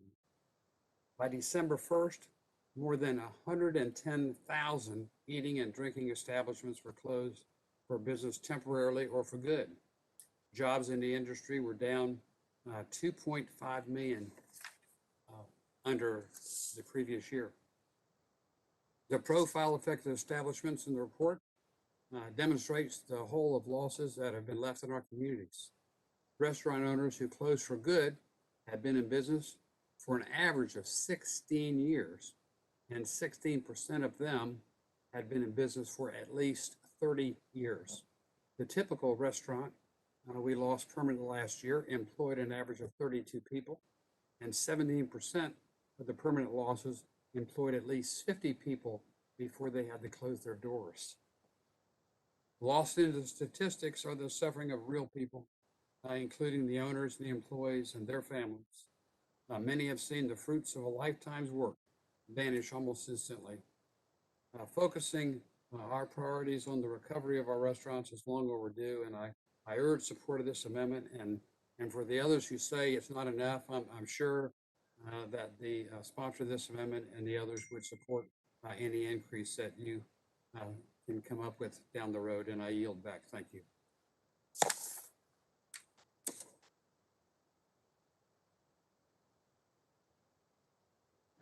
Is there further debate on the amendment? If not, I will withdraw my point of order, and I will recognize myself for 5 minutes. I oppose this amendment because it is unnecessary, and I think the chairwoman of the Small Business Committee, Ms. Velasquez, has adequately addressed this issue. The Small Business Committee will be marking up reconciliation text to provide $12 billion to restaurants. We want to make sure that the small businesses supported by the SSBCI get support as quickly and exponentially as possible. This amendment would complicate that by obligating Treasury to divert millions of dollars to an industry that is receiving significant assistance elsewhere in the underlying bill. So I would urge my colleagues to reject this amendment. It is not needed.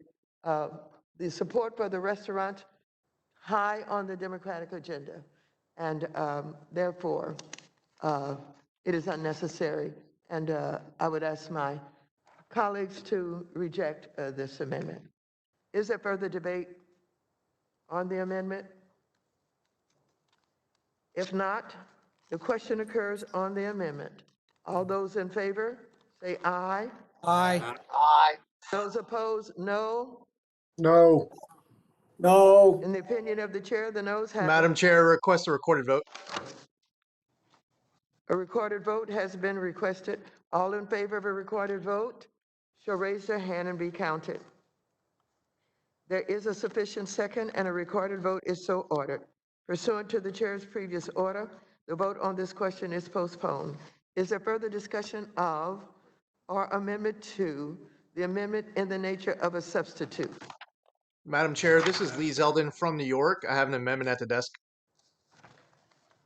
The gentleman from New York is recognized, and we will pause to allow copies of the amendment to be distributed electronically.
It's been distributed. All members received the amendment? If so, I would like to reserve a point of order on this amendment. The clerk will report the amendment. Amendment to the committee print. Madam Chair, I ask Right. unanimous consent that the amendment be considered as read. Without objection, the amendment will be considered as read. The gentleman is recognized for 5 minutes to explain his amendment. Thank you, Madam Chair. I'm honored to represent the most beautiful congressional district in the country, New York's first congressional district. It's a district nearly completely surrounded by water. We're known for our world-renowned beautiful beaches and rich history. As a destination for visitors from around the world, so much of our local economy is built on small, quaint hotels, family-owned vineyards, farmers who host apple and pumpkin picking, local fishing captains who run world-class recreational charter and party boats, and so much more. In fact, Long Island tourism is a $6 billion industry that supports more than 100,000 jobs. These are good-paying, middle-income jobs that Long Islanders have come to rely on to pay their mortgages, put food on their tables, and provide for their families. Unfortunately, New York was hit first and hit hard by COVID-19. And the small businesses, especially our local businesses in the service industry, have been under unprecedented lockdowns for nearly an entire year. According to a recent study by HR&A Advisors, Long Island's approximately $6 billion industry has been among the hardest hit due to coronavirus closures and disruptions, with job losses topping 80,000 and recovery expected to take years. These small hotels, tourism-related, and other service industry businesses are part of the backbone of the Long Island economy and will be vital to get back to our way of life. My amendment creates a new $500 million set aside within the state's Small Business Credit Initiative for small businesses in the service industry, focusing especially on those with 50 employees or less. This amendment recognizes the impact that coronavirus and the draconian lockdowns that have come with it have had not only on the tourism industry, but our local hair salons and barbershops, nail salons, dry cleaners, and much more. New York small businesses employ over 50% of our state's workforce, and that same number is reflective of our entire nation. With Americans in dire need of work, ensuring our small businesses have the support they need to continue to serve as engines of job creation is critical to getting our nation out of this vicious cycle of lockdowns, layoffs, and closures. Programs like economic injury disaster loans, the Paycheck Protection Program, and more, which Congress has funded at over $900 billion, have helped support these small businesses. But these programs don't go far enough to recognize the realities faced by those in the service industry, especially those tied to tourism. We need to provide necessary support to our local service industries to help them safely and quickly reopen. Getting back to work is the best stimulus, but this amendment has become necessary as well. I urge my colleagues to support this important amendment, and I yield back. Is there further debate on this amendment? Madam Chair, Bud from North Carolina. I'd like to strike the last word. The gentleman from North Carolina is recognized for 5 minutes to strike the last word. Thank you, Madam Chair. I want to support my friend from New York's amendment that would provide specific financial help for struggling service industry businesses. We've seen the service industry bear the brunt of COVID-19's impact on our economy, whether it's in the form of these overly restrictive lockdowns or caps on dining capacity, even after they build essentially what's the indoors, outdoors. And it's still no surprise that the service industry is crying out for help. Scientific data has shown that dining at restaurants accounts for less than 2% of COVID-19 infections. And I'm not talking about deaths, I'm talking about infections. It's less than 2% of that. Therefore, the restaurant restrictions we see in cities across our country, they're completely arbitrary, and they're devastating to the lives of thousands of servers and food service workers. This amendment recognizes the employment realities faced by small businesses in an industry that has borne the brunt of the global pandemic. This amendment provides needed financial support to help the service industry bridge the gap until our economy fully reopens, which needs to happen now. And we need to support targeted aid for this industry, which means increased distribution of PPE, vaccines, as well as other necessary tools to help small businesses weather the remainder of the COVID-19 pandemic.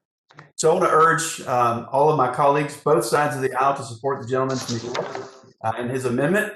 And if the gentleman from New York, Mr. Zeldin, would like any more time, I'd like to yield to him. I thank the gentleman for his support, and this is an amendment really that we all on this committee, Republicans and Democrats, should all be able to get behind. This should be a unanimous vote.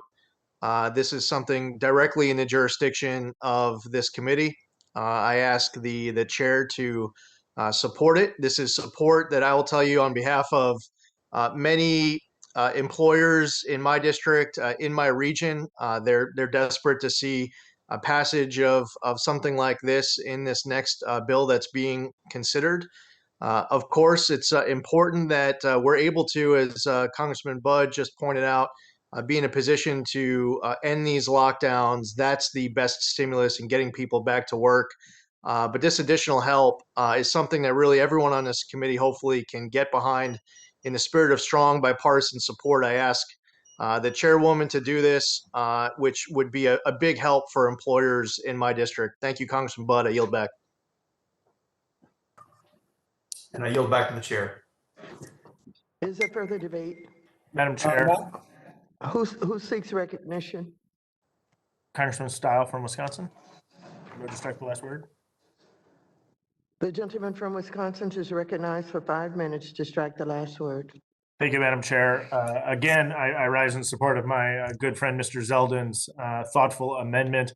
I think it again points out the need to tailor the funds that Congress is about to spend. In his description of his district, surrounded by water, while I can't say we're surrounded by water, I can say we have many Great Lakes in the state of Wisconsin, in an area of Lake Geneva that sounds a lot like some areas maybe of Mr. Zeldin's, dependent on the tourism industry for people to come. Actually attended Winterfest. It was about 18 below zero on a frozen lake looking at snow sculptures.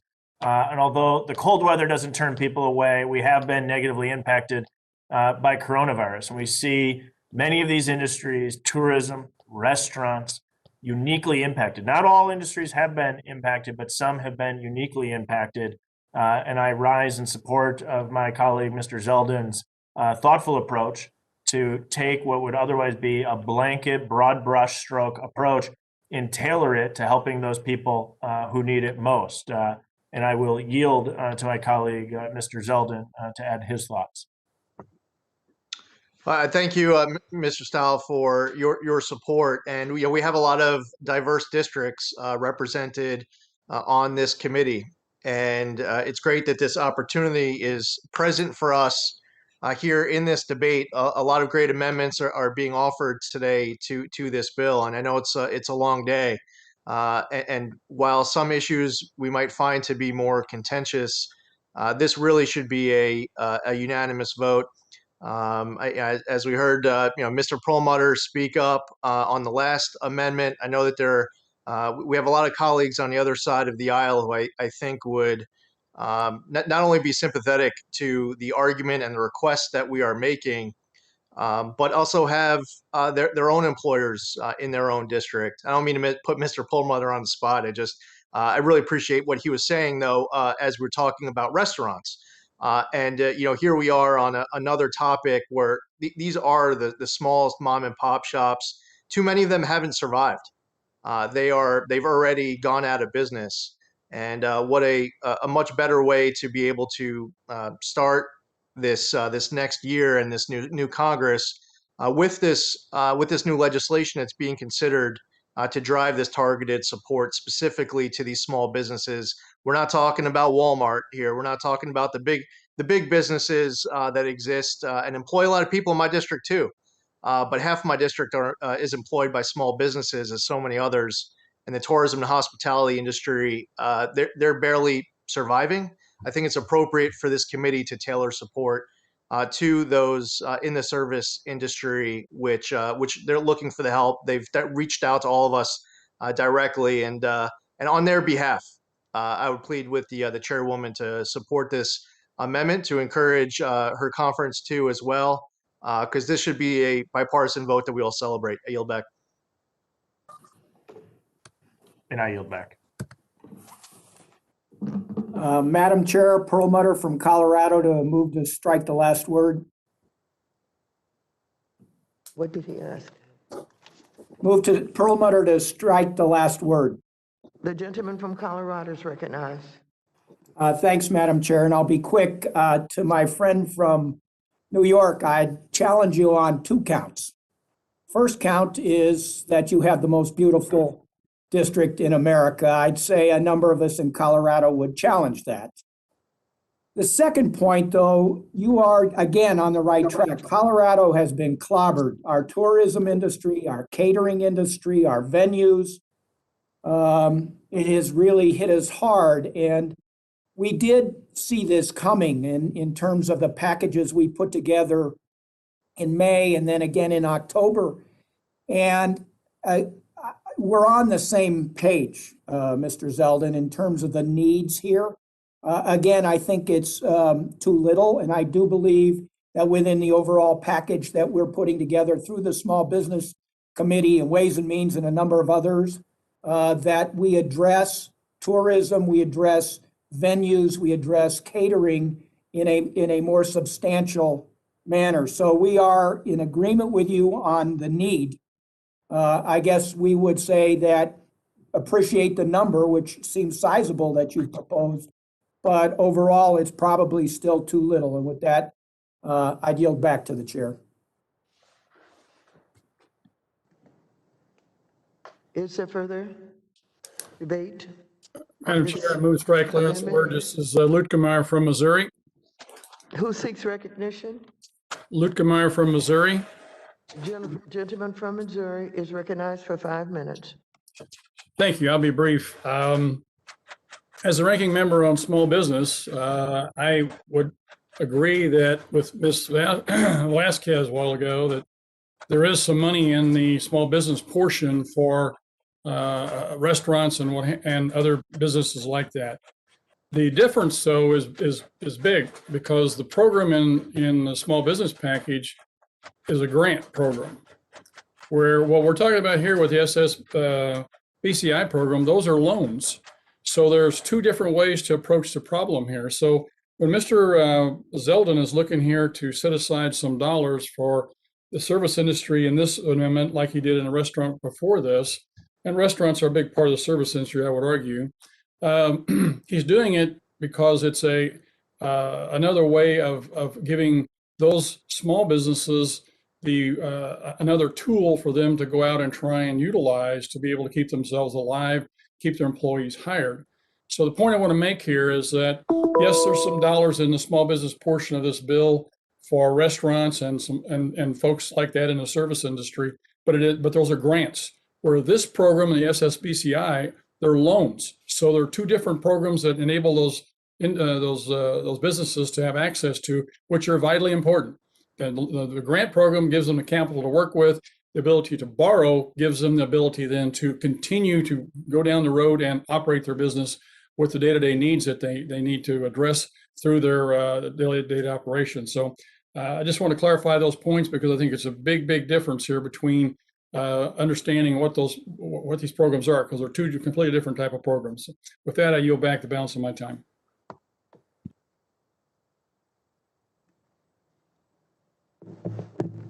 Is there further debate? If not, I withdraw my point of order. Green of Texas, Madam Chair. Green of Texas. The gentleman from Texas is recognized for 5 minutes. Thank you, Madam Chair. Madam Chair, if we would reflect for just a moment, we would recall that I asked my friends earlier if there would be additional amendments similar to the one that were being called to our attention at that time, the Huizinga Amendment, and as well as the Gonzalez Amendment, I believe. And I was given what I thought was a good faith indication that there wouldn't be such amendments. The Zeldin amendments both seem to be in opposition to the comments that were made and shared. It's disappointing, to be very honest, because I'm still going to negotiate in good faith, but this is not what I expected to have occur. Traditionally, set-asides have been there for those who've been denied. I'm not sure my colleagues would be making an effort to have a set-aside for the socially and economically disadvantaged individuals, including minority-owned businesses. But be that as it may, here's a question for Mr. Zeldin, if you'd be so kind as to answer. If I support this, and if we make this a part of the amendment in the nature of a substitute, Will you support the amendment in the nature of a substitute? Well, Mr. Green, we're still going through different amendments to the underlying I will bill. have to take that as a no and reclaim my Well, time. I wouldn't take that as anything other than what I just stated. I appreciate if you wouldn't put words in my mouth. I have the privilege of taking things as I choose, sir. And you have the privilege of making your statements. I differ with you. I take that as an indication that you're not going to support the amendment in nature of a substitute. So let me ask my other very dear friend, Mr. Huizinga. Mr. Huizinga, if I accept this, and if the committee, the chair accepts it, I don't speak for her, but if we agree to accept this, would you support the amendment in the nature of a substitute, dear friend? Mr. Huizinga, I yield to you. I don't think he's here. Very well, we will pass him by. Friends, it's very obvious to me that an effort is afoot to do what, in my opinion, is not necessary, because these businesses can benefit from the $10 billion in this, this appropriations package that we have here. The SSBCI would allow them to benefit from it. I see no reason now for us to continue with this and chip away at it until at some point there won't be $10 billion. I think that my good faith effort is something that I'm going to stand by. But I have to say I regret that the answer that was given to me earlier seems to be in conflict with what's happening right now. So my good faith effort stands. I'm going to do everything that I can to honor my word. I'm a guy of my word. I keep it. You get it? I'm going to honor it. I'm going to honor my word, but I will not support this one, just as I will not support the previous Zeldin, because I see what's happening.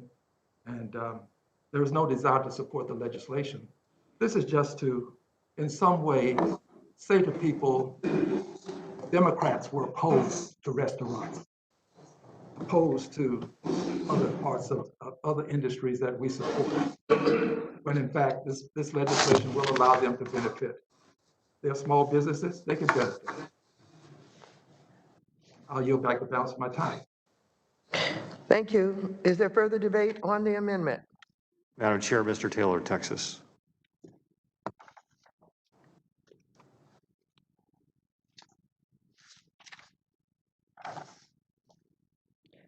The gentleman from Texas is recognized for 5 minutes to strike the last word. Thank you, Madam Chair. I yield such time as my colleague for New York's 1st District may consume. Mr. Zeldin. Well, thank you to Mr. Taylor for yielding. And it's unfortunate that this amendment is being described as unnecessary for our service industries that have, and our small businesses that have been struggling through this pandemic. This not only is necessary, this is vital. This is about survival. And just because we find either anything that's been done in the past to help a particular business or industry, or other ways currently with other aspects of this legislation or different legislation, we should be finding all of the different tools that we possibly can to assist these small businesses. So where you fund the EIDLs, where you fund the Paycheck Protection Program, where you allow deductibility for small businesses of their PPP expenses. We're talking about tourism. There were tourism 501c6s that benefited from including 501c6s with the legislation in December that had passed. There might be other aspects of this bill that would drive grants towards these small businesses. Just because we found a way within our committee's jurisdiction to add an additional tool to a small business to be able to survive is one that we shouldn't have a negative reaction towards, that we should be embracing. Also, in the spirit of bipartisanship, what happens if in this part of the process while committees have an opportunity for members to introduce amendments, if we're just rejecting outright Republican proposals, not because they're not good, but because they're coming from a Republican, then what you end up with, a consequence is coming out of the House, coming out of the Senate, signed by the president, would be legislation that is not bipartisan. And the way that we can ensure that there is bipartisan legislation on something like this making its way through the committee, through the House, signed into law, is going to be a product of Republicans being able to offer amendments for there to, if it's a good idea, that it be passed, not rejected because it's coming from someone on the other side of the aisle.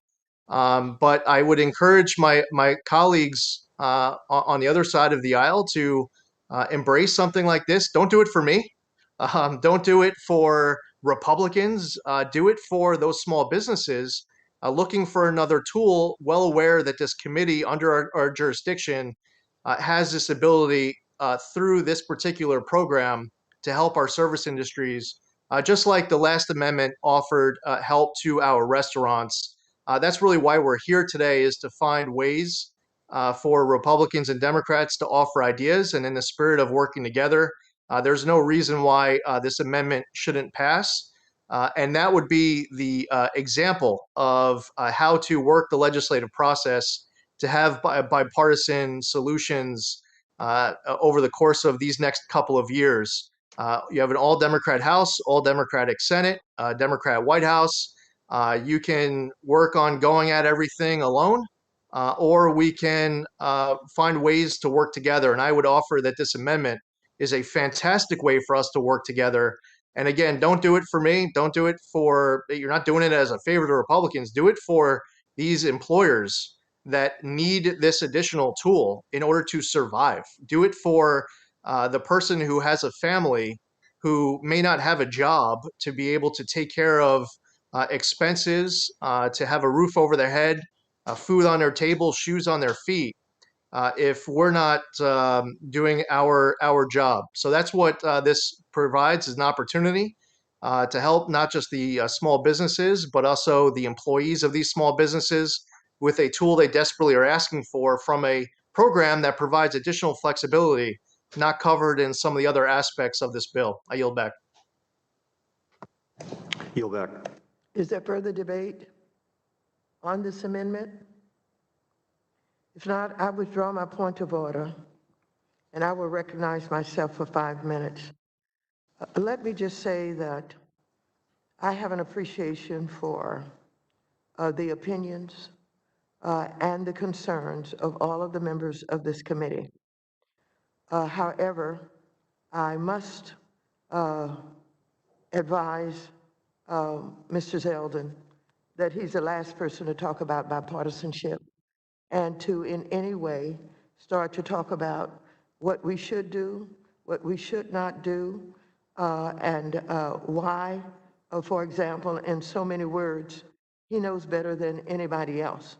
And so let me just say that we intend to chair this committee and to recognize the members of this committee. Madam Chair, do we just know we have an absence of The a gentleman is recognized. note we have the absence of a quorum, Madam Chair?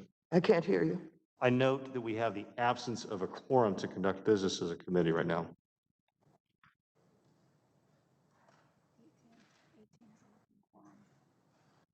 My understanding, Madam Chair, is that 18 is a working quorum. An absence of a quorum has been suggested. The clerk will call the roll. Mrs. Maloney. Ms. Velasquez. Mr. Sherman. Mr. Meeks. Mr. Scott.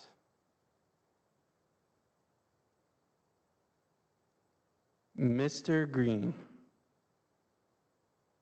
Green is present. Present. Mr. Green is present. Mr. Cleaver.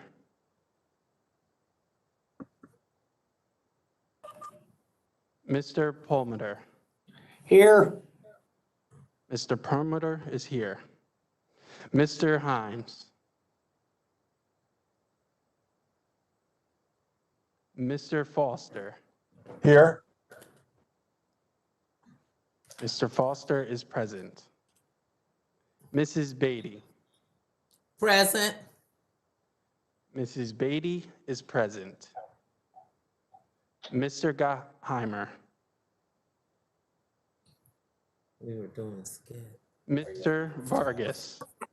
Mr. Vargas was skipped, but Mr. Vargas is here. Mr. Vargas is present. And Mrs. Wagner is here also. Mr. Gonzalez.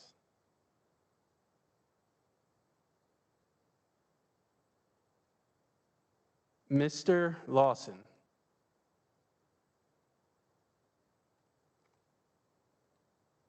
Mr. San Nicolas. San Nicolas is present.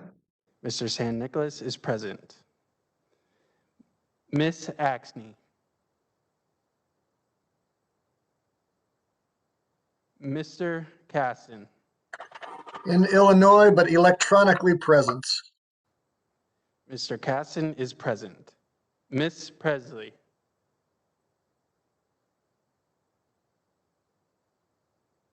Mr. Torres. Present. Mr. Torres is present. Mr. Lynch.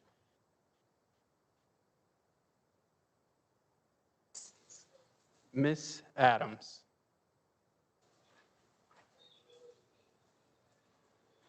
Miss Tlaib. Present. Miss Tlaib is present. Miss Dean.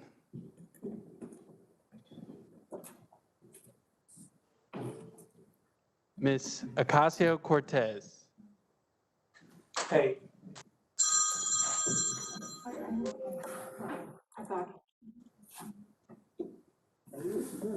Mr. Garcia. The clerk will suspend. It appears that we have a quorum. Al The Lawson committee is present.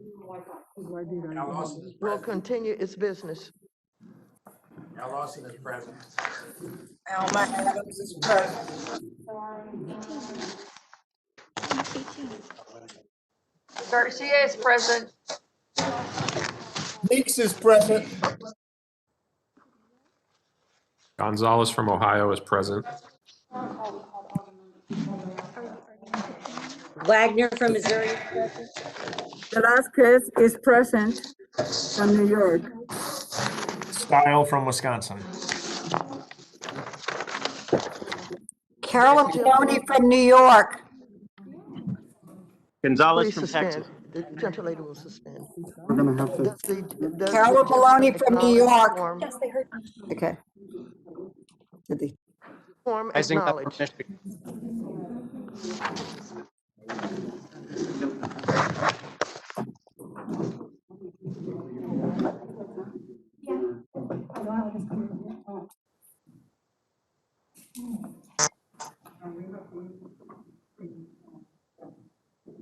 Thank you very much. The business of the committee will continue. A quorum is present.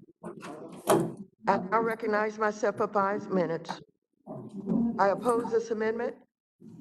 While I am willing to entertain Mr. Huizinga's amendment to direct funding to the smallest businesses,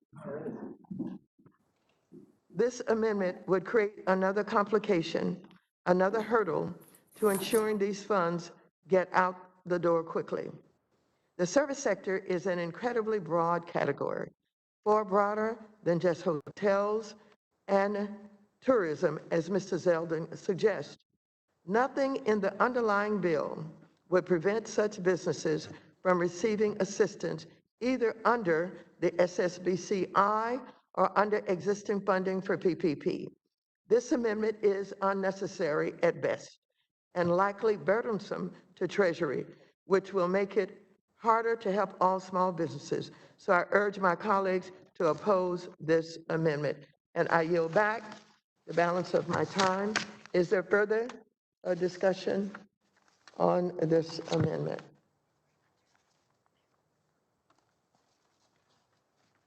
Is there further debate on the amendment? If not, the question occurs on the amendment. All those in favor of the amendment say aye. Aye. Those opposed, no. No. No. No. In the opinion of the chair, the noes have it. Madam Noes Chair, have request it, a and the recorded vote. amendment is not agreed to. Madam Chair, request a recorded vote. A recorded vote has been requested. All in favor of a recorded vote shall raise their hand and be counted.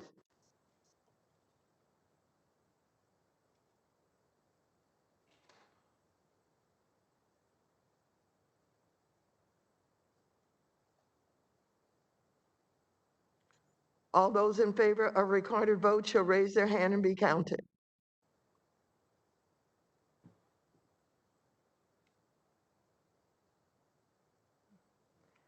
There is a sufficient second and a recorded vote is so ordered pursuant to the chair's previous order. The vote on this question is postponed. Is there further discussion of our amendment 2, the amendment in the nature of a substitute?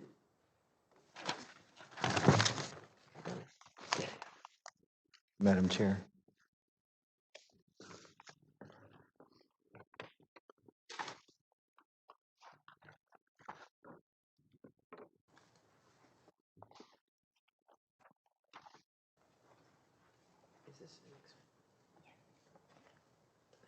Thank you, Shelley.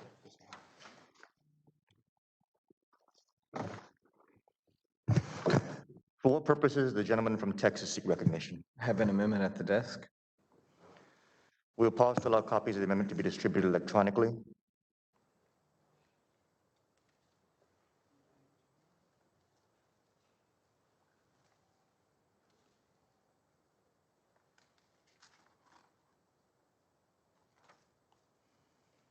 Have all members received the amendment?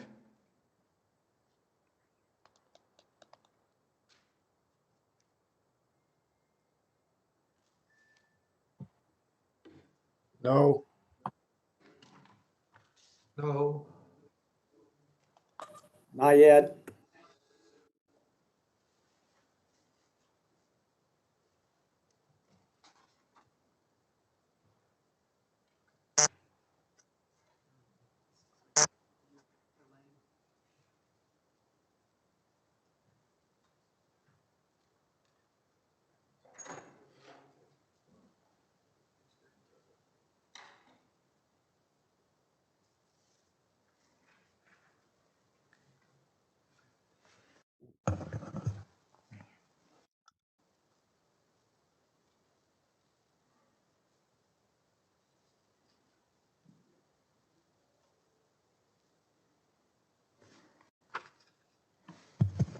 Have all members received the amendment?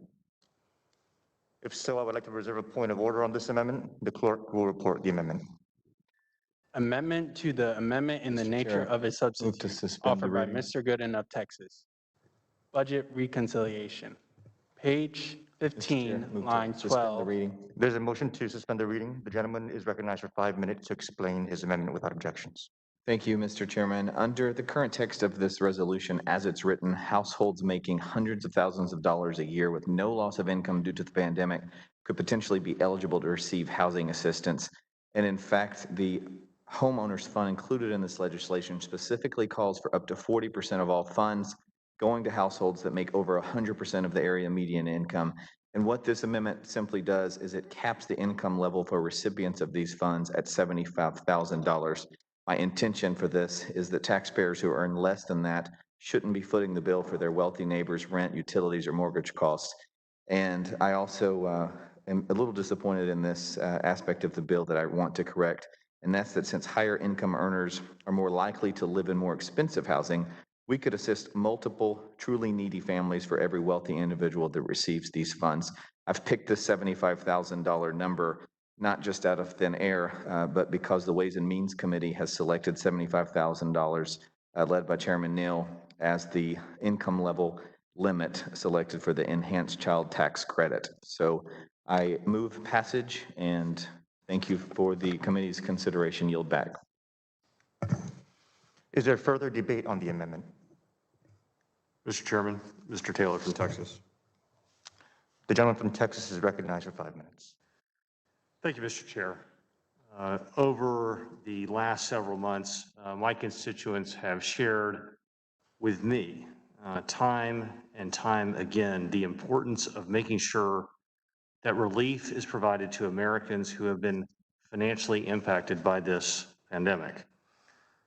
The people who I represent, the people of Collin County, Texas, who have not had their wages cut, who have not had their hours reduced, and who have not experienced job loss, have come to me repeatedly and asked, how is it possible that they're getting a stimulus check? Some of those good people have actually even taken that stimulus check and given it to charity because they feel it's wrong for them to get that aid when there are those who need it. As it currently stands, today's resolution provides households making hundreds of thousands of dollars a year. I'm going to say that again. This resolution provides households making hundreds of thousands of dollars a year housing assistance. At the same time, millions of Americans are struggling to pay for their home, to stay in their home, to keep their home, where they raise their families, where they have memories. The home is part of the American dream. I want to thank my colleague from Texas, Mr. Gooden from Texas's 5th District, for having this very simple, very common sense amendment to fix this clear flaw in this legislation to ensure that we get help to those who need it. His amendment will ensure that anyone receiving housing assistance has an annual income of no more than $75,000 per household. In doing so, we can help ensure those who are unable to meet their monthly housing obligations and struggling to make ends meet are the ones who actually receive the help. Millions of Americans have had their employment impacted by the COVID-19 pandemic. Restaurant employees, hotel and airline workers, gig workers, retail employees, the list goes on and on. I urge my colleagues to support this prudent, responsible amendment so that we can ensure that those who need help get help. Yield back. The gentleman yields back. Is there further debate on the amendment? Is there further debate on the amendment?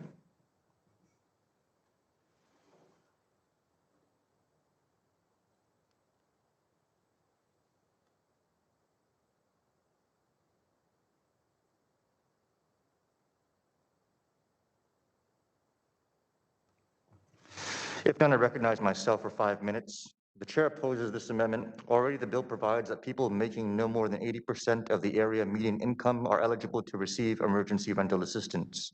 By using the area median income, the bill accounts for the fact that there are high cost markets where making $75,000 per year is still a stretch for some people to cover their basic costs, including housing. I urge my colleagues to oppose this amendment, and I yield back. Is there further debate on the amendment? If not, the question occurs on the amendment. All those in favor of the amendment say aye. All those opposed, no. Aye. No. Aye. No. Chair, could I have a recorded vote, please? The opinion of the chair is the noes have it, the noes have it, the amendment is not agreed to. I will withdraw my point of order, and there is a motion for a recorded vote. All in favor of a recorded vote shall raise their hand and be counted. There is a sufficient second, and a recorded vote is so ordered. Pursuant to the chair's previous order, the vote on this question is postponed. Is there further discussion of or amendment to the amendment in the nature of a substitute? Mr. Chair. Rose of Tennessee. Recognition.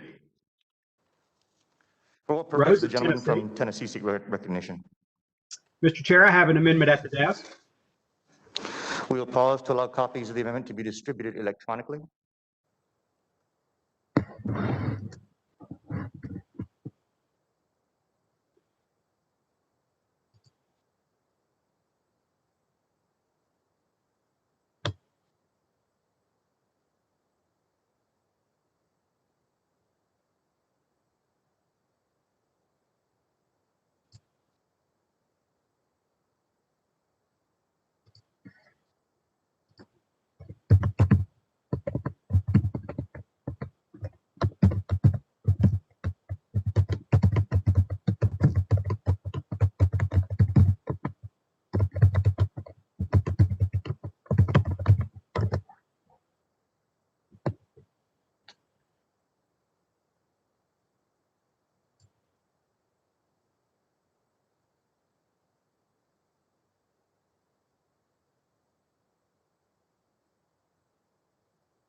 Have all members received the amendment? If so, we would like to reserve a point of order on this amendment, and the clerk will report the amendment. Amendment to the committee print offered by Mr. John W. Rose of Tennessee. Page 51, after line Mr. Chair, without 17. objection, the amendment shall be entered as Without without objection, reading. the amendment will be considered as read. The gentleman from Tennessee is recognized for 5 minutes to explain his amendment. Thank you, Mr. Chair. This amendment recognizes the diversity of our country, red, blue, urban, and rural. The economy enters 2021 in much better shape than most expected 6 months ago. Gross domestic product has almost recovered to its 2019 level.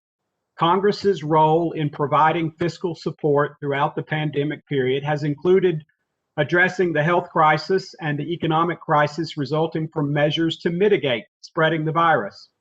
The Paycheck Protection Program and other small business support programs were welcome assistance and overall effective as a bridge to economic recovery.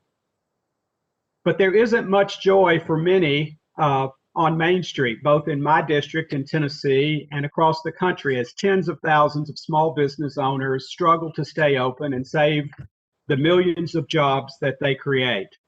Businesses need to expend resources to safely reopen. This includes access to personal protective equipment, improved vaccine distribution, and support for the workforce that has had their shifts cut.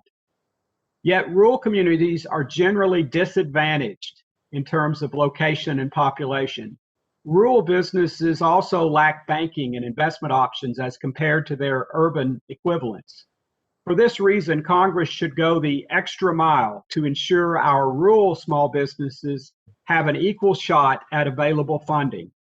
It is critical that Congress does everything in our power to preserve the rural businesses that provide jobs to our local communities. A set-aside ensures that rural small businesses can access the necessary resources to safely reopen or receive enough support until the health crisis subsides. I urge my colleagues to ensure there is equality across the spectrum of the communities and support this amendment, and I yield back the balance of my time. The gentleman yields back. Is there further debate on the amendment? Is there further debate on the amendment?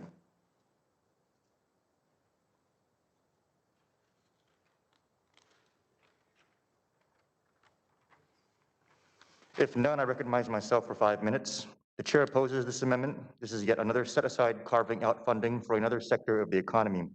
The approach of my colleagues is to add complication to a program that has proven to work across the country. I would note that every state and territory, including Tennessee, will receive 0.9% of the funds allocated to this program. This amendment would make it harder for Treasury to get the funds out the door quickly, hurting all businesses, including rural businesses, and I urge my colleagues to oppose this amendment. I yield back. Is there any other discussion on the amendment? Davidson from Ohio. The chair recognizes Representative Davidson for 5 minutes. I move to strike the last word. I just want to speak in support of the gentleman's amendment and frankly share co-sponsor for it. Look, rural America is hurting as well and has been underserved by a lot of our programs. I will say that, look, to highlight the success of the payroll protection program, you know, Congress had, tremendous foresight with the payroll protection program. We had, out of a district of about 730,000 people, we had over 100,000 people who were able to stay on payroll, and many of them continue to get their benefits because of this. And 80% of those businesses were small businesses. So nearly 9,000 businesses in my district received payroll protection loans. Nearly 80% of them were for $150,000 or less. So clearly going to small businesses. But when you look at that breakdown, you know, rural America was less well served. And frankly, this is an effort, I think a sincere effort to serve part of our country that frankly, not a lot of Democrats represent. It would be, I think, not a massive surge of Democratic voters saying, hey, we have to do this for rural America. Frankly, the country has become more and more divided on urban and rural lines. But I really just plead with my colleagues. This is a good faith amendment, and it is an amendment that would make a real difference. And I would just highlight, unfortunately, one of our colleagues and former committee members in financial services was Congressman Clay from East St. Louis. He had a great initiative on transportation that would combine the needs of urban America and rural America to say that the infrastructure, Grow America's Infrastructure Investment Now was his bill. And I was a co-sponsor on that.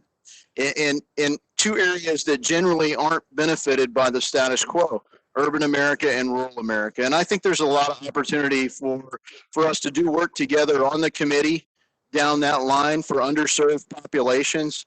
And I just appreciate Congressman Rose for offering it. Not only would it help our district, his district, it would help mine. It would help, to be fair, many Republicans and fewer Democrats. But there's a real consensus that could emerge from focusing on underserved populations. And I think this would be a good opportunity for my colleagues across the aisle to work together to build goodwill that wouldn't cost others other programs. I don't agree with the acting chair's characterization. I don't think it would come at the expense of anyone. It would just focus part of that resource on an underserved population. And I'd yield the balance of my time to Mr. Rose if he'd care to use it. Thank you, Mr. Davidson. And I would just say to further that, his observation that so often those in rural communities, like those in the urban core, are left out. And so dedicating a portion of these funds to make sure that those in greatest need in the rural areas of our country have a chance to be served and to receive the aid that is so critical to getting back on their feet is very important, and I appreciate his support and remarks. And with that, I yield back to Mr. Davidson. The gentleman yields back to Mr. Davidson, and I assume Mr. Davidson yields back the balance of his time. If so, is there further debate on the amendment? Is there further debate on the amendment? If not, I will withdraw my point of order. Those in favor of the amendment, please say aye. Aye. Opposed, please say no. No. In the opinion of the chair, the noes have it. The noes have it, and the amendment is agreed to. No. Mr. Chair, I ask for a recorded vote. A recorded vote has been requested. All in favor of a recorded vote shall raise their hand and be counted. There is a sufficient second, and a recorded vote is so ordered. Pursuant to the chair's previous order, the vote on this question is postponed. Is there further discussion of or amendment to the amendment in the nature of a substitute? Mr. Chair, I have an amendment at the desk. Gentleman from South Carolina, Timmons. The gentleman from South Carolina's amendment at the desk.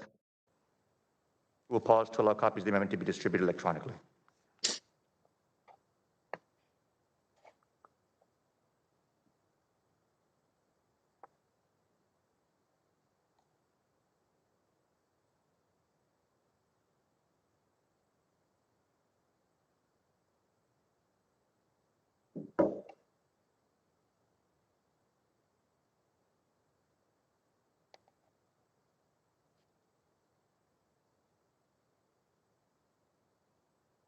Hey Siri, call Scott.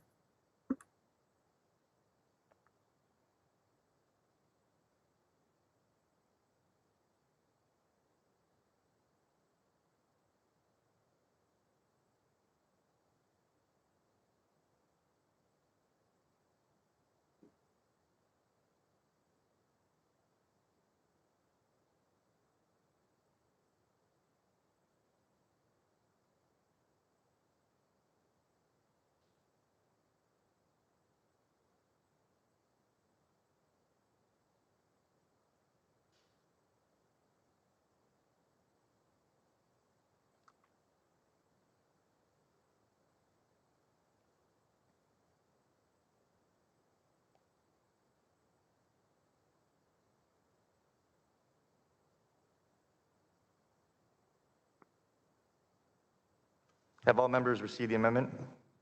I'd just like to take a moment to thank the staff for working so quickly. Thank you so much.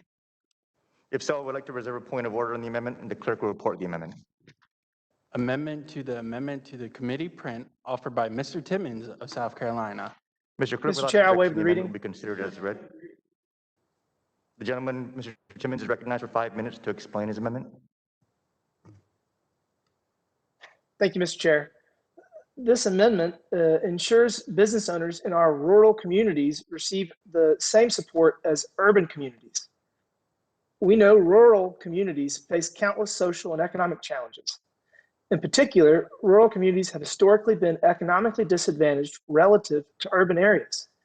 In rural areas, residents have lower income, poverty rates are higher, and unemployment and underemployment are more prevalent.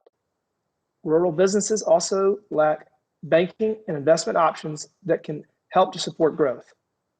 Republicans believe directing support to those communities is equally as important as those in urban and suburban communities. It is crucial we save as many jobs as possible all across this country. Congress should expand the range of tools available to rural locations in order to incentivize private sector investment in the country's persistently lagging regions and communities.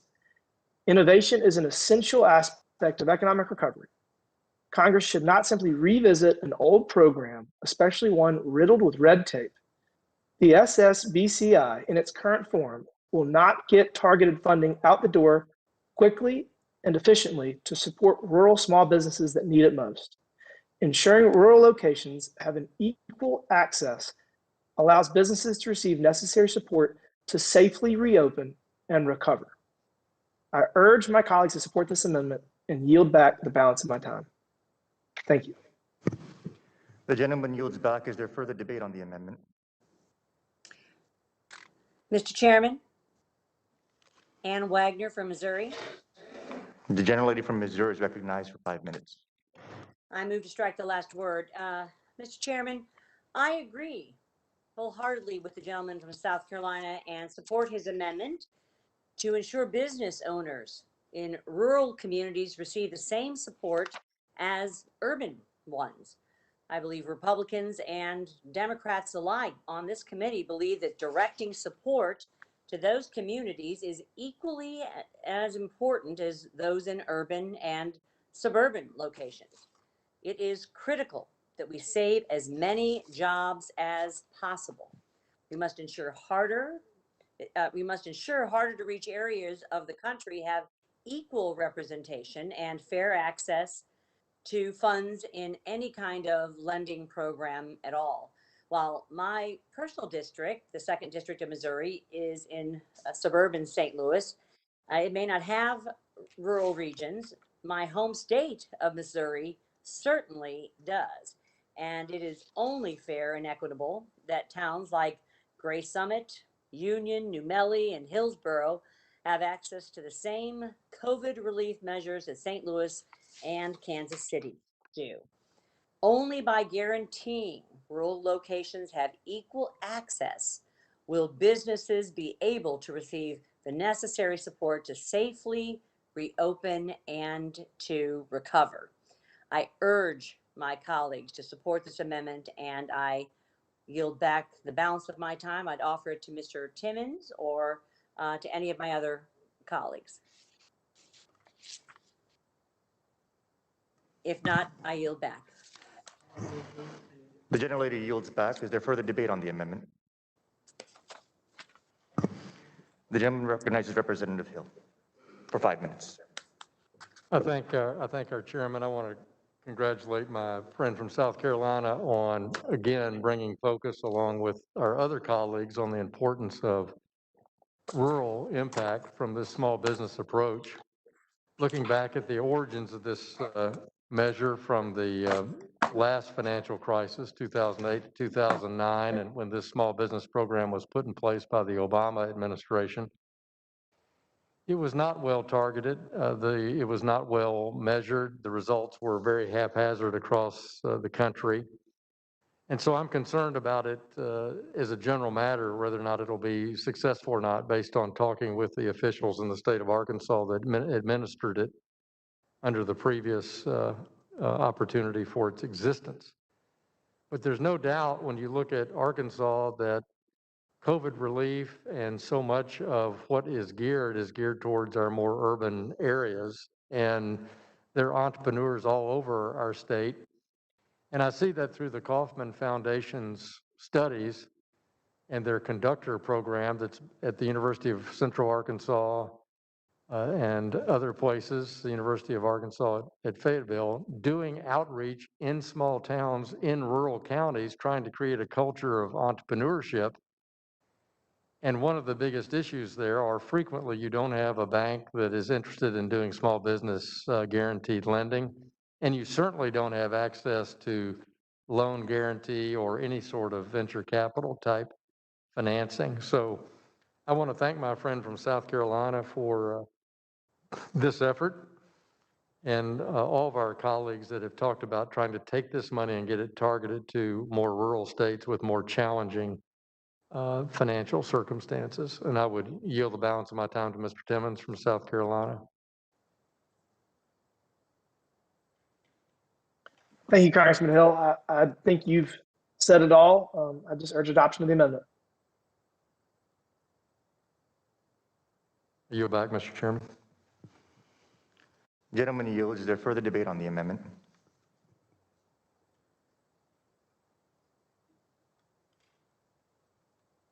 Is there further debate on the amendment? If not, I recognize myself for 5 minutes. The chair opposes this amendment. I really like the support that we're looking to get to rural communities, and I would very much like to support my colleagues if we would work together to entertain standalone legislation to do just that by enhancing these programs. I think that would be a very, very good thing. What I'm just concerned about is that the amendment would pretty much have us adding to the areas that are being addressed here in the language, which are the socially and economically disadvantaged individuals. We would be lumping the rural communities into that language. And while there are a lot of socially and economically disadvantaged individuals in rural communities, there are also a lot of rural communities that are not socially and economically disadvantaged. And I come from a rural community, and I would very much like to see more resources getting to our rural communities. But I think I speak on behalf of my constituents when I say that, you know, my constituents would be very, very unhappy with me, very uncomfortable with the idea of us in any way carving out resources from socially and economically disadvantaged individuals just because we want to also get our share of what's being allocated there. I would very much support enhancing these programs with my colleagues, and I look forward to working with them to do just that. But notwithstanding that, this amendment would alter the definition of socially and economically disadvantaged businesses, which gives a priority to minority-owned businesses. Minority-owned businesses located both in rural and urban areas are already eligible for at least $2.5 billion under the bill. This amendment would dilute funds specifically set aside for the very businesses that have been hit hardest by the pandemic.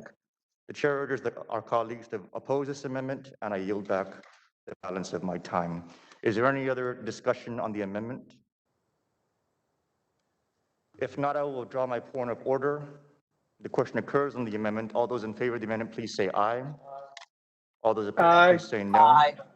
No. In the opinion of the chair, the noes have it. The noes have it, and the amendment is not agreed to. Mr. Chair, I request a recorded vote. A recorded vote has been requested. All in favor of a recorded vote shall raise their hand and be counted. There is sufficient second, and recorded vote is so ordered. Pursuant to the chair's previous order, the vote on this question is postponed. Is there further discussion of or amendment to the amendment in the nature of a substitute? Mr. Chair, I have an amendment at the desk.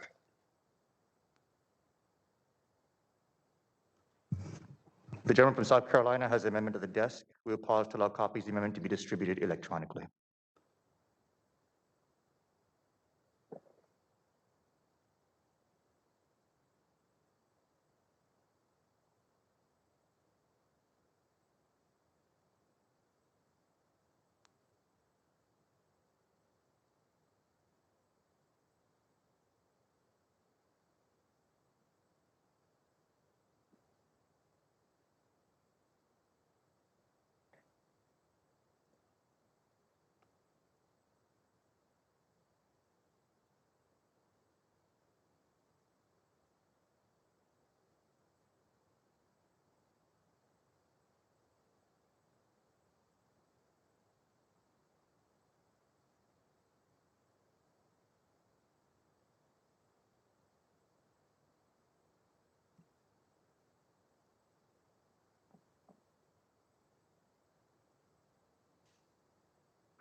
Have all members received the amendment?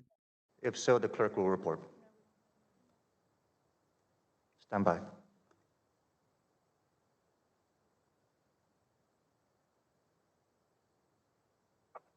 No, Caston hasn't received yet.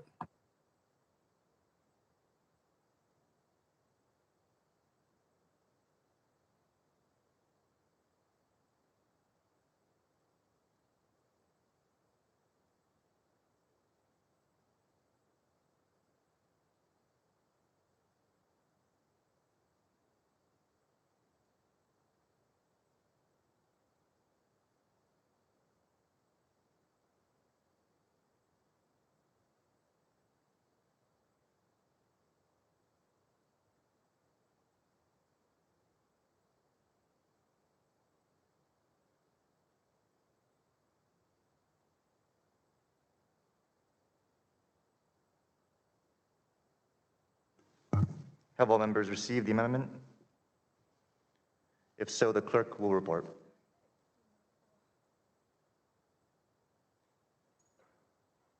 Have all members received the amendment? Yes? We good? The clerk will report. Thank you all for your patience.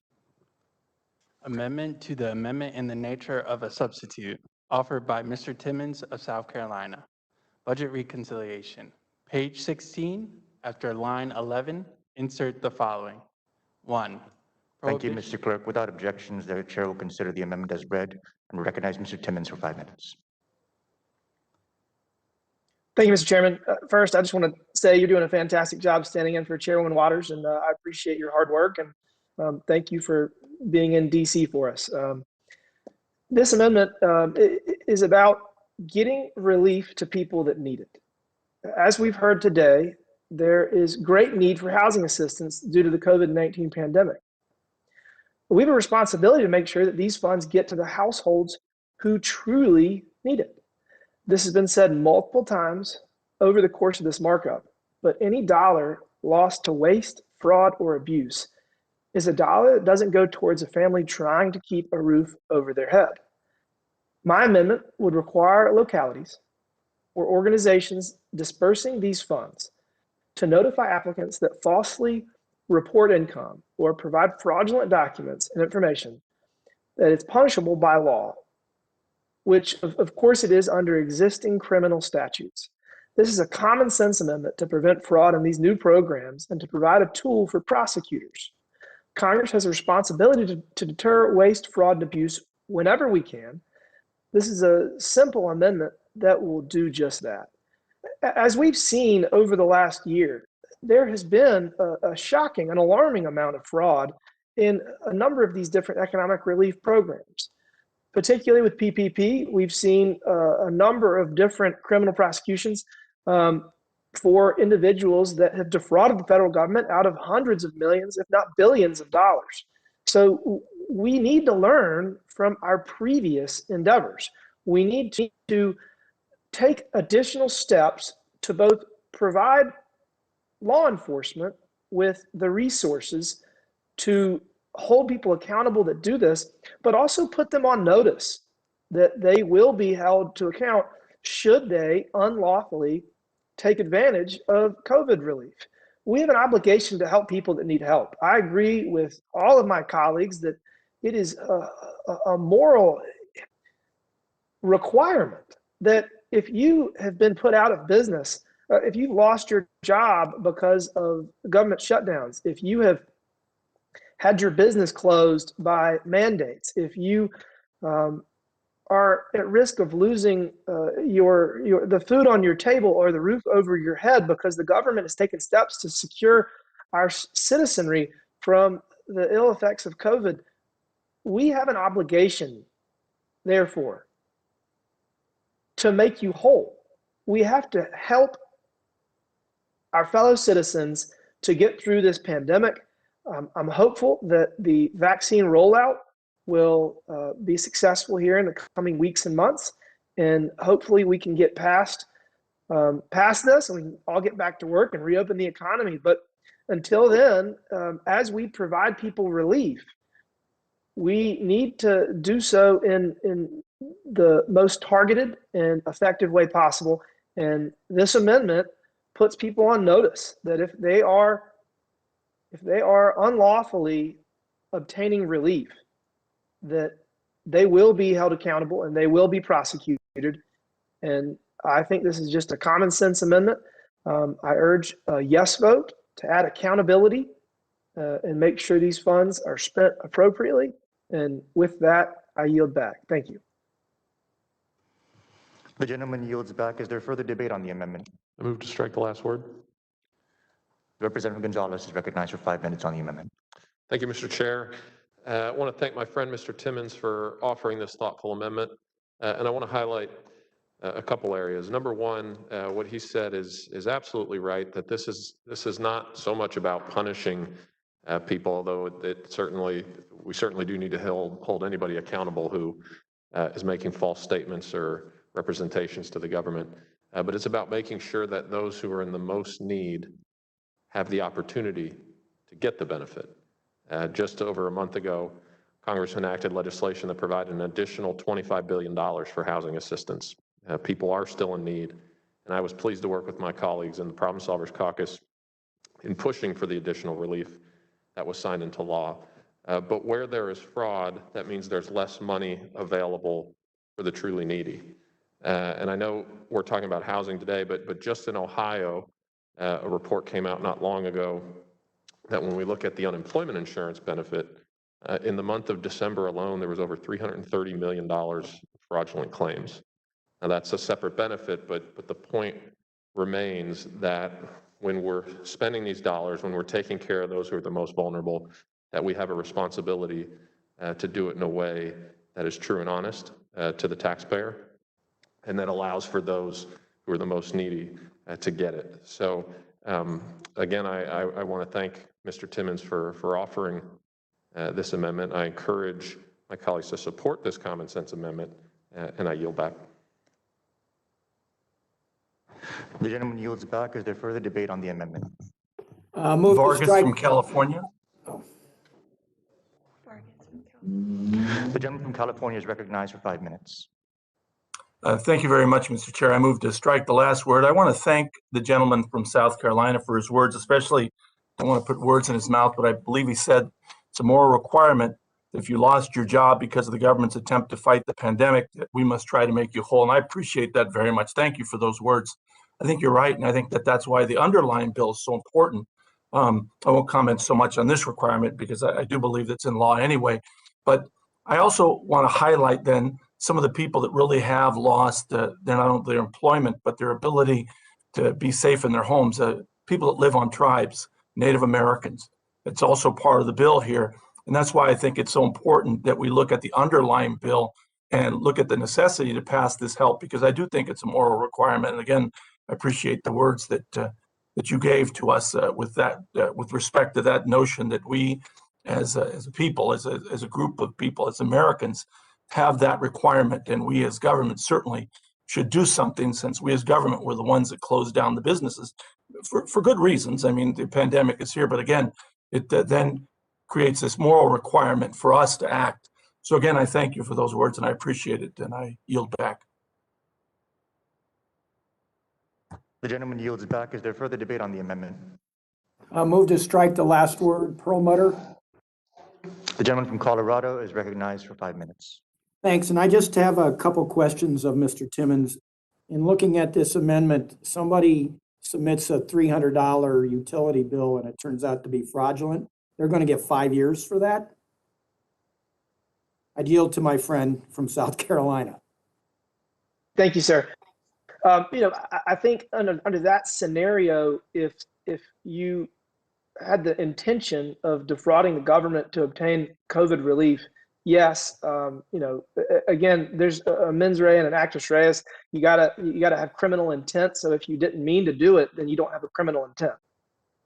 Okay, and reclaiming my time, and I appreciate the gentleman's response.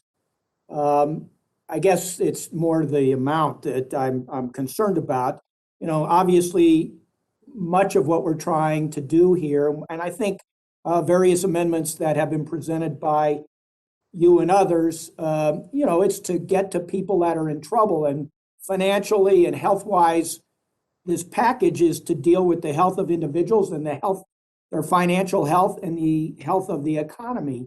And I just feel like this one, obviously it's my opinion that it's pretty severe in terms of, punishing somebody for something like that. Let me ask you a second question, if I could. Ordinarily establishing criminal penalties is more the province of the Judiciary Committee than for our committee. And I'm just curious if in fact, and I think Mr. Vargas may have said this, I gotta believe that in the federal, in 18 USC, and you were more of a prosecutor than I was, but in 18 USC, there has to be some level of punishment for any kind of fraud against the United States government.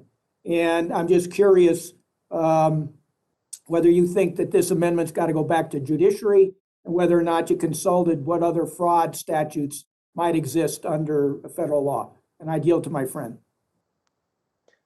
Thank you for that question, sir.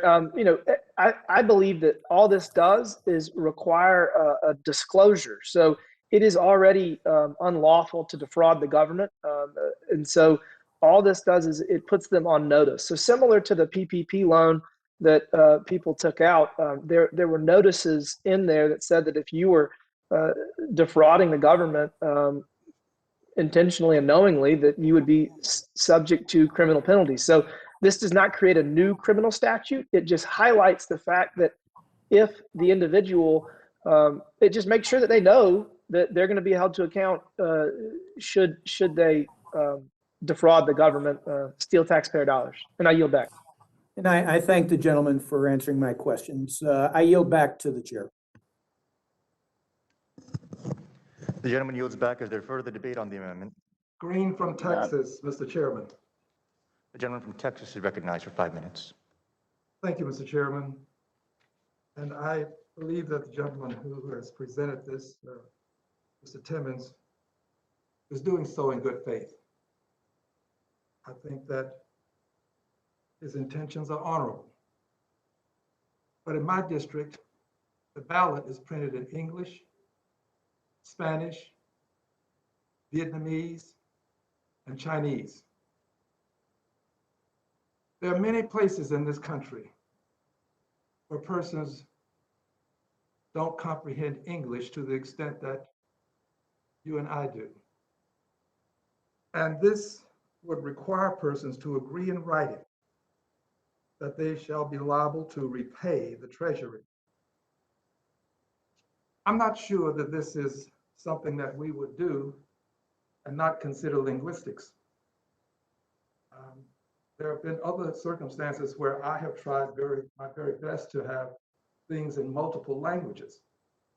The greatness of this country is that we can have unity without uniformity. We appreciate the fact that we don't all have to speak the same language to agree on the same principles. I'm concerned about a requirement that a person in my district would have to sign this who may not totally comprehend this as being possible evidence to be presented at some litigation at a later time that could have an adverse impact with a criminal penalty as a result of having signed. And I'm sure there'll be other evidence presented as well. I don't assume that this would be the only evidence presented at a trial. So this causes me a level of consternation that won't allow me to support it. I think your intentions are honorable, but there's a bigger picture that some of us have to see. I see that big picture. Now yield back. Would the gentleman from Texas yield? Gentleman from Arkansas? If the chair would allow me to, I will yield to the gentleman. Gentleman's recognized. Thank my friend from Texas. I was having trouble tracking his key point, and I wanted to ask for a clarification because Mr. Timmons is obviously simply following federal precedent and encouraging a consumer disclosure that people know what they're getting into here. And that could apply to a landlord who's tempted to apply for his tenants, or it could be the consumer, the tenant themselves. So I understand that part. And I wondered if you were objecting to the concept of disclosure. And then the second question, Mr. Green, is, are you suggesting that it would be better if it were translated into other languages as a courtesy to consumers or landlords that might potentially trying to avail themselves of this program? I'd yield back to my friend. I thank you for the question. Fair question. You are not aware of things that I have done in the past. And in the past, I have tried my best to get things that have consequences, especially if they're penal. I tried to have them translated in languages other than, and they have them translated into another language is a more appropriate way to put it. Because I understand that we have many people who comprehend enough English to agree to something, but maybe not enough to make themselves criminally responsible for signing something. That causes me concern. As I indicated, the ballot in my district is in English, Spanish, Vietnamese, and Chinese.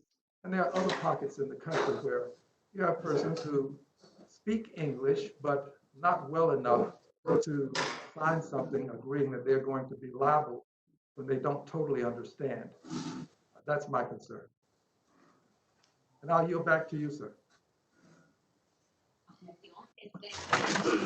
Move to strike the last word, McHenry of North Carolina.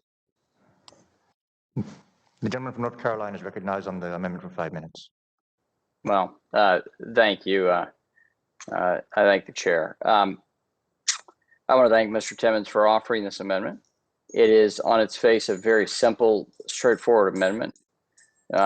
This is an additional belt and suspender approach to ensure that people have pause before they try to defraud the government, the taxpayer. It is, I don't think it's the majority's intent, in my view, to allow fraudulent activity to occur with this $1.9 trillion of stimulus or that they're trying to provide writ large. So I don't think it's an intention of the majority to support fraud. However, this debate is fascinating to me. You know, I certainly understand that this simple amendment is a lot of is not a lot of other things, but that doesn't mean it's not a bad amendment. A lot of straw men have been created about really a straightforward amendment saying we should actually have people know as consumers basic disclosures, that there are laws that they would be breaking if they're defrauding the government by providing inaccurate or fraudulent data in order to justify getting government money. This should not be hard. This is the insanity of our current politics that we can't even agree to what is a straightforward amendment here. Would the gentleman yield? Would the gentleman yield? Perlmutter? Happy to yield to my friend from Colorado. See, I think I would say to the gentleman that this is more a matter of degree for me. Clearly in Colorado, and I assume others across the country, I mean, there has been a level of organized crime that has come in and, you know, defrauded our unemployment system and a whole variety of things. And to that degree, Mr. Timmons is absolutely right. On that level, 5 years or whatever it is that's being proposed in the amendment is appropriate. For Mrs. McGillicuddy, who may have done a $300 thing and her disclosure is inaccurate, using your terms, or fraudulent, 5 years ain't right. And with that, I yield back to my friend. I certainly understand. Would the gentleman? Well, if I may respond first to Mr. Perlmutter, I think there is discretion that prosecutors wisely have. I mean, I just noticed the other day that President Biden just fired 57 U.S. attorneys that were appointed by President Trump. When President Trump did that, that was a national outrage. When President George W. Bush did that, it was a national outrage. But I would say that even those U.S. attorneys that President Biden wants to put in a partisan way, that they would have appropriate discretion. They'd follow appropriate discretion and not try to hurt, in your words, Mr. Perlmutter, Mrs. McGillicuddy, right? And that's not the intention here. But this is a simple anti-fraud measure because in the underlying bill, it lacks anti-fraud measures. So you can point me to other things within this legislative text that would prevent fraud. I'm happy to encourage some path forward here, but I think we should support this amendment, and that's why I'm speaking in favor of my colleague Mr. Timmons' amendment. Happy to yield. I think it's Mrs. Beatty that asked for me to yield, and she has perhaps the most elegant background. I have dark wood behind me. She has this beautiful background. So happy to yield with whatever time I've got remaining. Thank you so much, Mr. Ranking Member. And maybe it's more appropriate if I just let you, because I think the time belongs to Representative Timmons, so I could let it expire. No, it's my time. It's my time. Okay, so I have a question. So my question is, do you know if there was data or a need for it at the level that Congressman Perlmutter was talking about? And I agree with all of the fraud at a greater, but I also know how many issues we had with the rollout of relief dollars and how many problems that people had to pay back because, like Congressman Green, either they didn't understand it for language reasons or they didn't understand it because it was complex and we had some problems in writing it. So I'm just concerned, is there a lot, because there's already language. The gentleman's time has expired. The gentleman's time has expired. The chair has not recognized Representative Beatty if she'd like to be recognized. Thank you, Mr. Chairman. Move to strike the last words. You're recognized for 5 minutes, ma'am. So I guess what I would like to say is I am all with if there is fraud, if people are intentionally doing things, but I am concerned unless there is evidence at the level that we're not already covering in government, because there are already laws and regulations if you defraud the government. So tagging it into these dollars for this issue, I guess my question would be, where's the evidence that this is so great for the penalty being as high as it is? Sure. And this is McHenry, if the gentlelady would yield. I mentioned in my opening statement the 2009 stimulus, and I was a member of this committee. We had a program called HAMP, which was targeted at homeowners and tried to help them keep them in homes. We had a massive problem with fraud. We had a massive problem with homeowners actually having their lenders use the program against the lender. It was a disaster of a program. Not the intention of the program, obviously, but we saw fraud there. We've seen it, as Mr. Gonzalez mentions, in our state unemployment benefits. So I think we should be concerned about fraud. The question is the magnitude, the dollar amount, and the type of fraud that is still being sifted through from the March dollars that we all supported in the CARES Act. So look, I think I hear your genuine concern, and I can certainly understand from your experience in government that you agree with the concern, but it's a question of magnitude. I certainly appreciate that, and happy to. I'm sorry to take so much of your time, but happy to yield back. No, I certainly appreciated your response. So I guess to the author of the amendment, is there any consideration or flexibility or ranges of discretion? Because I'm just having problems with the way it's written now. Thank you, and I yield back. Yes, ma'am, I'm happy to answer that. The gentlelady yields back. Is there further debate on the amendment? I do. I yield. Move to strike the last word. Who seeks recognition? Kustoff from Tennessee. Mr. Kustoff from Tennessee is recognized for 5 minutes. Thank you, Mr. Chairman. If I could, 2 points. One to Mr. Pullman, if I could. Being a former federal prosecutor, in the scenario that you set up, I can't imagine any United States attorney prosecuting over $300 or $500. But even with that said, I think the way that this is written or proposed written, that the penalty is up to 5 years or not more than 5 years. We all know that if a prosecution was brought and a judge considers the sentencing, he or she, whoever the sitting judge is going to base it on the guidelines.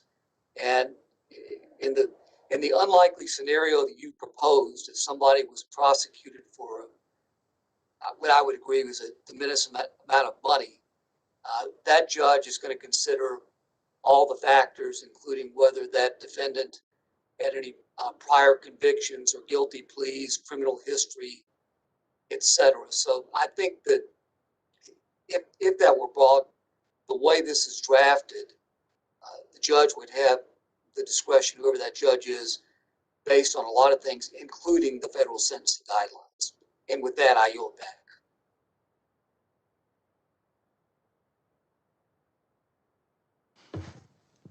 The gentleman yields back. Is there further debate on the amendment? Rose of Tennessee seeks recognition. I'm sorry, who seeks recognition? Rose of Tennessee. Mr. Rose is recognized for 5 minutes. I move to strike the last word. Mr. Chair, I want to begin by commending Representative Timmons for this very thoughtful offer of amendment. As I have represented the people of the 6th District of Tennessee over the last 2 years, what I hear very often is that they are distressed by the propensity of Congress to delegate our authority and to pass legislation without being as thoughtful as Representative Timmons is here. And so I applaud him for thinking that this needs to be included. And I think it's important that as we use taxpayer funds to ameliorate the impact of the pandemic and the government imposed shutdowns, that we are mindful that we have to be careful with those funds, and that those who seek to defraud the government should be warned about that in advance and should be punished if they violate the fraud statutes of the United States. So I think this is a good amendment, and I support it, and I hope that members on both sides of the aisle will join me in supporting this very thoughtful legislation that frankly is the kind of move that I think we should be doing to make sure that these things are covered and not just relying on the executive branch to catch situations like this. With that, I'd be happy. Will the gentleman yield? Yes. Will the gentleman yield to McHenry? Yes, I will yield. I want to thank my colleague and friend from Tennessee for yielding. Look, I think we have a larger point here that we're trying to make, the Republicans are trying to make today. And so I just want to pause on the discussion of this amendment. It's important, but I think if committee members understand what we're getting at here is a disclosure about what is these penalties are in law already. It's a disclosure about the penalties, but we're going to have the vote however we're going to vote. Now, this process has not been a bipartisan one. I think we've had a good debate today. I think it's been a healthy debate for the most part as a committee. And I think we've kept it above board, and we stuck to our policy issues that we all care about. The reasons why we came to Congress is to help our people. And I think that is a good sign for how our committee can operate this Congress like we did last Congress.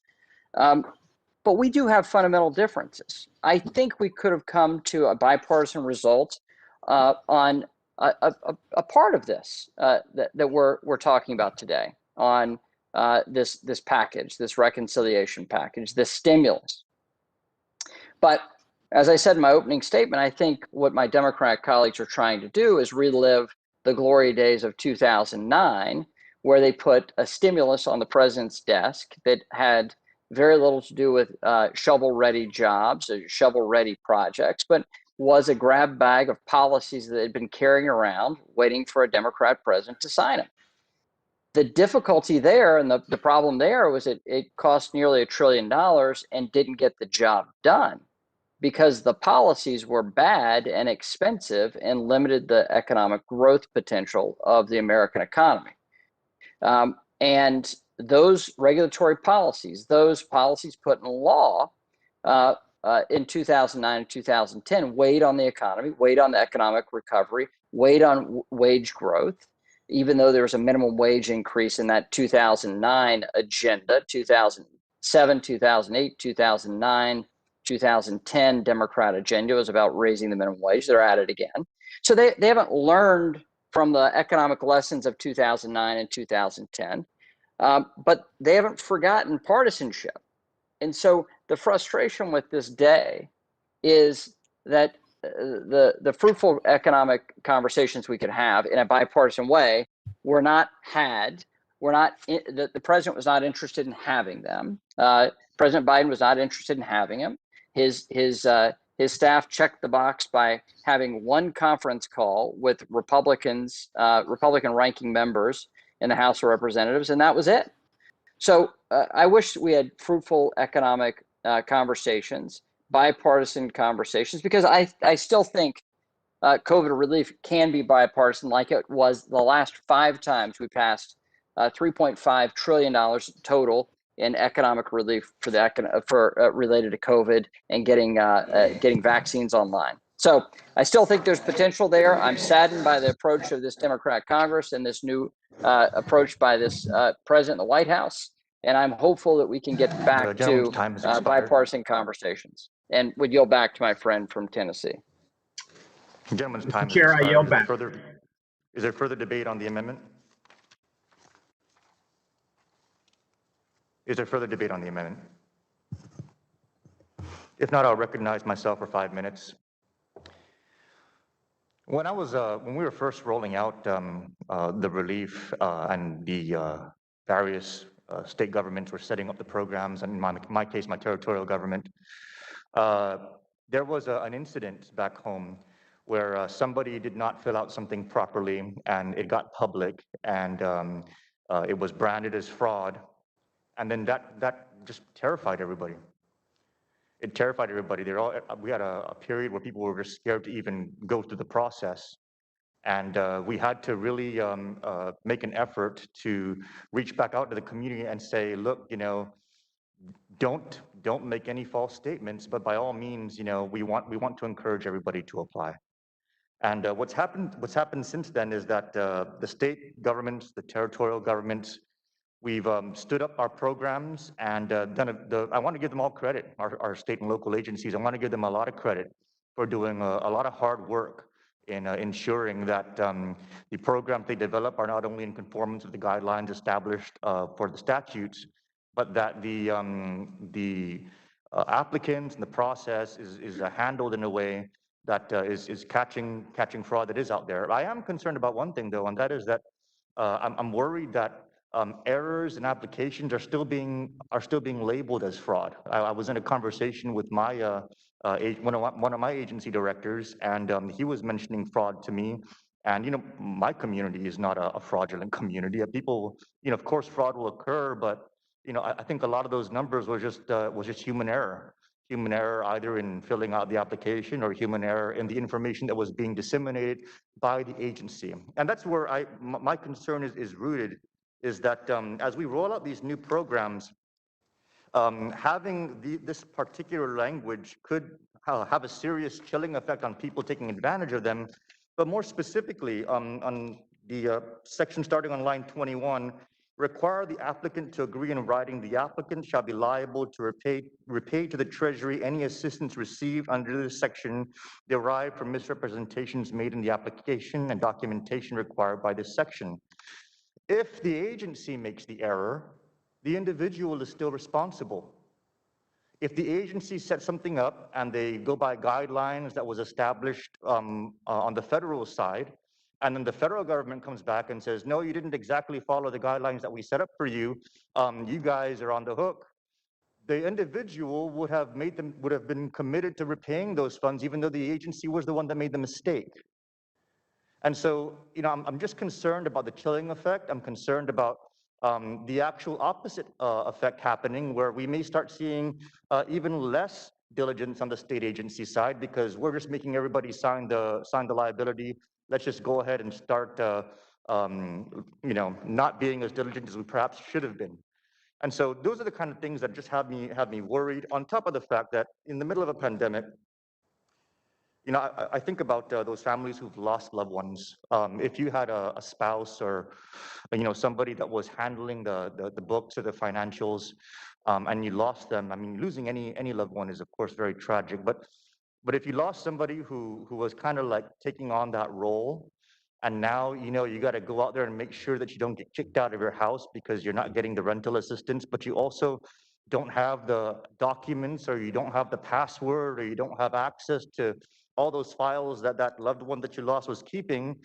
Now you're going to be put into this arm twisting situation where, my husband died, my wife died, my significant other died, and I can't find the documents to be able to justify why I need mortgage assistance.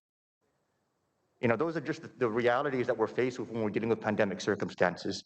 And so I would prefer that we do not create more barriers. I really want to applaud the state agencies, territorial agencies, tribal agencies for really doing the heavy lifting and making sure that the programs are set up according to guidelines, the guidelines are adhered to, and in the event there's guideline issues, that they're going in and making the corrections and keeping everybody straight. But I do thank the author of the amendment. I can totally respect the need to combat fraud, and I would absolutely encourage all of our local agencies to please be mindful of this, because these are taxpayers' dollars. And with that, I'll go ahead and yield back the balance of my time. Is there further debate on the amendment? Is there further debate on the amendment? If not, the question occurs on the amendment. All those in favor of the amendment, please say aye. Aye. Aye. Aye. Aye. All those opposed, please say nay. No. No. In the opinion of the chair, the noes have it, and the amendment is not agreed to. I'd like to ask for a recorded vote. A recorded vote has been requested. All in favor of a recorded vote shall raise their hand and be counted. There is a sufficient second, and recorded vote is so ordered. Pursuant to the chair's previous order, the vote on this question is postponed. Is there further discussion of or amendment to the amendment in the nature of a substitute? Mr. Chairman, I have an amendment at the desk. The gentleman from Kentucky is recognized. For what purpose is the gentleman from Kentucky seek recognition? I have an amendment at the desk. The gentleman from Kentucky's amendment at the desk. Will pause to allow copies of the amendment to be distributed electronically.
Have all members received the amendment? If so, I would like to reserve a point of order on this amendment, and the clerk will report the amendment. Amendment to the committee print offered by Mr. Barr of Kentucky. Page 5, after line Mr. 2. Chair, I ask unanimous consent that the amendment be considered as read. Without objection, the amendment will be considered as read. The gentleman is recognized for 5 minutes to explain his amendment. I thank the chair, my friend from Guam, and I offer this amendment in an attempt to appeal to my friend from Guam, who I believe will like the amendment. I hope he does. And let me start with a quote. And the quote is this, that observed inequities in rural and tribal communities, territories, and other geographically isolated communities require a place-based approach to data collection and the response, unquote. That is a quote from President Joe Biden in his executive order on ensuring an equitable pandemic response and recovery. And I remind my friend from Guam that the president mentioned not only rural communities, but territories in his executive order. And I would also appeal to my friends on the other side of the aisle that according to the Center for American Progress, an organization that many progressives believe in and agree with, that they concluded that rural counties have experienced a disproportionate share of new cases of COVID-19. My amendment is designed to ensure equity. Equity, as President Biden prioritized, equity in the funding allocation for vaccines and other needed medical supplies. This amendment is consistent with President Biden's executive order on January 21st, 2021, on ensuring an equitable pandemic response and recovery. The development of the COVID vaccine and its rapid deployment are impressive feats that will put us on the path to a fully open economy and long-term growth. Unfortunately, as President Biden recognized, rural communities have largely been left behind in the distribution of vaccines and other necessary medical supplies. My amendment would ensure that rural communities across the country receive their fair share of vaccines and are able to build out infrastructure to safely inoculate their citizens and make sure that rural healthcare centers are equipped to continue to handle the pandemic. I applaud President Biden for his emphasis on equity in the distribution of medical supplies and vaccines in the pandemic response. My amendment simply mandates that at least $1 billion of the $10 billion allocated in the Defense Production Act title for deployment of vaccines and medical equipment go to rural communities. According to the most recent census data, roughly 20% of the U.S. population lives in rural areas. This amendment would simply require that at least 10% of the funding allocated in the DPA title makes it to rural America. Arguably, that doesn't even get us to equity of the kind that the Center for American Progress advocated for rural communities. Since the onset of the pandemic, local leadership from the rural areas of my district have reached out to me about their challenges. They feel that they're not getting their fair share of vaccines or other medical equipment. Scott County, Kentucky, for example, went weeks without receiving a single vaccine, despite their deployment elsewhere in the state. Anderson County, Kentucky, received a shipment in mid-January and then wasn't supposed to receive another shipment until this week at the earliest. Fleming County, Kentucky, was supposed to receive 100 vaccines per week, but the numbers have consistently fallen short or been non-existent. Now, I will say, my urban areas have done very well with vaccine distribution, and I represent an urban area in Lexington, Kentucky, but my rural communities have not kept up. Beyond the vaccine deployment, some rural health care centers aren't as well equipped as their urban counterparts. My amendment would allow some of the funds in this bill to go to developing the necessary infrastructure for vaccine administration in rural areas. My amendment seeks to solve a growing problem, a problem that President Biden recognized, affecting rural America, and promote equity in our congressional response. I appreciate my colleagues' recognition of the need for equity in vaccine distribution. I call on them and appeal to them to put their money where their mouth is, and I ask them to support this amendment to deal with this growing problem in rural America. I urge adoption, and I yield back. Is there further amendment? Is there further debate on the amendment? Is there further debate on the amendment? If not, I recognize myself for 5 minutes. Mr. Speaker, Rose of Tennessee. I'm sorry, who seeks recognition? Mr. Rose, Ro- okay. I'll go ahead and Rose of recognize you, Tennessee. Mr. Rose, for 5 minutes. You're recognized, sir. Thank you. Sorry for the delay in getting unmuted. I move to strike the last word.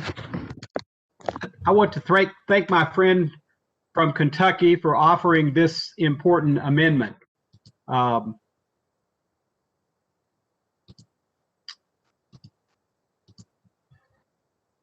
Thanks to former President Trump's Operation Warp Speed, thanks to President Trump's Operation Warp Speed, our nation has made unprecedented achievements in the manufacturing, development, and distribution of a safe and effective COVID-19 vaccine. Tennessee is in the early stages of the vaccine rollout, like other states across the country. Just under 1 million doses of vaccine have been distributed and accorded, according to CDC data, and roughly 500,000 individuals have received their initial dose. However, in more rural counties, more rural areas of Tennessee, like those in my district, the 6th District of Tennessee, supplies, testing, and vaccines have been slower to arrive. Rural America needs this assistance to ensure that individuals get vaccinated, as well as access to testing and supplies. Vaccination and testing is critical to reopening our economy, as we all agree, and we cannot leave rural America behind. I want to applaud Representative Barr for this amendment, and would just say, just as we have been discussing the bill today before us, the legislation today before us, I have received contact from a medical provider here in the 6th District that cannot get access or has yet to get access to sufficient supplies of vaccine and other critical supplies. And so I think that this amendment is very appropriate in helping to make sure that those communities across our nation and in the territories beyond have an equal chance at getting the badly needed supplies. And so I applaud Representative Barr for offering this amendment, and would be glad to yield the remainder of my time to you, Representative Barr, if you would like. Well, I thank my friend from Tennessee, and I know my friend who represents the 6th District of Tennessee, just as I represent the 6th District of Kentucky, represents rural America, parts of rural America. But I would also urge my colleagues who represent more urban or suburban areas to consider the points that you make often about the need for equity. Equity goes in all directions, and whether it's communities of color, whether it's Native American communities, whether it's urban communities left behind, those are very important communities that we need to target help to. We also need to remember that our fellow brothers and sisters in rural communities have also been left behind. And according to progressive think tanks like the Center for American Progress, they've been left behind even further. And so let's again put our money where our mouth is on the issue of equity. Equity should mean what we say it is. We should make sure that everybody gets their fair share, especially communities that are left behind. I think we can work in a bipartisan way in this country going forward in the aftermath of what we've seen over the last several months in this country. A country clearly divided and polarized. There are Americans who voted for Joe Biden who feel left behind. Americans who are part of the Black Lives Matter movement who feel left behind. Similarly, there are Americans who are part of the Make America Great Again coalition who live in Trump country, who feel left behind, disenfranchised, disillusioned. Americans across the political spectrum feel left behind. So let's come together and show that we mean it when we want to promote equity. We want to promote equity in all communities, urban, suburban, and rural, who feel left behind. And I think this amendment would go a long way towards helping restore confidence in Congress and in our system that we really truly believe and care for those people who do feel left behind. With that, I yield back. Mr. Chairman. Mr. Rose, the time is still Thank yours. I yield back. Mr. Chair, I yield back the balance. The gentleman yields. Who seeks recognition? Joyce Beatty from Ohio, please. Ms. Beatty, you're recognized for 5 minutes. Move to strike the last words. Let me just say, certainly I believe in equity, and this could not be a better time. I represent urban, rural, suburban. I don't have a minority district, so I also represent a lot of people who live in suburban communities. And certainly I support equity. And I am so glad to hear my colleagues on the other side talk about equity. When we look at the COVID-19 virus and Black Americans are treated disproportionately, and we look at the disparities that Black Americans make up 13% of the national population, and yet when we look at those who are contracting the disease and dying for it, it's in percentages as high as 20 and 22%. So I'm for helping all individuals. It doesn't matter where they live. So let me be clear, when we talk about equity and we look at the numbers and we talk about fraud, it's interesting, we went all the way back to 2009. I don't have to go back that far when I look at fraud and when I look at the virus. You can look at what the last 4 years presented. You could look at having a president that is responsible for some 300,000 lives being killed because of his ineffectiveness and ignorance and ignorance and ignoring that the virus even existed. So I think that this president did get a late start because of the last president.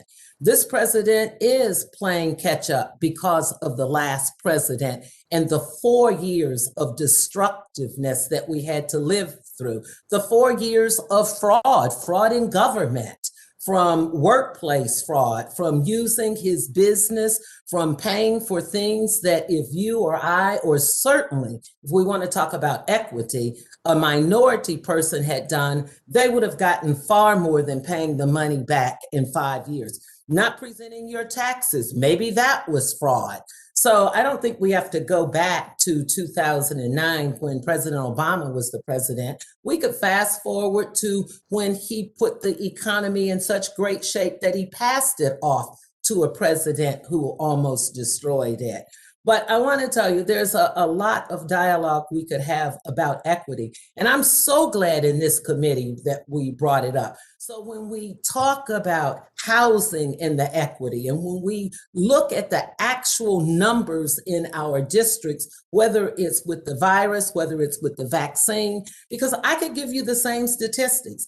I could tell you in my district that it is the urban centers that have not been able to get the vaccine, and not the rural and not the suburban. So I think we all have our stories, but this is a good day for us to remember equity. When we talk about equity and we talk about D&I in this community, whether it's for COVID-19 or many of the other injustices, certainly that Black Americans have suffered far greater than any other group. Thank you, and I yield back.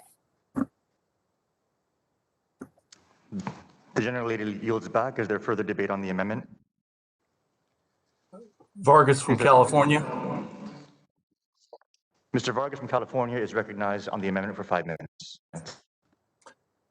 Thank you very much, Mr. Chair, and I also want to thank the gentleman from Kentucky for this amendment.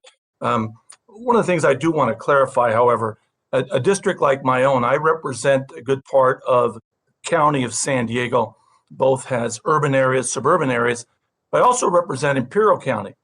Imperial County is a rural community, and the super great majority of the people in that rural community are actually Latinos. I know that there's an assumption, and I hear my friends from back east or the Midwest talk about rural communities, they think they're white communities only. Out here in the West, a lot of the rural communities are communities of color, certainly in California. So I would just remind my good friends that when you talk about rural communities also have disadvantaged communities that are not only white, they also are Latino, African American, Asian American.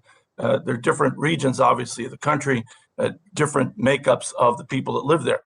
That's one. Secondly, I would say I do appreciate very much how important the underlying bill is here, the DPA, because of the words of my good friend from Kentucky. It is important that we be prepared to roll out this vaccine. We are short. We should be producing 100 million doses a month if we really want to be able to knock down and cure this epidemic.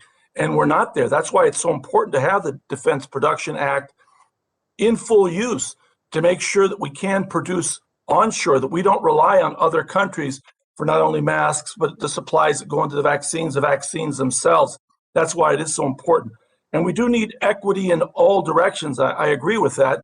The only thing I would remind my colleagues is that these decisions oftentimes are best made by professional scientists. And oftentimes when we decide that we have the best information and we tie the hands of these professionals, it doesn't work as well as it should. That's why I don't support the amendment, but I do thank my friend for looking at the issues of equity. But I would remind everyone, when you talk about rural communities, please don't make the assumption that they're also not communities of color, because certainly out here in the West, our rural communities are different than the rural communities in other parts of the country. But again, I thank very much my friend for saying how important it is to have the production of vaccines to make sure it gets to everyone. Excuse me? Would my friend, the gentleman, yield just on that quick point? Oh, of course I would. Yes. Absolutely correct. And I totally agree with the gentleman. Of course, there are many communities of color, Hispanics and Native Americans and African Americans in my district, in particular, African American rural constituents of mine who are left behind because they are not getting vaccine distribution. And on that point, I would again appeal to my friend, the gentlelady from Ohio, that here we have a group of people who are especially left behind. They're communities of color who live in rural areas. I just am simply asking for a simple amendment, and I appreciate all of my friends emphasizing the need for equity, but when you have communities of color in rural areas, they're especially vulnerable. Why wouldn't we adopt my amendment, which simply says that we're going to take $1 billion, $1 billion out of the $10 billion from the DPA section, and say we are going to make sure that at minimum these rural communities, many of them rural with minority communities embedded in them, that they get a minimum amount of vaccine distribution. I think that makes a whole lot of sense, and it's a floor. It's not a ceiling.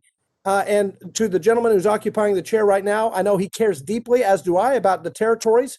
They're often left behind. They're forgotten. They're afterthoughts. Let's make sure that that doesn't happen with this simple amendment that guarantees that we are living up to President Biden's executive order that says we are going to emphasize equity in the pandemic response. With that, I'll yield back to my friend, my good friend, the gentleman from Southern California. Well, my good friend used up most of my time, but I do appreciate passion and the good intention. I really do. I can't support the amendment. I do wish that you would have given us the amendment early so we could have worked on it. I mean, that's one of the things that the previous Chair Hensarling had asked. And I did that a number of times when I had an amendment that I really wanted to come in, because it gives us an opportunity to work on it. But again, I appreciate the passion, and I hope we do get equity in all directions, as you say. Back. The gentleman yields back. Is there further debate on the amendment? Is there further debate on the amendment? If not, I will withdraw with the point of order from the chair and recognize myself for 5 minutes. I really want to thank my friend from Kentucky for his enthusiasm for looking out for our territories, our tribes. But most especially, I want to absolutely join him in his enthusiasm over the Biden administration. I'm as enthused as he is about the new discussion coming out about making sure that we include tribes and territories in our inaugural addresses, that we include them in our legislation, that we include them in the discussion of our committees, that we include them in the prioritization of our resources, and that we include Just want to them in make sure you're listening to your president, our conversations. president. I am absolutely fully on board with that with my friend from Kentucky. And with that, in sharing that enthusiasm, I actually oppose the amendment because I want to give the full resources to the Biden administration to be able to make good on that commitment. I want to be able to hold them to account on that commitment. I want to join my friend from Kentucky in making sure they maintain their commitment. Because in so doing, we will elevate this beyond just us trying to make sure that we're setting aside a few dollars, or in this case, maybe 10 cents on every dollar, and instead making sure that the prioritization is there from the get-go with all of the resources. And so I want to actually, again, thank my colleague from Kentucky.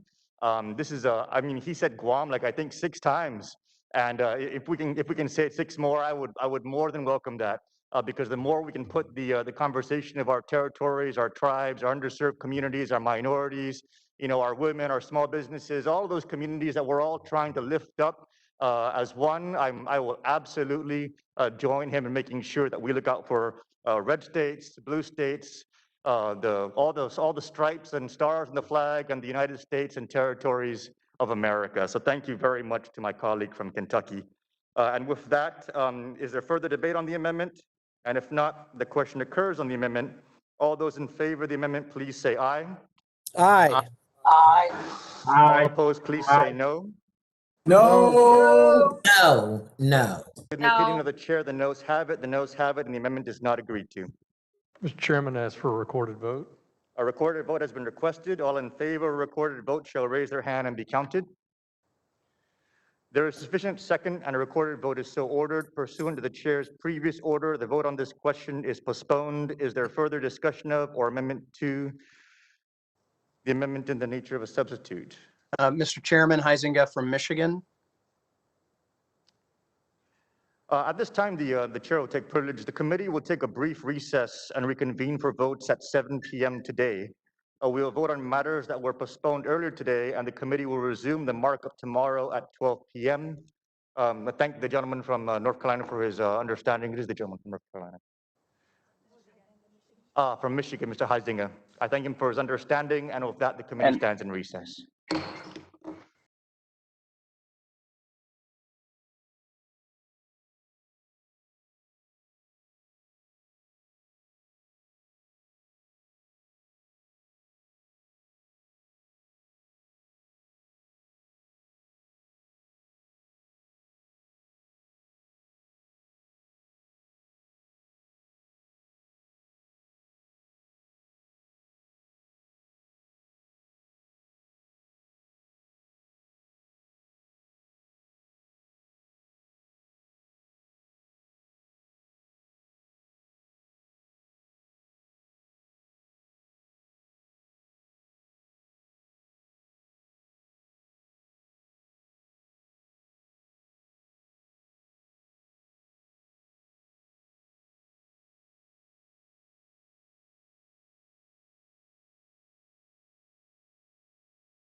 to that word rancor.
we're waiting for a quorum.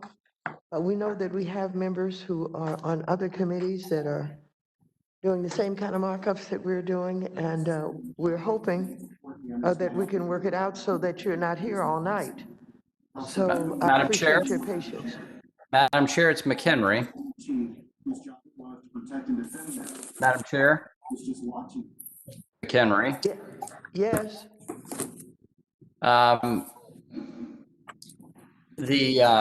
The 20-minute wait actually benefited us. We actually got to talk, which is nice as policymakers. And our colleague Perlmutter has a motion that I've contemplated.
voting in this hybrid format.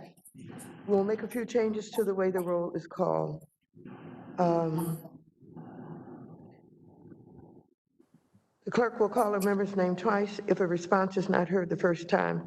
Further, at the end of the roll, the clerk will call the names of any members whose votes were not recorded. Therefore, any members who are unsure if their vote was recorded should refrain from seeking recognition and allow the clerk to continue calling the roll.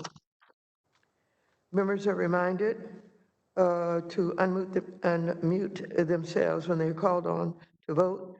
There may be a slight delay from the time you unmute to when you can be heard. So members are encouraged to wait 1 or 2 seconds after they unmute to begin speaking. In some instances, members on the platform may be heard by those on the platform, but not by those in the hearing room.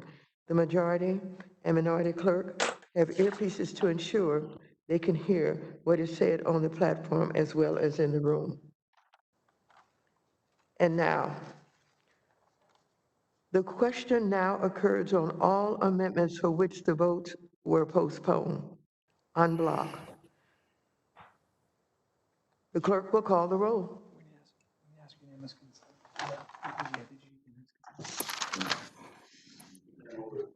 Mrs. Maloney. No. No.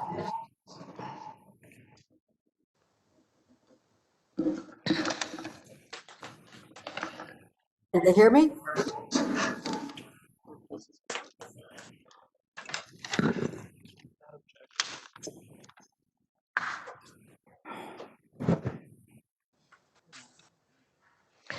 I must get unanimous consent to vote on all amendments for which the votes were postponed en bloc. Without objection, such is the order. The clerk will call the roll. Mrs. Maloney. What? No. No. Maloney votes no. Mrs. Maloney Wachowski. votes no. Mrs. Maloney Have you heard? votes no. Okay. Ms. Velasquez. No. Ms. Velasquez votes no. Mr. Sherman. Mr. Sherman. Mr. Meeks. No. Mr. Meeks votes no. Mr. Scott. Mr. Scott votes no. Mr. Scott No. votes no. Mr. Green. Green votes no. Mr. Green votes no. Mr. Cleaver. No. Mr. Cleaver votes no. Mr. Palmer. Perlmutter votes no. Mr. Palmer votes no. Mr. Himes. Himes votes no. Mr. Himes votes no. Mr. Foster. Foster votes no. Mr. Foster votes no. Mrs. Beatty. Beatty votes no. Mrs. Beatty votes no. Mr. Vargas. Vargas votes no. Mr. Vargas votes no. Mr. Gottheimer. All right. Member votes no. Mr. Gottheimer votes no. Mr. Gonzalez. Gonzalez votes no. Mr. Gonzalez votes no. Mr. Lawson. No. Mr. Lawson votes no. Mr. San Nicolas. San Nicolas votes no. Mr. San Nicolas votes no. Miss Axney. Axney votes no. Miss Axney votes no. Mr. Caston. Caston votes no. Mr. Caston votes no. Miss Presley. Presley votes no. Miss Presley votes no. Mr. Torres. Torres votes no. Mr. Torres votes no. Mr. Lynch. Mr. Lynch votes no. Mr. Lynch votes no. Miss Adams. Adams votes no. Ms. Adams votes no. Ms. Talib. Ms. Talib votes no. Ms. Talib votes no. Ms. Dean. Ms. Dean.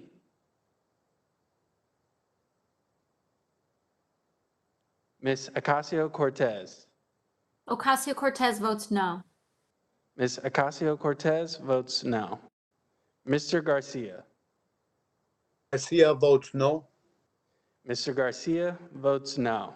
Ms. Garcia. Garcia of Texas votes no. Ms. Garcia votes no. Ms. Williams.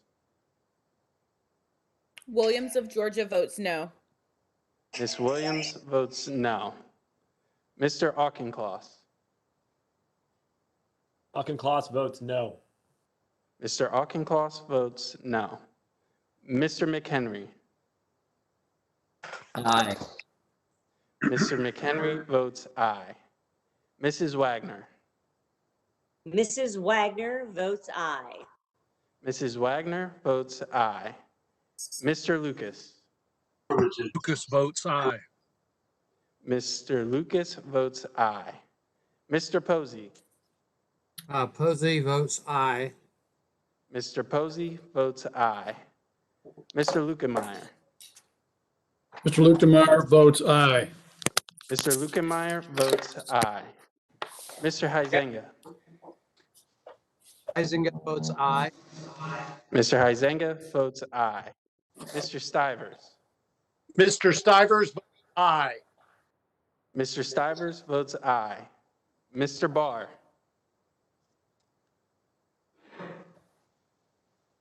Mr. Barr Barr. votes aye. Barr Mr. votes Barr. aye. Mr. Barr votes aye. Mr. Williams. Williams of Texas is aye. Mr. Williams votes aye. Mr. Hill. Hill votes aye. Mr. Hill votes aye. Mr. Emmer. Emmer votes yes. Mr. Emmer votes aye. Mr. Zeldin. Zeldin votes aye. Mr. Zeldin votes aye. Mr. Loudermilk. Loudermilk votes aye. Mr. Loudermilk votes aye. Mr. Mooney. No, I'm just doing my vote. Mr. Mooney. Mr. Mooney votes aye. Mr. Mooney votes aye. Mr. Davidson. Aye. Davidson votes aye. Mr. Davidson votes aye. Mr. Budd. Bud votes aye. Mr. Budd votes aye. Mr. Kustoff. Aye. Mr. Kustoff votes aye. Mr. Hollingsworth. Hollingsworth votes aye. Mr. Hollingsworth votes aye. Mr. Gonzalez. Aye. Mr. Gonzalez votes aye. Mr. Rose. Rose votes yes. Mr. Rose votes yes. Mr. Stile. Mr. Stile votes aye. Mr. Stile votes aye. Mr. Gooden. Gooden votes aye. Mr. Gooden votes aye. Mr. Timmons. Mr. Timmons votes aye. Mr. Timmons votes aye. Mr. Taylor. Mr. Taylor votes aye. Mr. Taylor votes aye. Madam Chairwoman. Chairwoman votes no. Madam Chairwoman votes no. And I will repeat the members that did not record their votes, starting with Mr. Sherman. Mr. Sherman.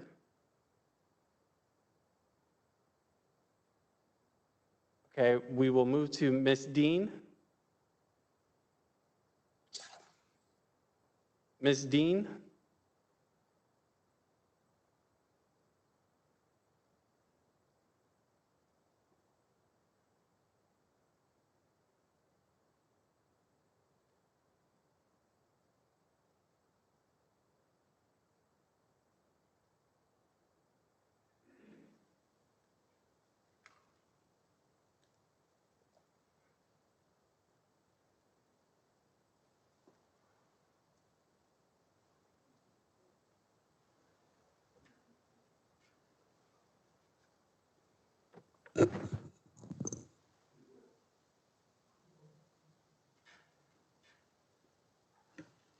Based on the roll call, it appears all members who are present have voted.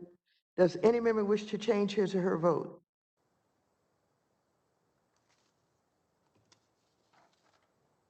If not, the clerk will report. Madam Chair, with that vote, there are 24 ayes and 28 noes. A majority haven't voted against the amendment. The amendment is not agreed to.